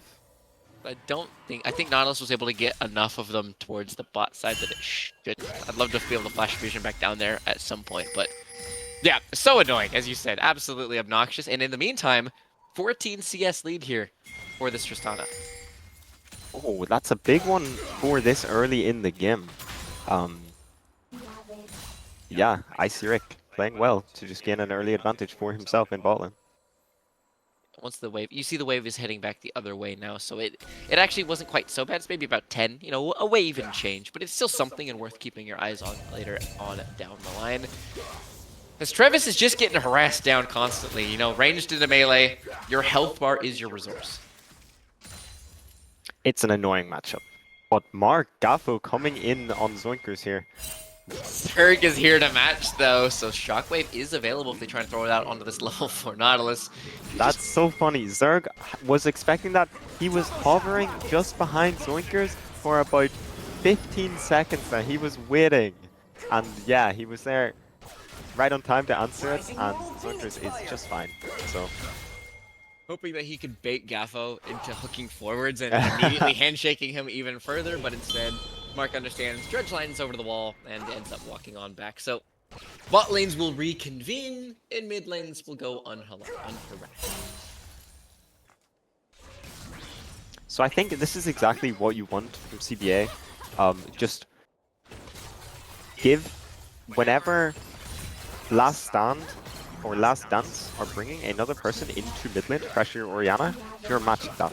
Because in the 1v1, Orianna's such a bully to Sylas. Okay, engage in bot lane here. Route. Mark Gaffo does have the Aftershock to stall for a little while longer, but here comes the flash out to the other side. Dakin en route. Unknown Swede's gonna be forced to flash away. Does he Vanguard have the DPS? Trying to get those feathers passing on through.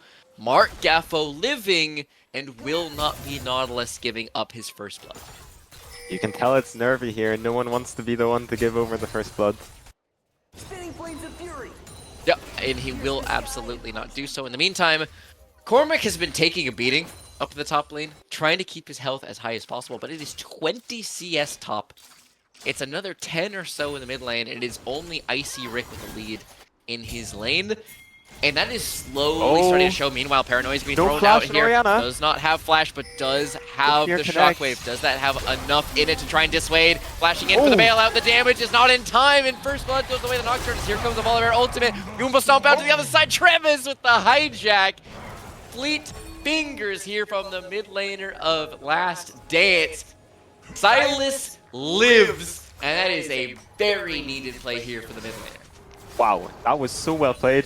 Firstly, Zerg, when he sees Zoinkers is caught out, almost surely dead, he flashes forward with the Granada Glass W coming to give him a little bit of extra time, then combined with the Orianna Shockwave, they almost actually get a kill.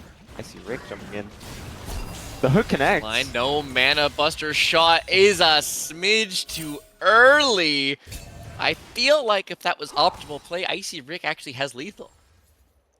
I'm not sure.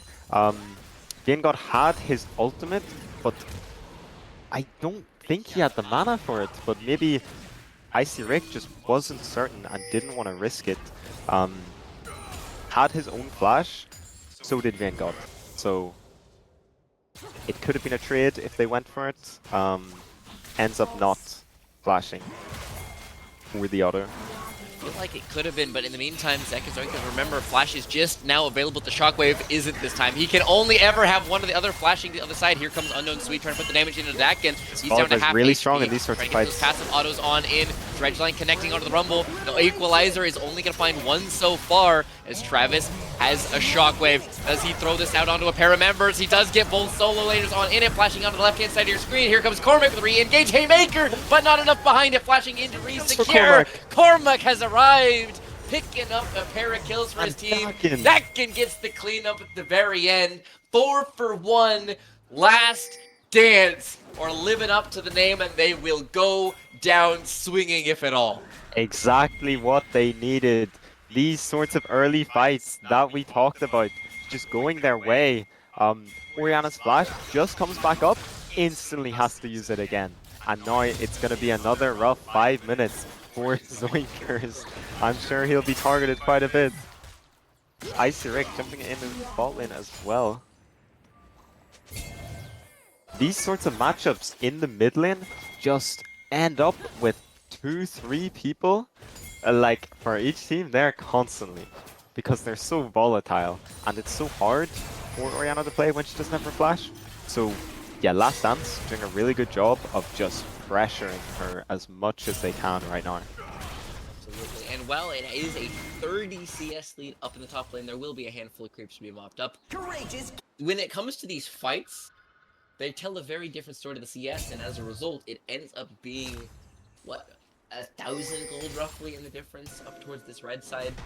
Solo lanes are relying on KP to try and fix some of the CS disparity. So I'm noticing Travis is going for Rod of Ages on Silas, so possibly more of a scaling build for later on rather than the Hextech Rocket Belt would be your really aggressive early option for forcing even more plays.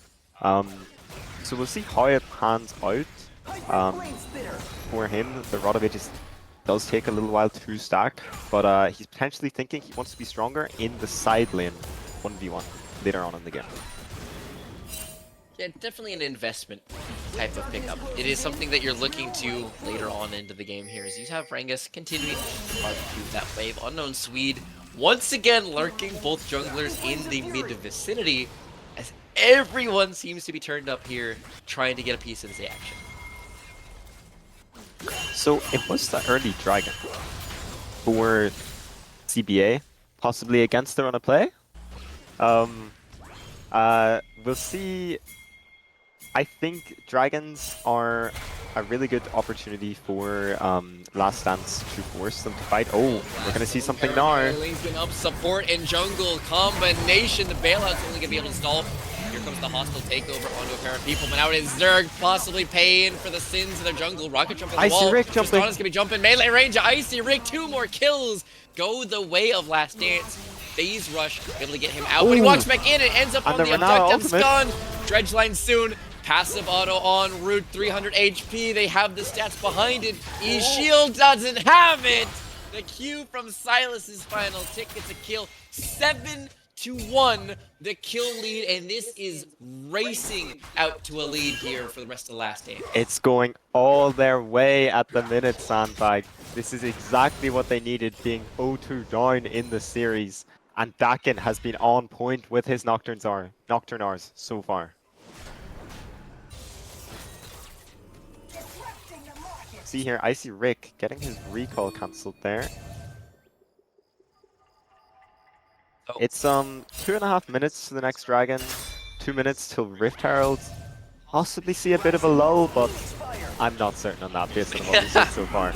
Cormac fighting again. Look at the shield out of Cormac, who's going to be throwing out that ultimate showstopper. Puts an end to not only the show, but to Rengus' life. Solo Bolo up top. Well played by Cormac. He's having an amazing game here in Game 3 so far. I see Rick face checking into 2 people. Mark Apu's there, but... Good jump backwards, and the Nautilus there to try and dissuade any further aggression onto his marksman. But that is a lot of health to be paying for, as he will be sent packing with the recall, instead canceling it out. Travis trying to scout as best as he can, and the gold's starting to build.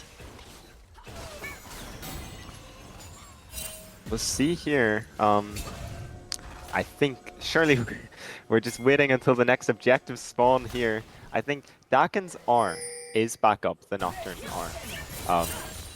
I think that's the big one. Any coordinated play for Last Dance is... It's so hard to play against. Here we go instantly. No, Nocturne ult's gonna be getting a flash here. Shockwave underneath for another tower shot, but Revis, remember you called out it's that Roa build, and he's got so much health. But a couple of tower shots here and there, small potatoes. He's got the health to work to him. for. But that's Oriana's flash. Again, used almost instantly after coming back off cooldown. CBA take control of the river here. In preparation for the dragon spawn. Would be their second if they picked it up. So, Flashing forward, doesn't have it. Trevis trying to find the flash ultimate, but here comes Sweet. He doesn't have a flash, waiting for that objective. It's gone cooldown, slowed down thanks to command dissonance. Trying to get the passive auto, he gets it 1 for 1 in the 2v1 situation. Now it's up to Daka to try and find an avenging kill if possible. Cormac, Haymaker slammed into the wall. Trying to go immune with that spell shield. Rengus and Cormac doing battle up into the top lane. Ultimate available for Cormac. He is 1 W cooldown away from sending underneath that structure. I can feel it. it's just fighting on all fronts right now. Travis not quite hitting what he was looking for with the Flash Oriana R combo, but he gets the kill anyway, 1v2, and goes down for his troubles, but wow, he's playing well here so far. He absolutely is, and it is topside continuing to widen that gap. CS lead has been effectively neutralized. 6 kills to 0, or effectively 6 kills to 2, thanks to that Volibear picking up a pair of his own. But 0-4 for Zoinker. He has not been given a morsel of room. Last Dance just don't want to let him breathe here. Breathe. And they're starting up the dragon. It's sort of hard, I think, for CBA to walk in. Rengus does have an ultimate, and he has TP'd in early, so it will be a commit down towards it. Waiting for the set, 3,000 HP. Trevis is going to be stealing an equalizer of his own, and it's beautiful on the 4 members. Volibear is able to get the ultimate. Helps to take over the more free field. Back in the first one to fall. Going into the Featherstorm. Waiting for that blade color. Shockwave on to 3. Here comes the Haymaker. It is Cormac turning around with 1 swift punch. It's a quadra kill to the top laner. Set's TP wasn't even needed, and he still swings this fight. Cormac, oh my god. Just when you thought Zoinkers had hit an amazing Oriana Shockwave to turn the fight, Cormac comes in. Wow, that's crazy. But CBA actually got the dragon. But a 5k gold lead this early into the game. That's a lot to deal with. It is an outrageous amount, and if you flip over to the gold lead here, and you are able to see where it comes from, look at the top lane disparity. 2,400 golds in 1 fight. 7-0-1 for Cormac. He does not want to go out of this tournament just yet, so... Now, it actually, for the first time in this series, is CBA put on the back foot, and now they're the ones who are looking for whatever sort of lopsided fights they can take. But right now, Zoinker is a melee minion with a real nice skin. That is a Seraph shield that has been popped, and Archangel's given some stats, and an 0-5 scoreline. It is so hard for him right now, and it's really frustrating. I'm a mid lane main myself, and I've been there. You think, I'm winning lane, I'm up CS, and every minute there is a Nautilus in my lane, there's a Nocturne on my head, there is a Set just dropped a quadra kill on my face. It's hard. Walking up in the Demolitionist, gonna live up to her name. Mid T1, not long for the world. Trevis in a 2v1 situation, trying to mop up the wave as best as he can. Vanguard ends up tanking a tower shot, which is a scary proposition as the Nautilus can throw out a dredge line all of his own. Featherstorm spent early. Here comes the Paranoia, and she doesn't have the tool. Dakkin's here for the cleanup. The Volibear for the unstoppable. Hostile takeover onto one, but there's simply no way out. That bear is buried. Killing spree for Icy Rick. Unknown Swede hits the dirt. 3 more into the coffers of Last Dance, and they are looking to push us on towards this game forward further. So Icy Rick has just been moving all over the map. He took the first tower in bot lane, he moved mid lane, took that one there, and he's just always there to get the kills. He's jumping in now on Zoinkers, he has so much damage. Oh! Glaive Buster shot, trade of ultimates here, but Icy Rick still got 180 HP to his name. Calculated, no worries, got the ult down. Holds on to the barrier. Ice in his veins is what I'll say. He knows he's not in danger there, and nothing back for Zoinkers. He can't even farm under his own tier 2 bot lane without being jumped on. As you said, as a mid laner, it's just the most disturbing experience of all time of just give me a 1v1, guys. Just one at a time here and let me farm, let me lane. But also, credit here, Trevis, 14 KP out of 17 kills. He has been everywhere in this game. I mean, the Nautilus as well, though, right? Mark has got himself 13 out of the 17. Cormac obviously is making his own luck up in the top lane. But this mid support combination, using the Paranoia, using that Fog of War, they have set them so far behind. 20 minutes into the game, objective bounties have spawned, which on one hand, hey, it's a possible gold injection. On the other, Panic Station's objective bounties have spawned in 20 minutes. Exactly, yeah. This is going to be the 3rd dragon coming up in just under a minute's time. 2-0 on that front to CBA, but I'm not sure how they can contest this one right now. I don't expect there to be a contest. I think at this point in time, you have successfully gotten the first 2, you have bought yourself 10 minutes. Exactly, You can have the yeah. first 2 and then turtle up for the next 3, because I don't want anything to do with what they got going on the other side of that scoreboard. I think what they do need to look for right now is maybe patches on the side lane. Maybe if Last Dance expect them to contest the dragon, they can move people into the top side, try push for a tier 1 trade on the other side of the map. Swede looking on the Travis right now, but I'm not sure that's a 1v1 he wants to take. Yeah, I definitely wouldn't encourage it. I wouldn't advise it. You do have 2 full completed items, and we were talking about Roa being the slower build. He's already on 8 stacks. He got it so early that he's going to be able to have that by the 25-minute mark fully stacked, plus a Cosmic Drive on top of it. 2 items for Tristana. You want nothing to do with this fight, so it's about what you can get elsewhere on the map. And on Summoner's Rift, Orianna is currently walking away from a crashing wave. She's got nowhere to live. Orianna, he's a bit broke. That is the dragon taken over by Last Dance. CBA, they brought members here, but I'm not sure there's much to look for. Like you pointed out, they've been leading waves in top lane, possibly in bot lane here as well.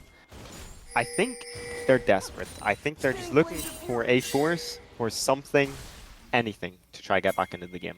Because as it stands right now, it's a bit of a formality. They have left Cormac completely unattended on this bot T2, and it is going to be Herald summoned, so structures will be immediately smashed to pieces, but Trevis is going to be able to scout out all on his own. A potential collapse coming in. Here comes Cormac's CP, he has flash, he has R, he has playmaking ability. Here comes the Paranoia onto the back lines. Orianna isolated from the rest of our team. She is dead and buried. The body's not even cold. Cormac's got a haymaker, and look at that damage from the top laner. Legendary for the set.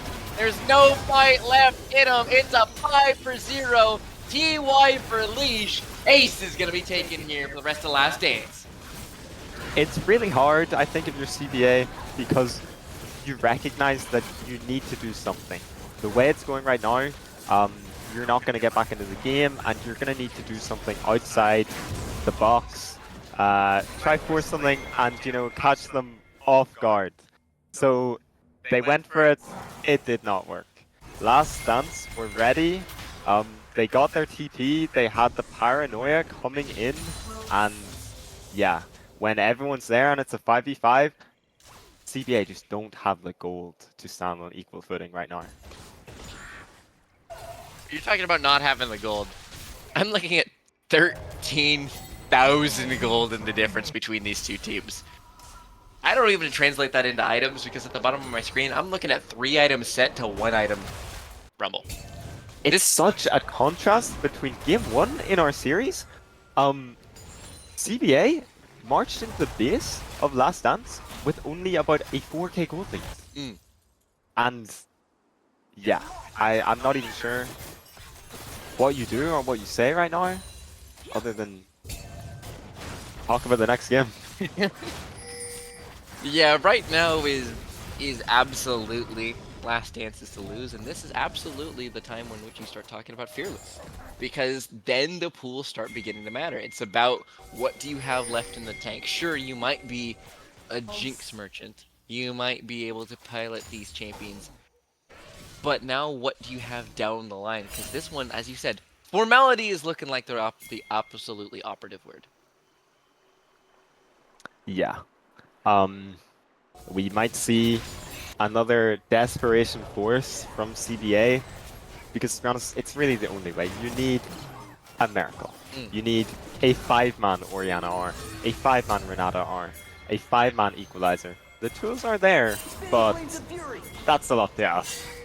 And while I do like the idea of a 5-man Orianna ult, I do have the Equalizer being thrown out here on Karma, waiting for that Haymaker. Showstopper's gonna be spent out early. Oh Look at the my. damage onto the Volibear! It's a pick, but not the way you think. They will eventually shut down this set. And the mid lane, they're just marching into the base. They killed Orianna. It's a 2-for-1. They picked off the Orianna. You said a 5-man Shockwave. She's got no AP behind it. This is an Archangels and some bits and pieces of a Leandries. Even if it's a 10-man Orianna ult, that's still not going to be lethal. So that's mid inhibitor taken down for Last Dance. Travis just pressuring the bot lane as well, and it's the Baron Nashor started. There's nothing to be done about this. No, no. I'll put it this way. Set just got shut down and gave up over 1,000 gold. He's still got a 200 gold bounty. This guy is so far ahead that they claimed a maximum bounty on him, and he still had not just a bounty, but a 200 gold bounty. He's got more of a bounty than his Nocturne does after giving the whole damn thing up. Yeah, it's something they got the shutdown, but it's what Last Dance take in response. They got your Orianna, they got your Volibear, they got your mid lane tower, inhib, and then moved on to the Nash. These are not fair trades. No, absolutely. I also want to give a small aside here. Cormac is going the funniest build that Set has available. It is the full W damage build. It is the Overlord's Blood Mail and the Spear of Shojin, so that way you get as much ability power damage as possible, so that W will actually one-tap. Vanguard, Zerg, and Zeus. Maybe not Zeus with the Seraph Shield if I mathed that appropriately. I think the Seraph Shield is going to be enough to live. But Vanguard, if it's not, ulting it, and Zerg, if they're not bailing it out, actually one-shots with full grit. Yeah, I was shocked when I saw the damage coming out on that Volibear in the top lane play. Almost one-shot him, and that's the tankiest member on the side of CBA. And that's after he's built some health, right? He's got himself a Sundered Sky. He's got a little bit of HP behind him from his ultimate as well. It's right now, it is just a matter of putting the finishing touches on what is an outright... If you tuned into the series and went, oh, I wonder how this game is going, see 24-5 and go, wow, this is a lopsided looking series. And being told it's 2-0, they're like, oh, wow, it's probably the end of the series, right? Exactly. Not thinking that this is the one of the potential 1-2 waiting to be happened. Again, anything can happen. They are going to be a little bit of pick here on the Mark Gaffo, throwing out the ultimate just as a get off me type button. They're just looking to wrap this one up. I think it shows when you have two really good teams going at it, it can sometimes end like this. Because these teams are so good, and when they get a lead, they push it and they push it. And CBA, they keep knowing they have to do something to get back into the game. Yeah, it hasn't come off for them, but you gotta try rather than just bleed it out. Angus is dumping his equalizer into the wave despite the Baron buff to try and clear it out as best as he can. Trev is simply escorting his cannon minions, but their walls are closing in fast. Like you said, you can't just play to not lose, you gotta try and find your moment, and unfortunately, don't think 2 Itemori is gonna be your moment. Yeah, it's rough. Oh, the Shockwave comes out, but it's... You got Tristana is so comfortable. half of Icy Rick's health bar was your big playmaking tool. That's just so depressing to try and watch. He's chilling on half health. He has both sums. It's not enough. And ult and a 2-level lead on enemy mid laner. Just horrible. If you're here for the rest of CBA, it is just horrible. As Cormac's gonna be walking backwards, Paranoia for a little bit of a displacement. Here comes the equalizer. Hook and Anzox onto the marksman. Bane gone down, and with it, the rest of the fight, you have to imagine Icy Rick double kill over the set. It's not even hype anymore. It's just a formality. 5-0. Base is over. This will not be a sweep. We are going to a game 4, and Last Dance still have some fight in it. Last Dance have at least one more dance. Let's go. Game 4.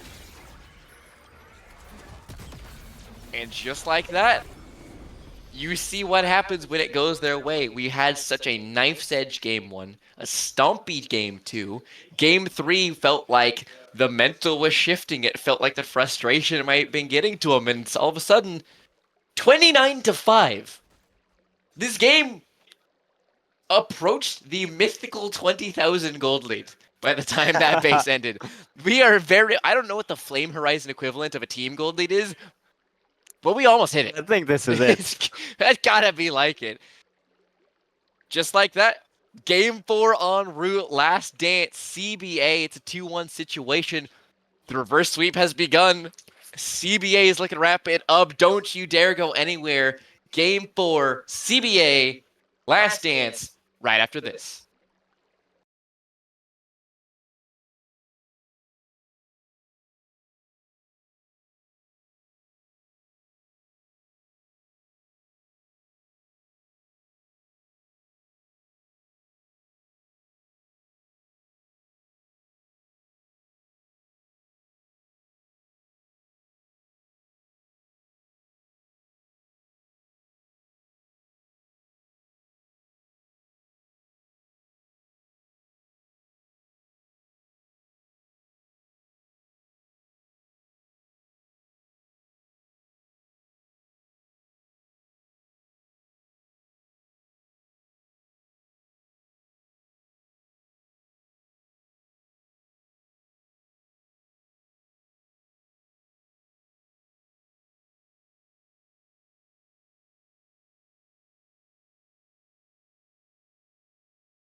Ladies and gentlemen, welcome back to the QUBLAN 2025 Grand Finals Last Dance taking on CBA.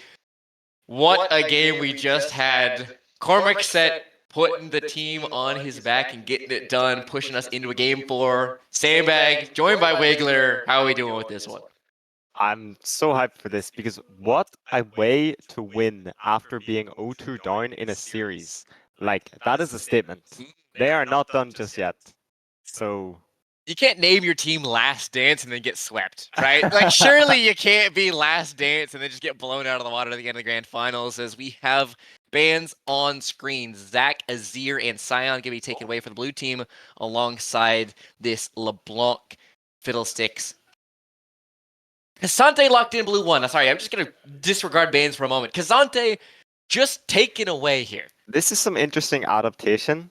Last Dance have banned Sion away, something they've usually been going for in second rotation bans.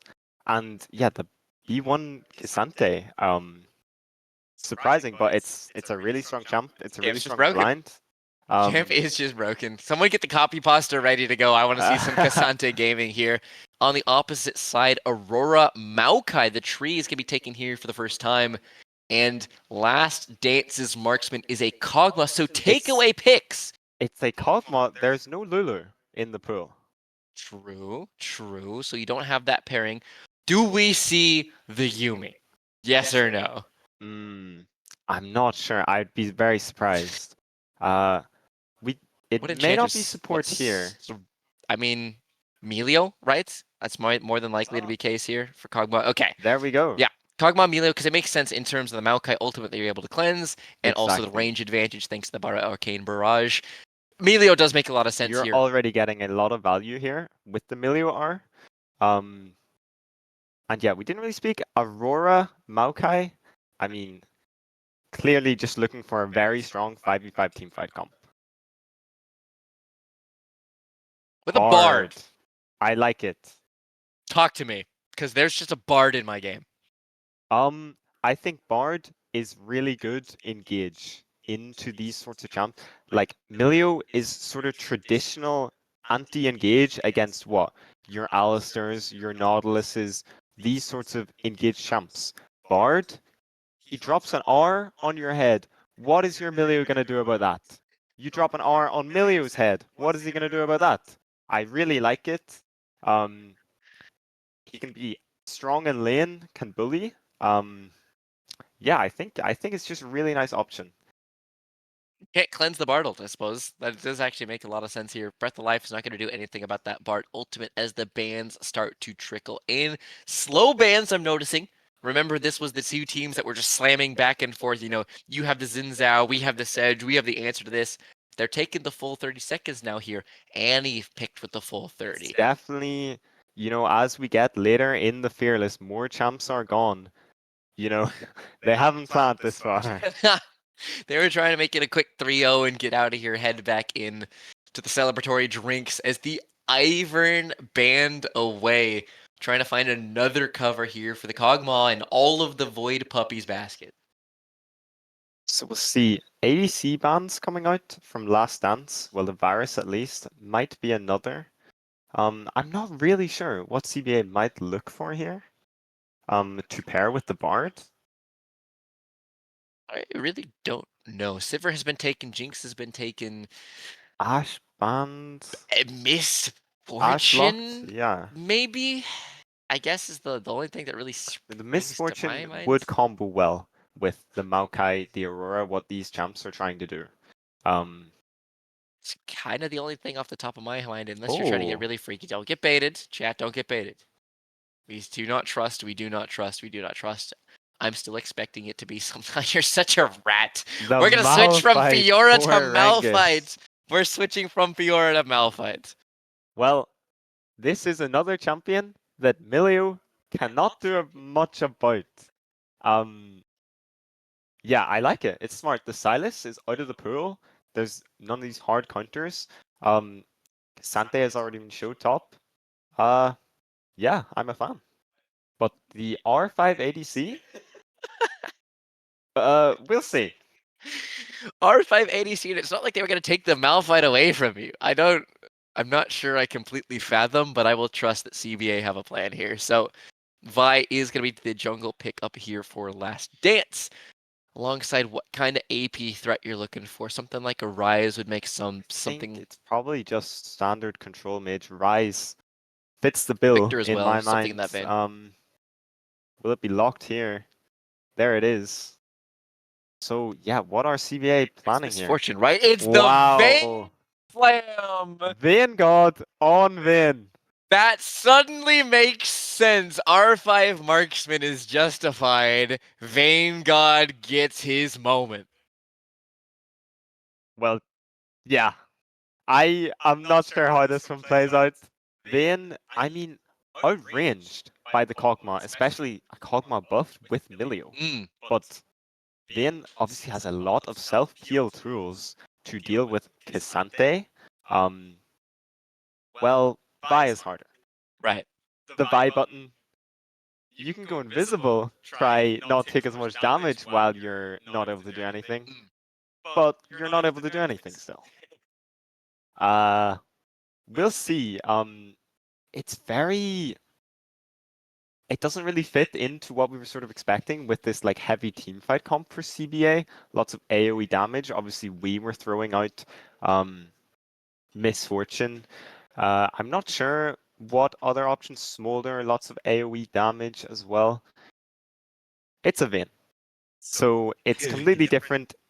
It has no AoE. It hits one guy. It's short ranged, but And I really you're not beating a Vayne 1v1. I also want to dig into this vein a little bit more because one, you can't just go around with Vanguard on the back of your jersey and not pick it at some point in the tournament, right? Like you gotta keep the branding together. You gotta have some sort of a pick at that point. But also, the one thing that Vayne struggles with is that sort of can you have target access, right? It's the range and it's the mobility. Mhm. Point and click CCs suck. Point and click damages suck. You have Vi ult and Rune Prison and Kog'Maw autos and K'Sante ultimate. It's very difficult. Unless your name is Yeah. Emilio, you have an answer to the tumble gameplay. Somebody will be able to right click on top of you and address the fact. So, while it is Vanguard who's going to be the DPS, all of a sudden CBA have to play a far more rounded pick versus Last Dance. Hey, Kog'Maw, right click him, bud. Yeah. I think the Malphite and the Maokai have to do a lot of work here to create space for the Vayne to be able to play. I think there's definitely these sorts of champs, Maokai, but also Aurora. If CBA get control, have control of the river before an objective, it's difficult to walk in. You're taking a lot of poke from the Maokai saplings, and the Aurora champion is just built to just chunk you Yeah. with no counterplay. Q out a week, and then all of a sudden you're taking an And yeah. Electrocute and the Spell Rend and the spells themselves. And you're just wondering where your health went. Yeah. So I'm not sure. It is, if we're trying to imagine the scenario, how you do Last Dance walk in, the Vi is kind of their only option, I see, but it's a good option. But you don't want to R a Maokai, you don't want to R a Bard, you don't want to R a Malphite. Aurora and Vayne are sort of your only options, and whichever one isn't getting locked up is going to be doing a lot of damage. And both of which do have straight up invises. Point and clicks only work on targetable champions. And Aurora goes invis, Vayne goes invis when they have that final hour empowered tumble.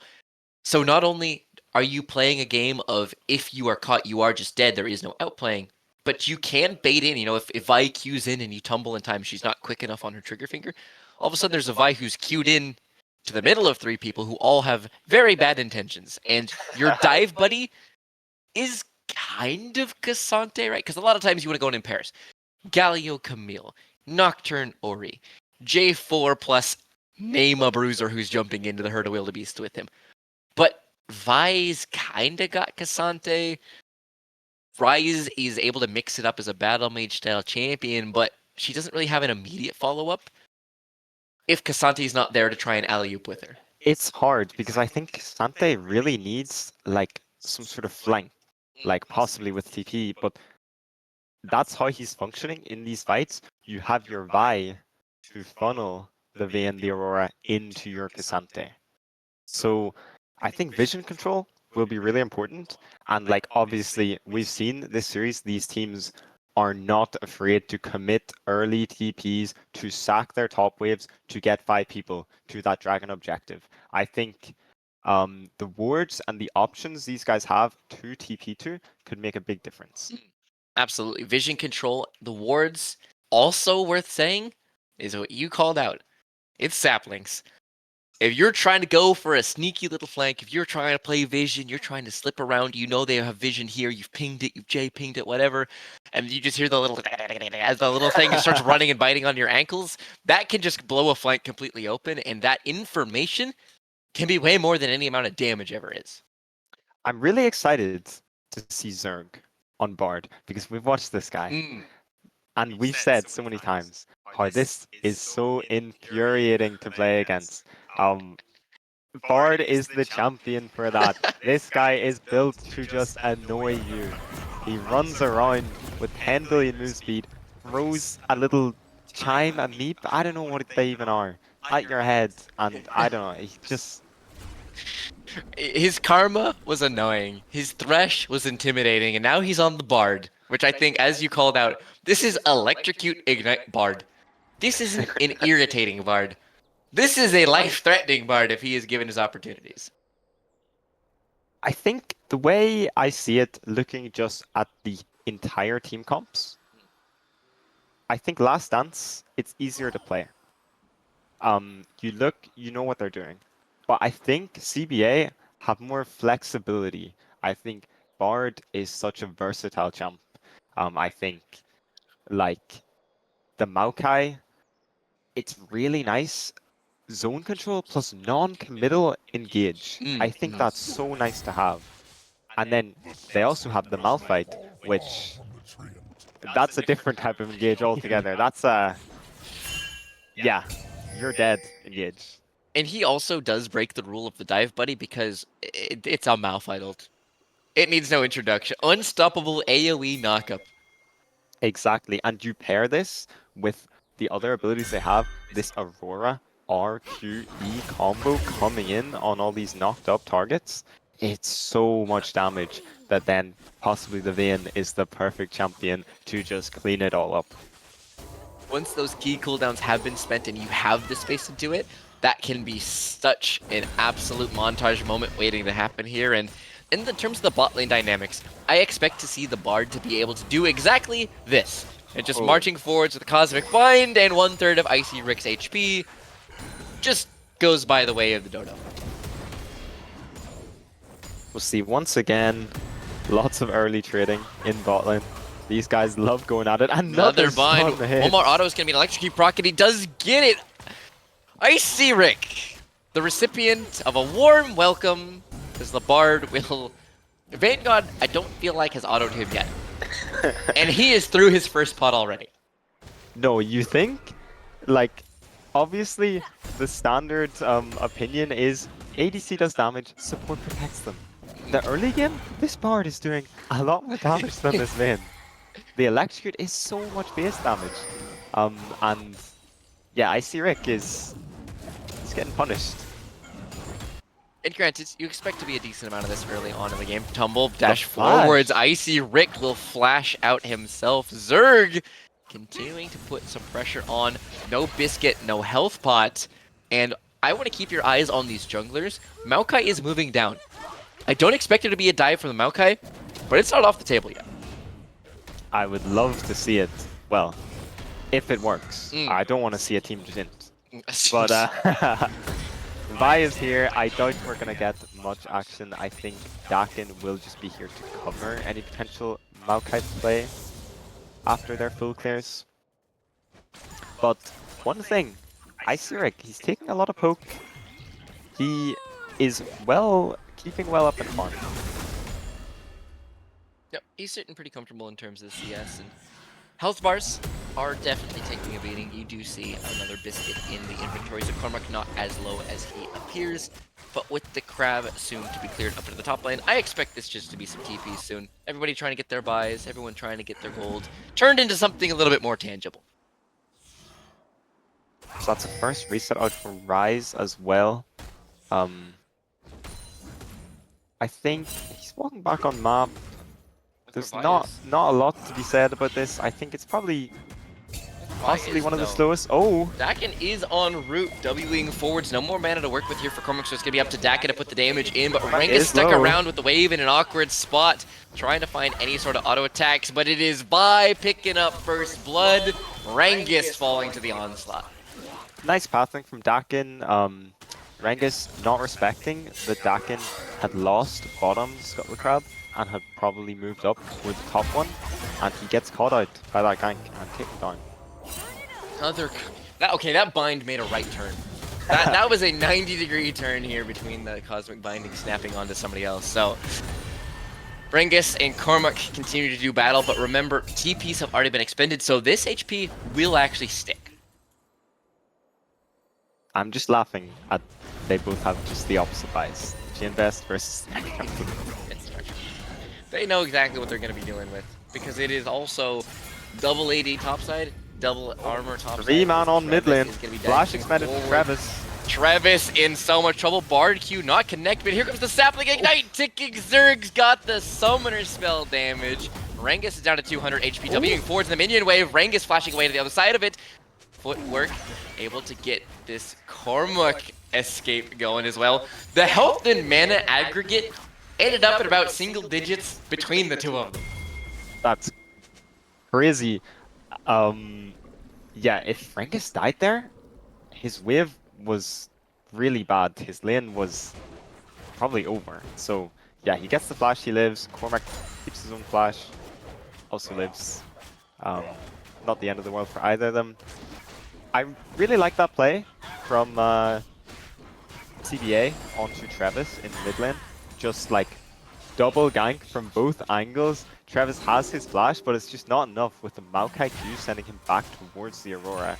And I was worried for a second there. Everyone turned around and I was, does this Ignite kill Rise? But these guys know better than me. I saw pot ticking as well and did have that moment of, Sapling, I don't think it's there in time. But no, the Ignite was enough to get it done. And significantly funnier when you realize that Travis has been focused for the guts of today. This has been a... Remember the Nautilus sprinting directly at his head. The Nocturnes running around, mucking around mid lane. This is a little lane game potential here. Icy Rick walking forward. You can't be straying too far forward. The Maokai en route. Icy Rick. He does have flash. He doesn't use it. Condemned into the wall. Great patience here for the Maokai. Doesn't try and flash in too early. Simpson wave. Vanguard gets paid. They give the kill over to Vanguard and immediately moving on over to the Dragon. It's just really nice. And yeah, that's what I think you're hoping for when you have Vanguard on Van. You get him an early kill and you see what this guy can do. Yeah, just throwing out a bit of an optimistic cue, but not quite in range for that one. Vanguard on Van, as you correctly identified. Both bot laners now the recipients of kill. Both bot laners putting themselves one kill away from the first part of Feudal Warfare. So it's an early Dragon before the grubs have come up, and I wonder, will there be sort of a scrap over these, or will one team go for it and the other give them up? I'm interested to see. Both top laners, obviously now level 7, have their ultimates available, and there could be some big fights in the top lane if these teams want to go for it. Meliel is there, Bard is not. That is absolutely worth noting as the Void Grubs have spawned. So it is CBA disinterested in the Grubs seemingly, just trying to put as much pressure on Icy Rick as possible. Level 6 is soon to come for the Bard.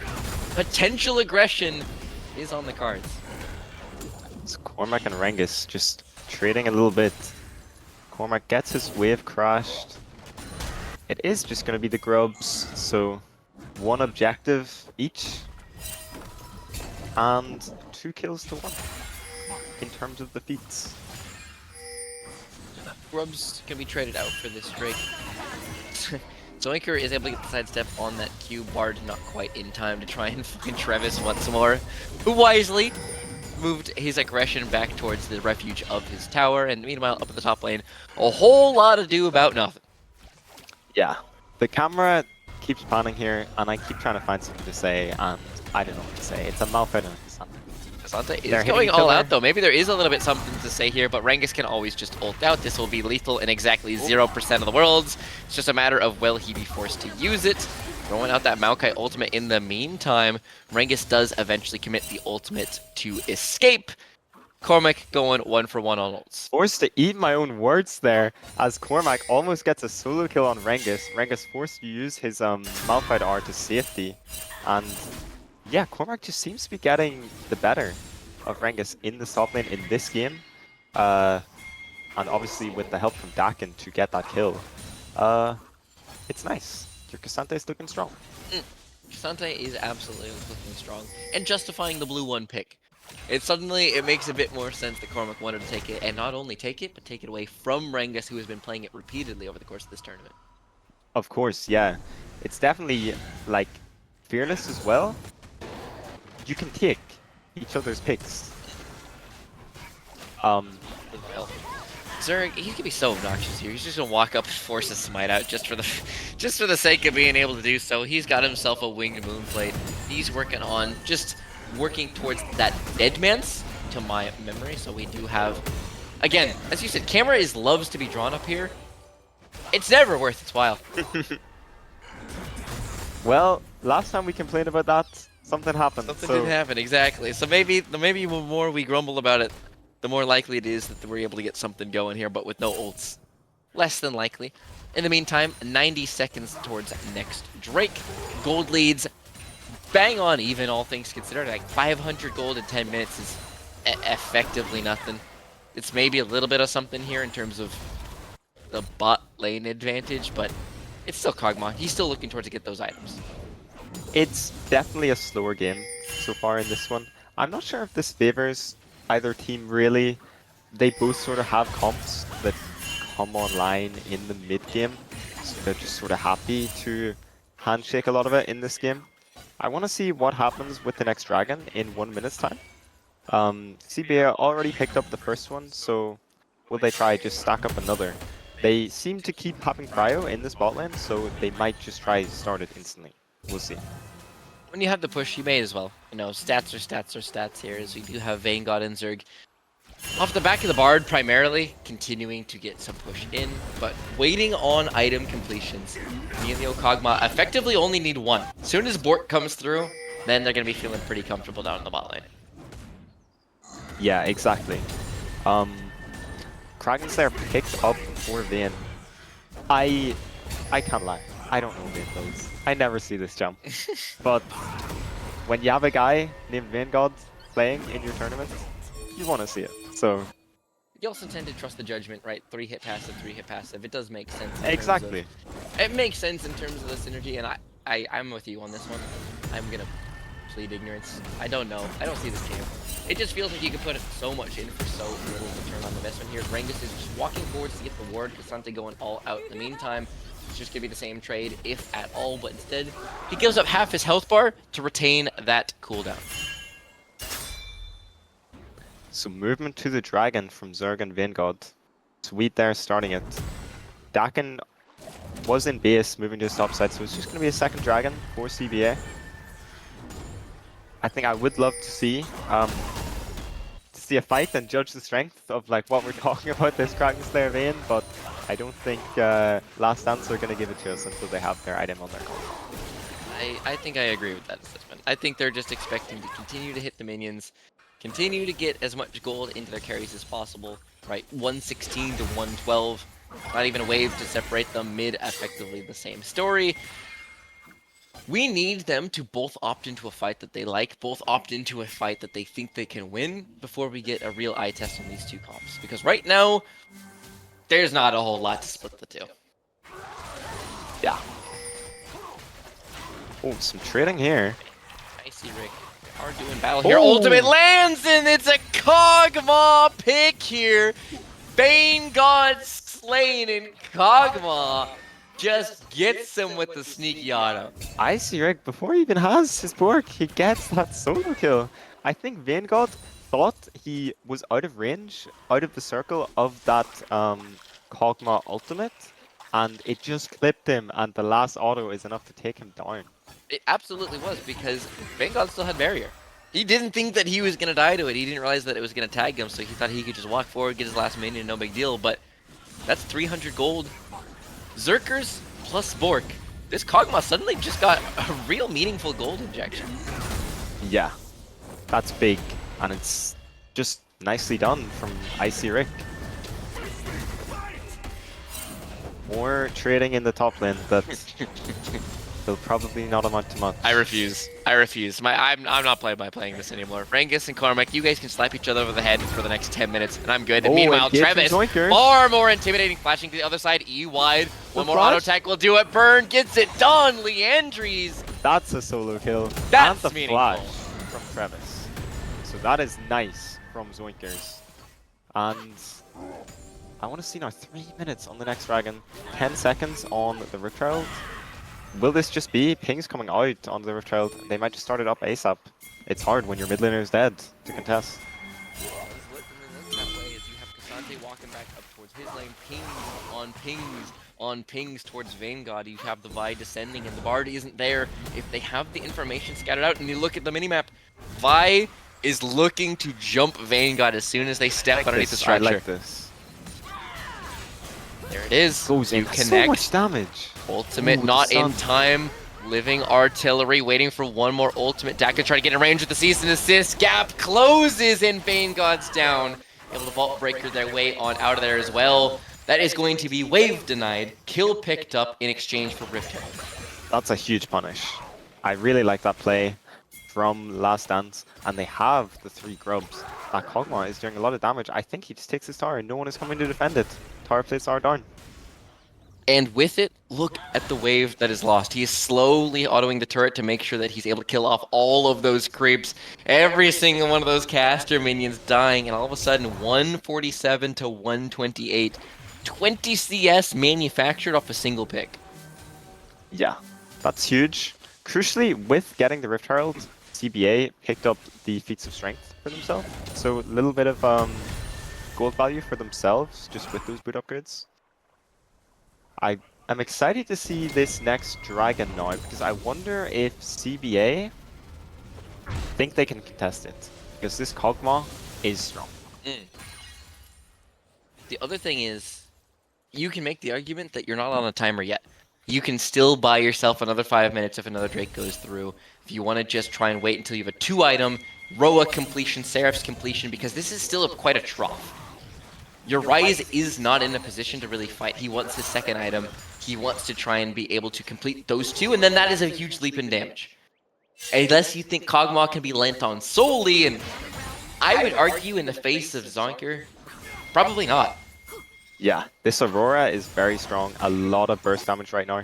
Not even having boots, just all the gold going into damage. So you like to see it. Straight stats. Zerg is going to be trying to E over the wall here as Icy Rick might be in some trouble. Q, Flash, Condemn, not going to be able to land here. Bard, ultimate onto only the support, running for his life. He's in the cozy campfire, and the Maokai ultimate gets it done. Ultimate flying out for the mid laner. Sweet. Look at the AoE damage. The tower shot, and it's up to Travis to mop this one up. Such slivers. The Heldmars gets the bounce. Travis gets one back. Double kill over the marksman. Slam to the wall with Condemn. Dakin's got the cease and desist. The Vi shield. Passive auto. It's Dakin who gets a pair back. They live on slivers, but they have enough. As long as it doesn't hit 0, that's all they need. Rangus is a day late and $1 short. Ace completed here for Last Dance. It's such slim margins. It's crazy. Travis showing up huge in that fight. We were talking about him needing a 2nd item. He doesn't need that. He's killing everyone. Oh my god. That is huge for Last Dance. And I'm starting to think Sandbag. Maybe we're getting a game 5. The overload bounce onto the Bard ended up killing the support here, and I joked at the very beginning of the day, whenever I cast BO3s, they're fast, and whenever I cast BO5s, they somehow turn into 45-minute Mega Banger BO5s. I'm begging. on my knees. 45-minute Mega Bangers en route here, and I am liking our chances. But it's crazy the limits these players are playing to. Vanguard on single-digit HP, hitting that rise, holding his barrier until the very last second. And then, it's just not enough shielded to keep him alive. Dakin comes in, and then Dakin comes in on Zoinkers, about to die to the Aurora, gets his passive shield, keeping him alive. EP channeled and Dakin was able to be body blocked up here from the Maokai. You have Rengus giving chase, slowing. Vault Breaker over the wall, Icy Rick. Bard ultimate, Ghost, but no flash. Oh no, Kog'Maw's in so much trouble. Slammed against the wall with Cosmic Binding and the Kog'Maw down! This is up to CBA to try and turn this fight around in their favor. Unknown Sweet living on another sliver themselves. Cease and desist, diving forward. Zap Magic doesn't have anything left in the tank here as Dakin's get another pair of kills for himself. Melio picking up the assist on the other one. Dakin unstoppable, buys 2 items, are able to turn a pick into a trade. And this whole time, Cormac was sitting bot lane, hitting this tier 2 with 3 grubs in his pocket. That's going down, and that is a lot of gold for him. So much gold, and this is Dakin able to take over this game. We were talking about Zerg being a nuisance, this Bard causing problems. Dakin is stepping up to the mark here, and this Vi is so intimidating. 5-0-3. He's playing so well this game. I think this fight, you really saw the value of the Bard, why they picked this champ. He uses his ultimate on Kog'Maw, hits it, Melio can do nothing. Kog'Maw's dead, but wow, Dakin put in so much work to make that a winning fight even without their ADC. And I did not think that they were going to be able to turn that one around. Rage Braid almost complete. They have all 3 components. Herald summoned up in that mid lane and some pings up here towards this Atacon. Maokai ultimate available, scattered out on Vision. Everyone leaning towards this top side, waiting on Vi Cog. But they have structures here to try and whittle through in the meantime. The Rift Herald was used there to pick up the mid lane, tier 1 for CBA. So that's another little bit of gold for them. They're sort of forced off the Atacant here. I think Last Dance is just pushing mid and forcing the response. CBA didn't really want to start up the objective, even though they had control originally. And you know, the Maokai saplings make it hard to walk into for Last Dance. They just say, well, we're not doing that. We're going to walk mid and we're going to take their tower. It's the ebb and flow of Macro, right? You use the Herald to try and crash, then you have to recall. In the meantime, the vision lines are replaced and the structure goes down. And I just want to find a small thing that always cracks me up. Oh, it's just too late. It was exactly the same build here between mid and jungle. It was the Leandri's Fiendish Codex, Haunting Guys, and Ionian Lucidity Boots for both members. It's now Blood. It's Bloodletter's Curse, whatever, what have you. But it is burn on burn on burn. These long, drawn-out fights between the Vayne tempo stacking, the burn accruing, the Conqueror style of fight, versus on the other side, Dakin is sending. He is full sending, and he's trying to get in there as fast as he can. I want to point out, look at Zerg's build. Or as I'm cut off does he here. have to walk back in? No, he busted too far! A mechanical error from Travis is putting him in so much trouble. Vanguard almost gonna be chunked out in. Can he get the E damage? It doesn't have it. Here's to try and reinforcements. Cormac flashing the other side of the wall, slammed into it. Vanguard's got the condemn. Here comes the cease and desist, but they don't have the rise damage. It's up to Cormac to try and find as much damage as he can. Icy Rick Kog'Maw's here. Firing. Kog'Maw reinforcements have arrived, and he's spitting nothing but venom. Kog'Maw here in time. Travis ends up being the bait to a 4-for-1 trade. They save their mid laners play and move towards this Atacon. It looks good from CBA when Travis, that is a mistake, flashing too far forward into the Maokai R, cancelling his ultimate. But then he goes and almost one-shots Vayne before he's even killed. And then as the numbers come in, as Dakin arrives, Cormac stalled, bought so much time for his team, and Icy Rick comes in and, yeah, cleans up, and that's the Atacon off the back of it. Which is insane because I felt like everything went wrong. Cormac got slammed into the wall because he went into the alcove, and then the condemn angle was right. Travis was effectively just one shot at the very beginning of the fight. Sure, he got the chip on a Vayne, But then Icy Rick and Mark arrived and they just turned the fight anyway. Dakin, Icy Rick, Mark. Those three are the real linchpin of these teams. And with Drake on the cards, this game is likely to go pretty long. It looks like CBA are just going to give this one, I believe. They want to just buy some time, get their next items in, and try to be more deliberate about their next play rather than rushing into one just because they lost the last. You don't need to immediately get back into the game and force something that could end up being a poor play. 6,000 gold lies in the count here as Kog'Maw has completed his second item long ago. Seraphs and Roa completed for the Rise. All of these timers that we were saying, you don't have to fight this Drake. You can wait for this Trough to finish, come out the other side swinging, and now they're staring down the barrel of effectively fully online carries. I wanted to point this out earlier and was interrupted by a fight, but have you looked at the Bard's build? He's going for, I believe, the Serpent Spine. Blue team has so many shields. I really love this, but the problem is, he's been sitting on those components for a while now. He is not getting any more gold in. Bard not getting KP means he is not well funded. I actually think you're so right on that Serpent's Fang call out. That's such a good idea, because if you take stock of the amount of shielding that's coming through, right, you have the Melio obviously, but even the Archangels, even the Vi shields, even the Cormac footwork. So many of these little fiddly bits of shielding might have to hold that. Thought Dakin's not going to be sending anything too crazy. They didn't have vision, but Maokai was actually quite isolated there. They just don't have any vision to know that.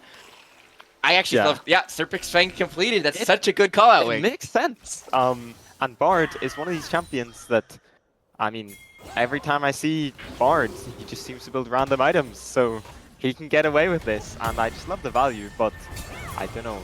They are quite far behind, and I'm not sure if it'll be the difference maker. Assist on the Vanguard, but he's going to be isolated in the midst of the mid laner. Here comes Trevis to try and re-engage. Dakin's got a whole lot of shielding. Malphite ultimate on the one. Vanguard down 1-for-1 jungle for AD carry. Do they have any more damage here from Icy Rick? The Kog'Maw firing. Reinforcements have arrived once more. If they don't have Cog, they don't have a hope. It's another 1-for-3. It's Icy Rick rocking himself assist after assist after assist. And they're now moving their way up mid lane. They finally kill Dakin, get a shutdown, but they lose the fight. The rest of the team is there to follow up after him. And Last Dance are taking everything. Cormac! Huge engage from Cormac is forcing away Zoinker. Swede just W's in with his dying breath to try and get the reset. Flashing forwards, Kog'Maw with blood in his eyes is able to get the enemy mid laner. Melio trying to tank up for his carry. Oh, you can't heat up like that though. Can he get the shielding? Look at the shields! That is outrageous. He's able to absorb that fully heated tower shot as Emilio. Everyone makes it out to safety. Kog'Maw just malicious with his intentions. Wow, it's so much damage, and the range combined with the Emilio, it's so hard to play against. Zerg, I thought, bought a lot of time. He got a really nice double stun that fight onto Kog'Maw and Emilio. Engage again. God, too far up and simply slain. Cease and desist. Your lease on life has ended. Magical journey will be cut short before it even starts. 2 quick picks. Baron next up. Nothing can be done here for CBA. The Baron is gonna go over to Last Dance, and it's looking like a game 5. I can feel it coming here. It is 4,000 HP between them and the purple worm. Baron Nashor slain. They have themselves 21-8. What is that? 11,000 gold lead up at the top of your screen there. Everything they could ever want. We are on the brink of pushing ourselves to a game 5 in a reverse sweep situation. I know, and this must be so good for Last Dance. This feeling to come back. They definitely have the momentum in game right now, and if they close this out, it's gonna keep going, I think. Not to mention we have Vanguard on Vayne. We have Rengus on his formidable tanks here. You have them in situations where they're digging into their bag of tricks, and they're still able to edge them out so far. And so now, if you are CBA, what's your move back in? How do you look to try and get onto this Kog'Maw? Oh, that engaging from onto it. Travis. Travis is going to be Flash flashed on. fire. 4 members descend upon the rise. The shield will only buy just a second, going golden, but Dakin's not able to reinforce him. Mid lane down, pick secured. Kog'Maw's going to be golden on against his will. Rengus jumping in against him as everyone jumps onto Icy Rick. Does he have the DPS? Cormac here to reinforce. Shut down onto Dakin. Vayne's able to cut him down thanks to those silver bullets. Vayne got tumbling forwards and thinks better of it. Magical Journey to the right-hand side of that wall. It's a 1-for-2 play, this time favoring CBA. Travis is being headhunted. They're exploiting the positioning of the mid laner and capitalizing on it. They're gonna lose the dragon, but that is something for CBA. It's a nice play. Rankus bought so much time in that fight to let Travis be 1v4'd and then Dakin effectively 1v4'd as well. He just completely zoned the Kog'Maw off, wasn't able to hit Cormac as well. And they do get the dragon off the back of it, but it's 2 kills and CBA, they don't want to go down in this game without a fight. Not at all. So much League to be played, and that is a fight taken at an 11k deficit. They are fighting uphill on stilts, backwards, and still coming out with a winning trade. Any fight at that deficit that isn't 0 for 5 is a good fight. But the problem is they lost the dragon. It is sole point now for last dance. And it just feels like it is still so hard. CBA are gonna need some more miracle fights. Vanguard wants 3 items. Absolutely, he wants himself to find a 3rd item because Kog'Maw's on 4. He has got both his Terminus and his Jackshow completed. So all of a sudden, the Wombo combo of, Rengus and Zoinker that we were talking about isn't near as threatening as it otherwise would be. 3rd item completed for Vayne, so she's got DPS of herself, and it's going to come down to who gets the execution, who finds their marks. Travis, eyes on him. He's been exploited twice now this game. He has to clean this up.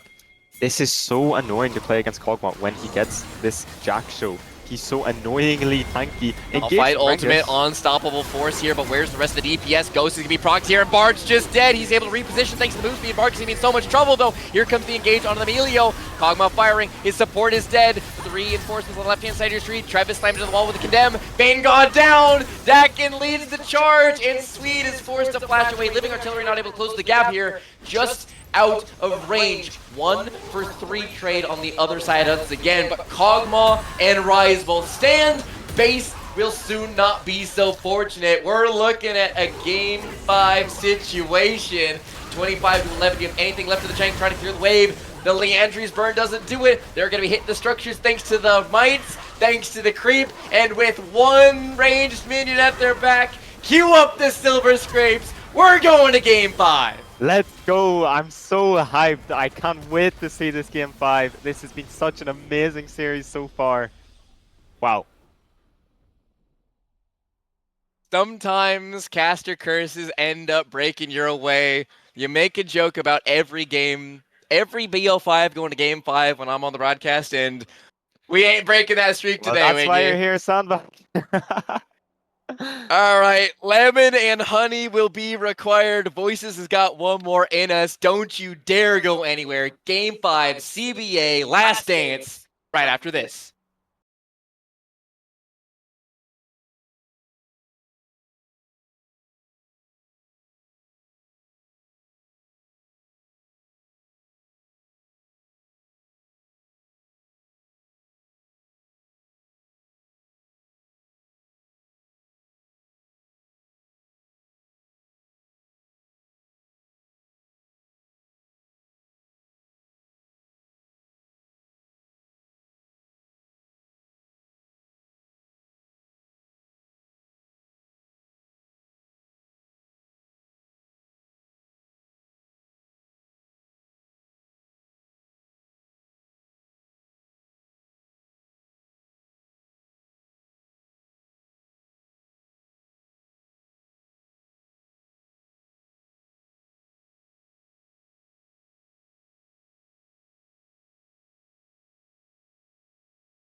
Ladies and gentlemen, the moment you've all been waiting for, QUBLAN 2025 Game 5, CBA Last Dance. We have a reverse sweep situation, CBA trying to hang on, Last Dance trying to push this one through. I am Sandbag for the final time, joining me in the booth, Mr. Wiggler. How are we doing today, boss? Oh, this game has been so crazy. I actually can't believe it. Like, yeah, I don't know, potential reverse sweep. CBA only need one more game. They've lost the last two, but that's all they need to take the series, be our grand final champions. So all to play for. I don't know who's gonna take it. This is a war of attrition, both in terms of champ pools, mentals, sleep schedules, whoever has the last little bits in the tank left to go. Draft on screen, Annie for the blue side up against Brom and Victor finally showing face. Something that had been pushed aside for the majority of these games finally can be taken here in this crunch time situation. I like this so far. Annie is like a really strong pick in the meta, just really good team fights. Wow. The mummy has been locked in. I feel like you want to talk about that. I will try not to get lost in the weeds, but there is absolutely some playing to the crowd here. Actually, CBA already clutching at my heartstrings alongside Arel, and this wombo combo, Annie, Amumu, Rel, AoEs on AoEs on AoEs. This is crazy teamfight draft so far. Yeah, for CBA. And well, it looks like they're going for an easy to play one for the final game. I like it. The R key special. Press Exactly. ults on enemy champions, and good things will tend to happen. You know your win con here. But I think I like the Victor into the Annie. Mhm. Pretty traditional counter. Can bully her in lane quite a bit. Just outranges her with the E poke. And quite a tanky champion. Just can't really get one shot by the Annie in lane. So it's smart, but would that matter in mid game if he gets hit with a Flash Tibbers into an Amumu R into a Rel R? I don't No. think so. Absolutely not, as we have the next set of bans coming through here. Darius alongside, likely to be this Aatrox, the old reliable up here. I'm expecting a Lucian ban to complement this Kaisa. Two things that Vanguard has been extremely performant on, and two things that they are going to be trying to deny. More than likely, 10 seconds left, but I would expect this to be locked in. So I think the Brom early blind, you don't see it that often. CBA haven't locked anything that can be blocked by Brom's shield. But he's a strong champ. I mean, you get your passive on champions. Ashe is stacking it up quickly. It's still a really nice peel option to have. And yeah, the Ashe stack gives some engage to pair with it, with her ultimate. I really like it. Both drafts look solid to me so far. Excited to see where it goes. In fact, is going to be Dr. Mundo instead of that Aatrox here for the final ban of QUB 2025. We're digging towards the bottom of the barrel here, and yet these are reasonable champions. Wukong is simply just a reasonable AD jungler. I'm seeing champions that I had forgotten about, and I'm surprised we're still up. These are strong champs. Wukong, another really good team fight champion. Yes, locked Jace in. might be reaching a little bit further into the bag of tricks. Rengis and Dan, both GS players. But this will be Rengis on it, and the misfortune, it's pure Wombo combo. Wow. 5-man AoEs is the name of the game Oh. here, as we do have the red side top. Counter pick is available here, and what does he have left? The Olaf. I like the idea of it. It's one way to break up the Wombo here. One way to be immune to that CC chain is going to be thrown out here, and And the there you go. Ragnarok-driven Viking will be taken here. Wiggler, you're giving a bit of a scrunch face on that one. What do we think about this? I like it. I like it. I'll be interested to see how the lane goes. So obviously Jace range top into the Olaf. It might be hard if Olaf falls behind. Mm. I think this is a really hard game for him to play. Olaf like, you look at this blue team comp, it makes sense. It's a lot of CC. This guy can't be CC'd, and he's running at your MF, your Annie, immobile carries. But if he falls behind and he doesn't have the damage to actually threaten these guys, yeah, it's hard. But, you know, he blocks CC, he's CC immune. He's not damage immune. And there's a lot of burst damage on the side of blue team. I think it's high risk, high reward. I think this game could well revolve around how the Olaf fares in lane. So I'm Burst excited damage. to see it. Burst damage, but also AoE damage, so you don't even necessarily have to isolate the Viking to be right-clicking him. You can kind of just bullet time in his direction as he's running at you yelling, and not only are you going to be putting shots into him, but also into everyone behind him, right? Braum does actually make a little bit more value in terms of the Unbreakable denying those bullet time waves, so if you're able to allocate your lines correctly, Victor Ashe stand behind Braum, it does stop with him behind that door. Exactly. So Braum usually locked as like an answer to Misfortune. But the Braum was blinded and Misfortune picked later. I don't hate it. I mean, there's so much wombo for blue team. I think the Misfortune still has so much value. I think it will be important for Vanguard. How he plays around this Braum shield. I think the two of them, Mark Gaffo and Vanguard, a little bit of mind games in these team fights with who is going to use it first. That's what some of these fights could come down to. I really love it. I mean, both teams, it's just a death ball. I love to see it. I think both teams, this was a relatively quick draft. I don't know if we took the full 30 seconds on any pick, did we? I don't think we did. I think they were just slamming things. We're running on instinct at this point. The days of calculations, the days of analysis is out the window. You go on instinct, you go with your gut. It's gotten you this far. Well, it makes sense. You are in Game 5 of a fearless series. Your comfort picks are gone. You default to those easy to play champs. It completely makes sense. You don't want to ego it in a final game and lose because you think you can play a champ that maybe you haven't practiced in a while. Right. I really like it from both. If you're trying to, I'm going to play Callista on 15 minutes sleep in a Game 5 situation. It's the rest of this. It's like sometimes going to streamline your options is the best way of navigating it. And in terms of options available, obviously CBA is very straightforward. It is, do we have our keys? And can we press them on something that we care about? But for the other side, for Last Dance, you gotta look to this Ashe, right? Enchanted Crystal Arrow, it's the non-committal version. Sure, Wukong can jump in. He's able to get that Cyclone going. But in terms of non-committal and things you can fish with, Ashe is your one to look towards. I think Ashe, it's definitely something can catch people off guard. You've seen it before. Pro players at the top of their game, they see an Ashar, they flash in a straight line, they get hit by the Ashar. This is Game 5. Everyone is exhausted. Physically, mentally, I like it. I think, mentally, Okay, sorry, a little bit of a word from production. We do have ourselves a Silver Scrapes, a little bit of started there on that one. Not only are the players getting tired, I can feel a little bit of fatigue. I can feel the scratchy voice on that one. But Silver Scrapes, and for these two teams, I want to talk psychology for a moment, because I think that's unironically going to have as big an impact on these games as the players' champions will be. Because if you're the one who has just lost 2 games on the bounce, that is a far more difficult position than someone who's just won 2 games in a row. It's really hard. Yeah. I think regardless of if it was back and forth games, you're tired.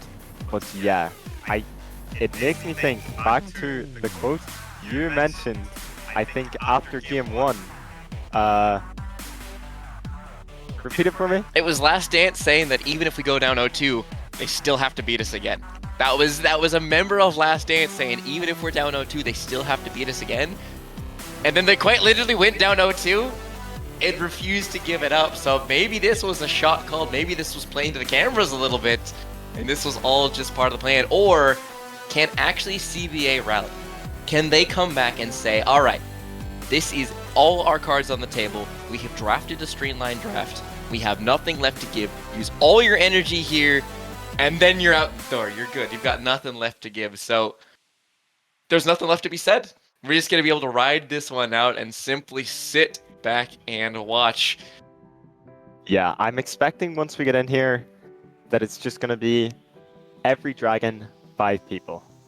I mean, the first 2 games we played were especially like that, and the 2 since then have been a wee bit more just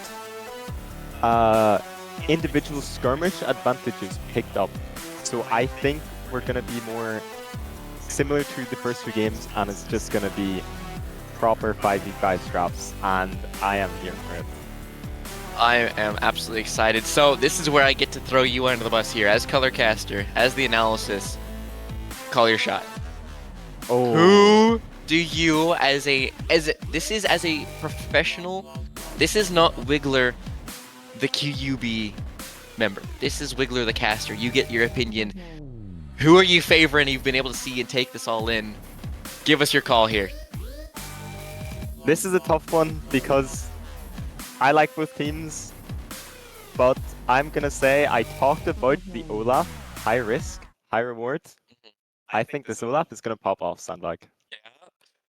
All right, you have it on good authority. The Wiggler seal of approval. Broloff will be hitting the. So he is not only rocking himself the Viking, he is rocking the greatest Viking skin that you can simply, that money can buy. So I am. There's no more to be said. I don't have anything to gas this up. There's no way that I can pitch this that the chess doesn't speak for itself. I wanna get in game right now. The chess will speak for itself. The league will speak to itself. This is Game 5, CBA taking on the Last Dance. And something that I didn't want to mention until the very end of this. This is likely to be Trevis's very last tournament. This is something he said at the very beginning of the day. He said that this is likely going to be him hanging up the mouse at the end of it. And what a way to do it on a reverse sweep. What a crushing way to lose it to drop it at the very end. So all the more heightened Summoner's Rift on screen. Do or die on both sides. Let's just take this one away. It all comes down to this. Stakes have never been higher in this game. Maybe some cheese for Last Dance in the bot lane. 5 point. Vanguard is Vanguard standing gonna in an spot them appropriate out. spot here. Icy Rick trying to throw out a volley, but isn't going to be able to tag the slow. So Vanguard simply walking up into a little bit more informative of a position. And again, the person who invades often has the opposite side of the map worded, as you do see on that Raptor cam. Yeah, so I want to see where the jungler's path here. I'd like to see them both path to the top side. I said before, I'll say it again, I think it's gonna be volatile. So we'll see what they both opt for, but that's what I'd like to see. The other thing worth noting here in terms of runes, masteries, all that good stuff, Cormac has no flash. This is Ghost up in that top lane. We do have Dakin looking for a potential late invade. You have Wukong knowing Amumu loves his 8 camp clears, and Braum is going to be looping in. This is such a good iteration here. Diving forward to that Nimbus Strike is going to be a good old-fashioned smite fight starting with the E. Does he grab it up? It is Dakin who ends up coming up with it, able to get the vast majority of those chickens, and all of a sudden, the invade is going to put Namumu at a bit of an awkward position.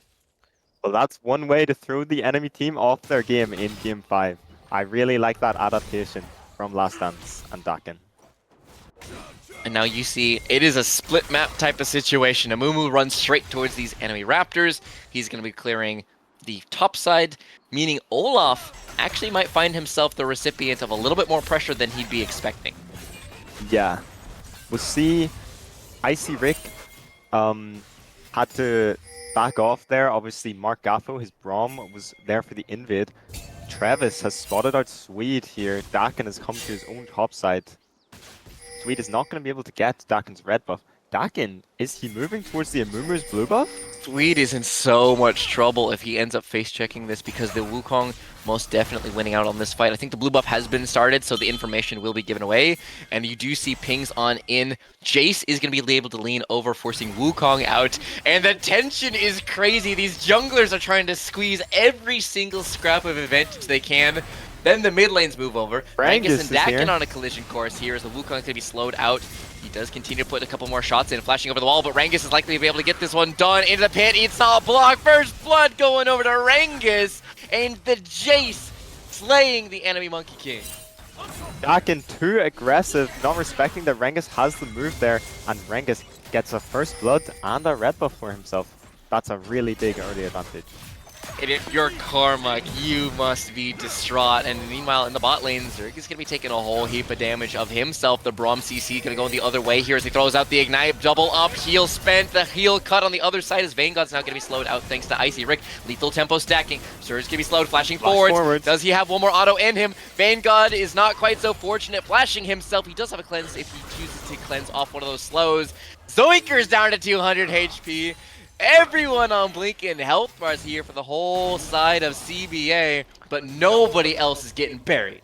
Almost every summoner used in bot lane, and the camera pans to top lane here. This looks really rough for Cormac. Vanguard's got no mana either, so he can't really be spamming out these double ups, trying to get whatever this he can out of this wave, but it will be a free crash here for Icy Rick, and Braum is going to be able to assist him in that. Wave is just pushing towards Rangus' side of the map. Cormac is getting zoned off the XP for these minions. It's really difficult. It's devastating, and it feels so bad because it's not even like you made an error. It's simply the fact that Rangus got paid off of your jungle's move. And as a teammate, Zerg's getting canceled here. This is going to be another slow. One more auto will do it. Concussive blows, not procced. That would have been lethal for Zerg. So Cormac, he's done so much farm already, and he needs help. His team needs to help him out here to get back into the game. Dakin's trying to interrupt the wave and ends up falling. Zerg down. Tries to get too cheeky blocking this wave, and the Ashe was there to turn it around just in time. That's another early advantage. Really scrappy here so far. Rangus, is he going to look for a dive here on Cormac? No flash for either of them. Connecting with another one of the undertows, but he can't step up to pick up any of these range creep. Angus is just zoning him. He doesn't have the Q to go get any of the farm. He has to just watch it die in front of him. 15 CS in 5 minutes.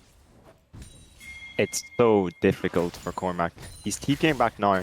Dakin is just finishing his Krugs and looking topside. Possibly Rangus is overextending.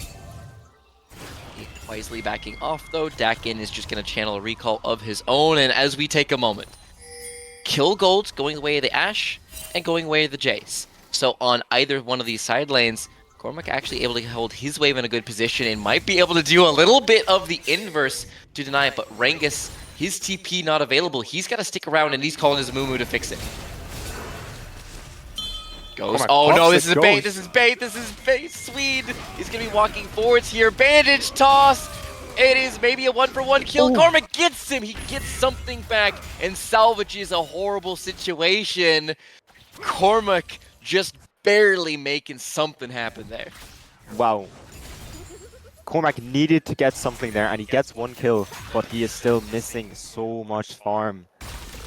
It was a really nice bait from Rangus with the Amumu behind him, and yeah, Cormac, he popped his ghost, sunk cost fallacy, he felt he had to run at him, Amumu was there with him. He did, and now he's down 17 CS. He does, however, get a kill back for himself, so it's a little bit of comfort up the top lane. In the meantime, the sum total, 2 kills apiece, Drake going the way of the red team, and gold roughly parity, so you still have so much more to be had. Even though it feels like it's been such an intense pace, still don't even have that first 3-kill feat computed. So that was the first dragon over to Last Dance with their bot lane prio. So no big fight on the first one, probably to be expected. I think from next dragon, that's when things might get a little bit crazy. more than likely, as everyone else is just going to be trying to pick up their waves. The S likely to fall on through here, and right now, this is the anticipatory phase. This is everybody slowly building up their resources. They're trying to marshal their lines. They're trying to gather what gold they can, and there's still going to be one big play at minimum to break this one open. Level 7 to level 5 right now in the top lane. It's so hard. But the lane swap has come out for Last Dance to try get their Olaf a better situation. We'll see. They'll be able to pick up the grubs probably with the swap as their bot lane has been getting prio. We'll see though. Lots of hovering around here. There could be a fight incoming. And Rengus is choosing to stick around, so they will be able to overload. Remember, Cormac no TP. If they pick a fight, they will win it, but they might not be able to do quite so much here as the Crystal Arrows get split. The upright splash, Timber's Speed of Warfare, and he's able to pick that one up. Do they have any more chase down? It is Olaf with some free time bot, but they will pay for it sorely. So Rengus sticks around and they get the kill on Dakin. He's resetting now, has his teleport to go bot lane and pick up the wave. Unknown Swede just going to continue working his way through these grubs. As Travis, it's like you're doing a little bit of a battle here and there. Sometimes Tibbers can just be as annoying, not even channeled, but just standing there burning the wave. Just this wave push. Just send Tibbers, just annoy them a little bit, proc the bone plating for free basically. Stop some minions around a little bit for a little bit faster push here as we have pings aggressively up towards that top side of the map. You have MF in so much trouble. Captain Jack cleanse, but are the slows going to pile up just in time? Taking it, flashing away the other side. Bullet time was not in time. Great reflexes from Icy Rick, as that would have surely been to kill underneath the tower. Yeah, really nice. I really liked the play from Swede, you know, just obviously flashing, trying. It's a reaction check. Icy Rick passes that one. But it's one of those situations where at worst, even, at best, so much more than your investment. So it's a great play to be making. He didn't even commit any of the ultimates or anything beyond that. And in the meantime, you can't really split these teams with the exception of top lane. That is, you are looking to this Olaf to pop off. We're going to need something to turn around here in order to start getting that going. How the pick was Feast or Famine, and unfortunately for the side of Last Dance, it is looking like Famine at the minute. Mid lane, some early trades, the ultimate coming up for Travis, but I think just trying to chunk out Annie, guarantee he can get a reset off. Okay, so I'm just going to be thrown out here. And Amumu is once again in the right place if you want to try and help push out. He can just get Prio from Brute Force if he wanted to, as he is on that Raptor camp, but it's looking like he's just going to keep on his clear.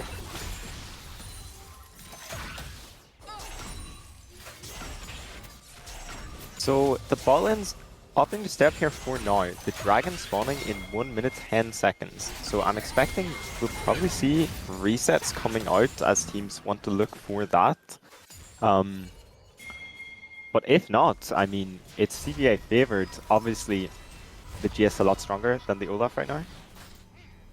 Well, no. We're gonna get the resets out, so we should see something at the Dragon. I feel like a little bit more than a Phage will be coming through eventually. Once Olaf presses his B key once more. But Yomu's Ghost Blade has been finished. Jace is in a pretty threatening position at this point in time, despite the fact that bot lane is likely to skew the other way. See, right now, swapped back to the original lanes. Cormac has teleport, Rengus does not. But this Olaf, I do not know if he is in a situation to teleport to a fight and make that much of a difference right now. Long range bandage toss here as the Z-Axis does absolute work here for the Mumu. He does have that Curse the Sad Mummy if he chooses to throw it out. Trevis trying to space that appropriately. Bandage toss, ultimate thrown in. Here goes the Magnet Storm. They have the assassination on the mid laner. Mark is likely to fall second best. Not in time as the marksman TP channeled. Olaf throwing out the ghost, but he doesn't have a way to get over the wall. They're just going to play ring around the Rosie. Ragnarok spent and immediately slain. Bullet time channel. Double kill over the Annie. Zakin is forced to bail out, throwing out a Cyclone for a little bit of a disengage. Slowed to the skies. Crash down and Rengus picks up another. It is 3 for 1. They drop only a Mumu and they triple the return on investment. CBA should pick up the Dragon here. Really nice play. nothing Travis can really do about that with the Rel R, the Immover R, and the Annie R all on his head. Yeah, really nice play. I like that one from CBA.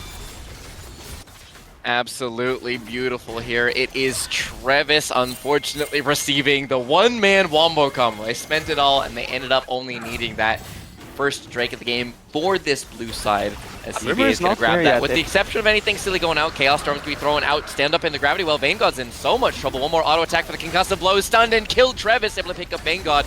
MF does not have any contribution to this fight beyond it, waiting for the next set of the bandage toss. Concussive blows for disengage.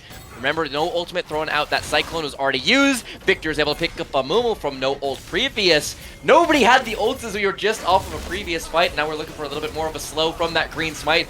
Dakin, he ends up knocking back the clone. Shut down. It is a complete scrap here in that bot side jungle. This time going the way of CBA.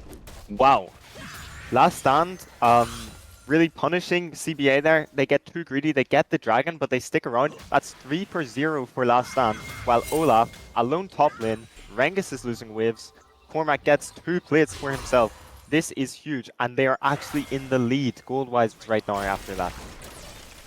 Is that lead 100 gold? Maybe. Is it a lead nonetheless? Absolutely it is. It's a big swing. They were about 1.5k, I think, before that, and yeah, Rengus not base checking Cormac. We'll see still no item getting for a Ragnarok Cormac outside of him, and he doesn't quite connect on that undertow, so it's just going to be ultimate thrown out. All of that Yomu's move speed means that Cormac is going to continue eating autos on the tail end of it, and with no TP, no mana, he's just going to be losing himself what is effectively a wave. Oh, he sticks around. Oh, that might be ill-advised. No ult, no ghost, no TP, and no mana to work with. Unknown, so he's going to go in for the dive here. Does he have the proc? They're making it foolproof. They have the AoEs, and Cormac falls. Trying to find a Magnet Storm on the backlines, but isn't able to connect Ash on this one. 3 men pile in on top of Mark, who's able to flash away. Bullet time, channeled over the top. Ignite Tiki doesn't have it. Lethal Tempo is starting to stack up for Icy Rick. The Tibbers autos are starting to be so annoying. Molten, as you say, Dakin's going to be jumping in with a Cyclone of his own. One more auto attack will do it. Flashing over the side for Vanguard. Flash Death Laser doesn't do it. Chaos Storm just short. Once again, exfiltration from Vanguard. No flash, no cleanse, no health, but he remains standing. Everyone living on 1 HP, and that is first tower for Rengus in the top side. Gonna be quickly followed up by Last Stand with a tower mid of their own. Sweet, he doesn't have ultimate, so he's just trying to look real scary, but there's nothing much to be happening here. He's just trying to clear the wave, but it will fall all the same. Yeah, this game, I mean, I was worried early at this top lane situation that we might be getting a blowout. No, this is, neither team wants to lose just yet. I'm really excited to see where this goes. There's another dragon spawning in just over 2 minutes. And I imagine everyone's going to be saving their ultimates from now for that big fight. And so, we have parity once more. The next play, waiting for these ultimates to come up. Look on the right-hand side of your screen. No Glacial Fissure, no Crystal Arrow, no Chaos Storm, no Cyclone, no Chris the Sad Mummy, no Tibbers, no Bullet Time. I mean, Jace is kind of fraudulent, but everyone is spending everything the entire time. As soon as that thing comes up, they're immediately jamming it down again. They're not willing to cede an inch, and this is absolute cinema waiting to happen here. So, where is the next play? You still got 90 seconds towards this Drake. Don't really have any heralds or anything to be messing with in the meantime. It's just waves, waves, waves. So right, Dakin has finally got his first item, the Trinity Force. Cormac has got his first item. He can play the game now. He is still behind, yes, but he is a champion. And we'll see possibly if he can put work in these fights. Even if he is not running in and solo killing this MF, this Annie, to be able to be there and threaten and make them run away, it helps his team so much. It absolutely does. Any sort of pressure that you can relieve from anybody else just buys them that much more space. And as these items flick on through, anything really catching your eye here? I'm not sure. I mean, the Malignance for Annie is very standard, but it fits what is going on in this game. if your ultimate is up, we are using it. So this just gives extra uptime on that for Zoinkers. And yeah, any ultimate, hugely impactful ability in these fights. Absolutely. Summon Tibbers, a massive threat here. 18 seconds left on the strike. It's one apiece, so we're still a long way from any discussion of a soul. And we are danger pinging left, right, and center. It is not liking...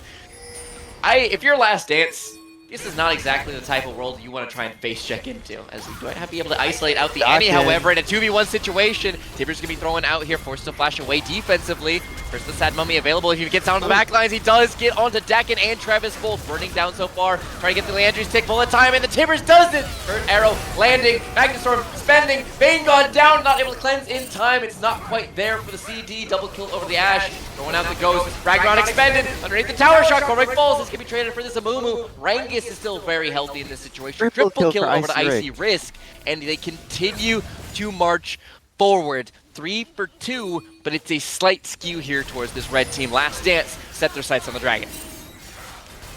Well, again, it's a fight of such close margins. Dakin finding the engage. Accelerated shock blast. The Soul Lanes are not willing to give this one up without a fight. Level 11 on Rangus. He's waiting on that shock blaze. EQ combination throwing out that unbreakable damage reduction is massive here.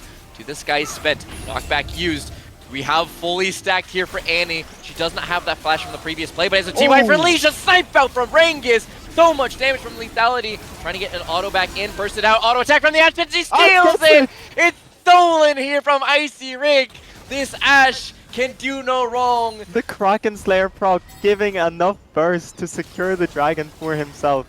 Wow, that's such a nice re-engage from Zoinkers and Rangus to actually force them off it. And then Icy Rick is showing up in this game. 3 kills earlier on, plus the dragon secured. Wow. 5-0-1, deathless and a snipe. This man is playing like Gumayushi and stealing just like it. Outrageous here. And now you have a massive timer. It's again this push and pull, this tug of wars, this ebb and flow of the waves, and so much structure gold with 2 very low side waves. So I wonder, Sandbag, what do you think? Do either of these teams massively outscale the other, or is it just even? I would argue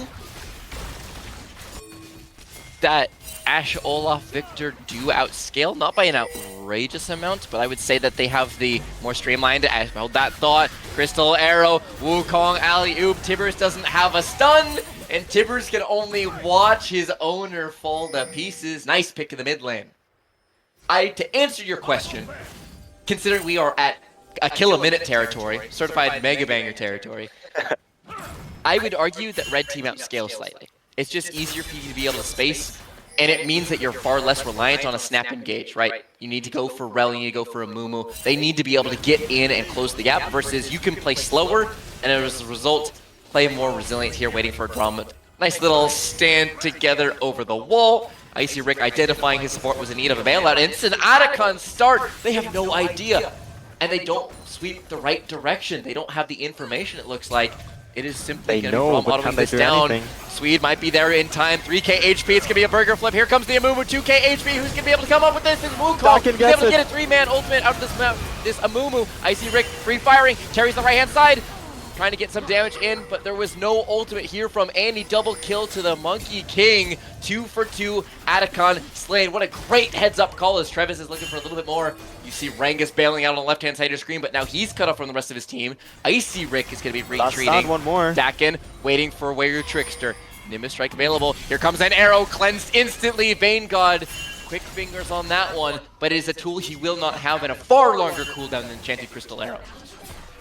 Oh, the poke coming out. It's Rangus. 2 items with this lethality. He's able to complete his Mana Moon. Dakin jumping in, but he's knocked away. Rangus with the hammer for knockback saves his own skin. Neither of these teams want to stop fighting, Sandbag. It's just non-stop. Oh my god. It's a slight gold lead now for Last Stand. And in the last 5 minutes, they've definitely been having the better of it. They absolutely have, and I think the bounties reflect it. That said, Icy Rick, 700 gold bounty, 504. He is the absolute engine. He's the one with the non-committal engage. He is the one with the ability to pick fights when he wants. and the one to end fights when he wants, if he is able to give him space. So all eyes on Ashe. He is priority number 1 for this AoE engage. He is playing so well so far in our final game, and if he can keep it up, it might be really difficult for CBA. That said, you are one misposition away. If Trevis and Icy Rick ever stand too close to one another, Swede can just immediately kill that pair. They are immediately getting blown to smithereens, and so it is a tense battle. Vision lines will be drawn on both sides. You see matching blue and red wards on either side of the river. No one's actually been able to get a foothold into the other's jungle. So it's a dragon coming up in a minute. I expect we'll have another full all-out brawl for that one. In the meantime, we're back to the standard fare of push, push, push. You have up in the top side, you have the Olaf and the Jace facing off against one another. 30 seconds left towards this Drake. Cormac does have TP alongside Rangus' own, so both top laners can rejoin. That being said, the disparity in items still evident.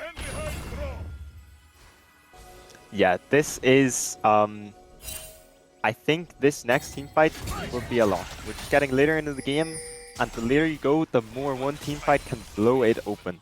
And last stand, very slight advantage right now. Some damage on the Travis, but not going to commit. Yep. 5 seconds on the dragon spawn. CBA are trying to find a way to enter the pit. Rangus TPing. Of these ultimates available, Warrior Trickster is going to be spent, so he doesn't have the clone up for the immediate moment. Trevis has a lot of HP to work with. Full Leandries, full Roa. He is not near as flimsy a target as he looks. It's Icy Rick. Absolutely the one you need to find. Blast Cone, Empowered Blast Cone, Amumu. Keep your eyes on this flank. He might be able to pop in, and they will just pop the cone, taking away another tool from this jungler. I think CBA just want to play slow here and let Rangus poke them out. So far, posturing back and forth. This is going to be another one of these Dragon so started. pivotal fights. Your Swede's going to go on a flank, but they spot him out thanks to that sweeper. Can he find the re-engage? They're going to isolate the Amumu. He's going to throw out the Curse, the Sad Mummy, bullet time onto 2. Dakin's going to be the one in so much trouble. The Amumu's first one to fall. Flashing over the wall, Vanguard's giving chase to Dakin, but it's Vanguard who's isolated. It's complete devastation. Last Dance is able to pick up a 4-for-0. Drake next up. It's Zoinker who's left with his tail between his legs, and Annie must retreat. Soul point secure. Mark Gaffo that fight. Zerg opens up with the Rel ultimate. Vanguard with the bullet time. Mark Gaffo flashes the wall with his Braum shield to block that. That was such a factor in the turning of that fight. That is crazy. And immediately we are walking over to the Nash. Will Last Stand be able to pick this one up? Last Dance are setting their sights on it. Look at the amount of damage flying out. Icy Rick is so far slung ahead of the curve of this game. He's able to simply burn this one down with the rest of his team. 2k HP, smite it down. Drake, Baron, fight. That is a huge turning point in this game. Wow, that is definitely the biggest punch that has been thrown so far in this game. And yeah, now you're thinking, Last Stand? Last Dance? It's theirs to lose. It absolutely looks like it, and we have that mid turret cracked in the meantime. Vanguard able to pick up a couple more structure gold. It will be more pressure mounting, but 3k gold is the only difference here. Despite how big a punch that felt like, it's still such a winnable fight here for the rest of them. We need to see how well Last Dance can make use of the Baron buff that they have. If they can pressure and get some of these tier 2 side lane towers, that is so much gold in their pockets. Rangus here, lots of people mid lane. And trying to find the Warrior Trickster, and it's isolated out on Vanguard. The MF is caught, no bullet time spent. Icy Rick is able to double it up for a second kill. Zoinker down. The fight comes to a screeching halt here as 3 men fall, and they're wearing the Baron buff walking down mid lane. Rangus' damage not quite so fearsome as it once was, as he's going to be jumped on by 2, sidestepping that Braum Q. It's Unknown Sweet trying to blast cone his way to safety after shock for a little bit more resistances, but slowly beat down. Concussive blow stacking, flashing forwards as you have the assassination onto Dakin. The lethality doesn't quite cut it. The stone skin from Dakin, crushing blow not just to the head of the carry, but to the hopes and dreams of a 2-0 lead. And just like that, the reverse sweep was joked about, the reverse sweep was thought about, and the reverse sweep is complete. Last Dance and on a dub. Oh my god, just out of nowhere, that game just goes from, you said a minute ago, it's a 3k gold lead. And they just find them caught out in mid lane. They kill all 5, and they just walk in with the Baron buff and end the game. Wow. Massive congratulations to Last Dance. They were down 0-2. They hadn't dropped a game for the rest of the tournament. Then they picked themselves up and they battled back. They fought back, starting with the set, ending with an Ashe. Massive congratulations to Last Dance for getting it done, and what a way to close out the QUBLAN 2025. I did not expect before this grand final today to see a reverse sweep. What a way to end it. Unbelievable final game. Just we had 35 kills in 28 minutes. It was just non-stop that last game. Breakneck pace. You called for the Olaf pop-off, and he did get it done in his own unique way. And as a result, commiserations to CBA. 2-0 up, brought themselves to the very brink and just couldn't get it over the line. They played so well today. And those first 2 games especially, they were so clean. And it's really hard. They second place overall, and they lost to a really, really top tier team. Admirable effort, but at the end of the day, the flowers go to the champs. Last Dance get it done, so that will do it for us. Thank you so much for joining us. What a way to end it. Full 5 putting on a show. Thank you all to the guys joining in and for production. Shoutouts to Leaf, to Nima, everybody getting it done, the players here. One last time, thank you all so much for watching. This has been Wiggler. I have been Sandbag. Have a great rest of the evening, and we'll see you in the next one. Take care, and have a great rest of your night. See you, folks.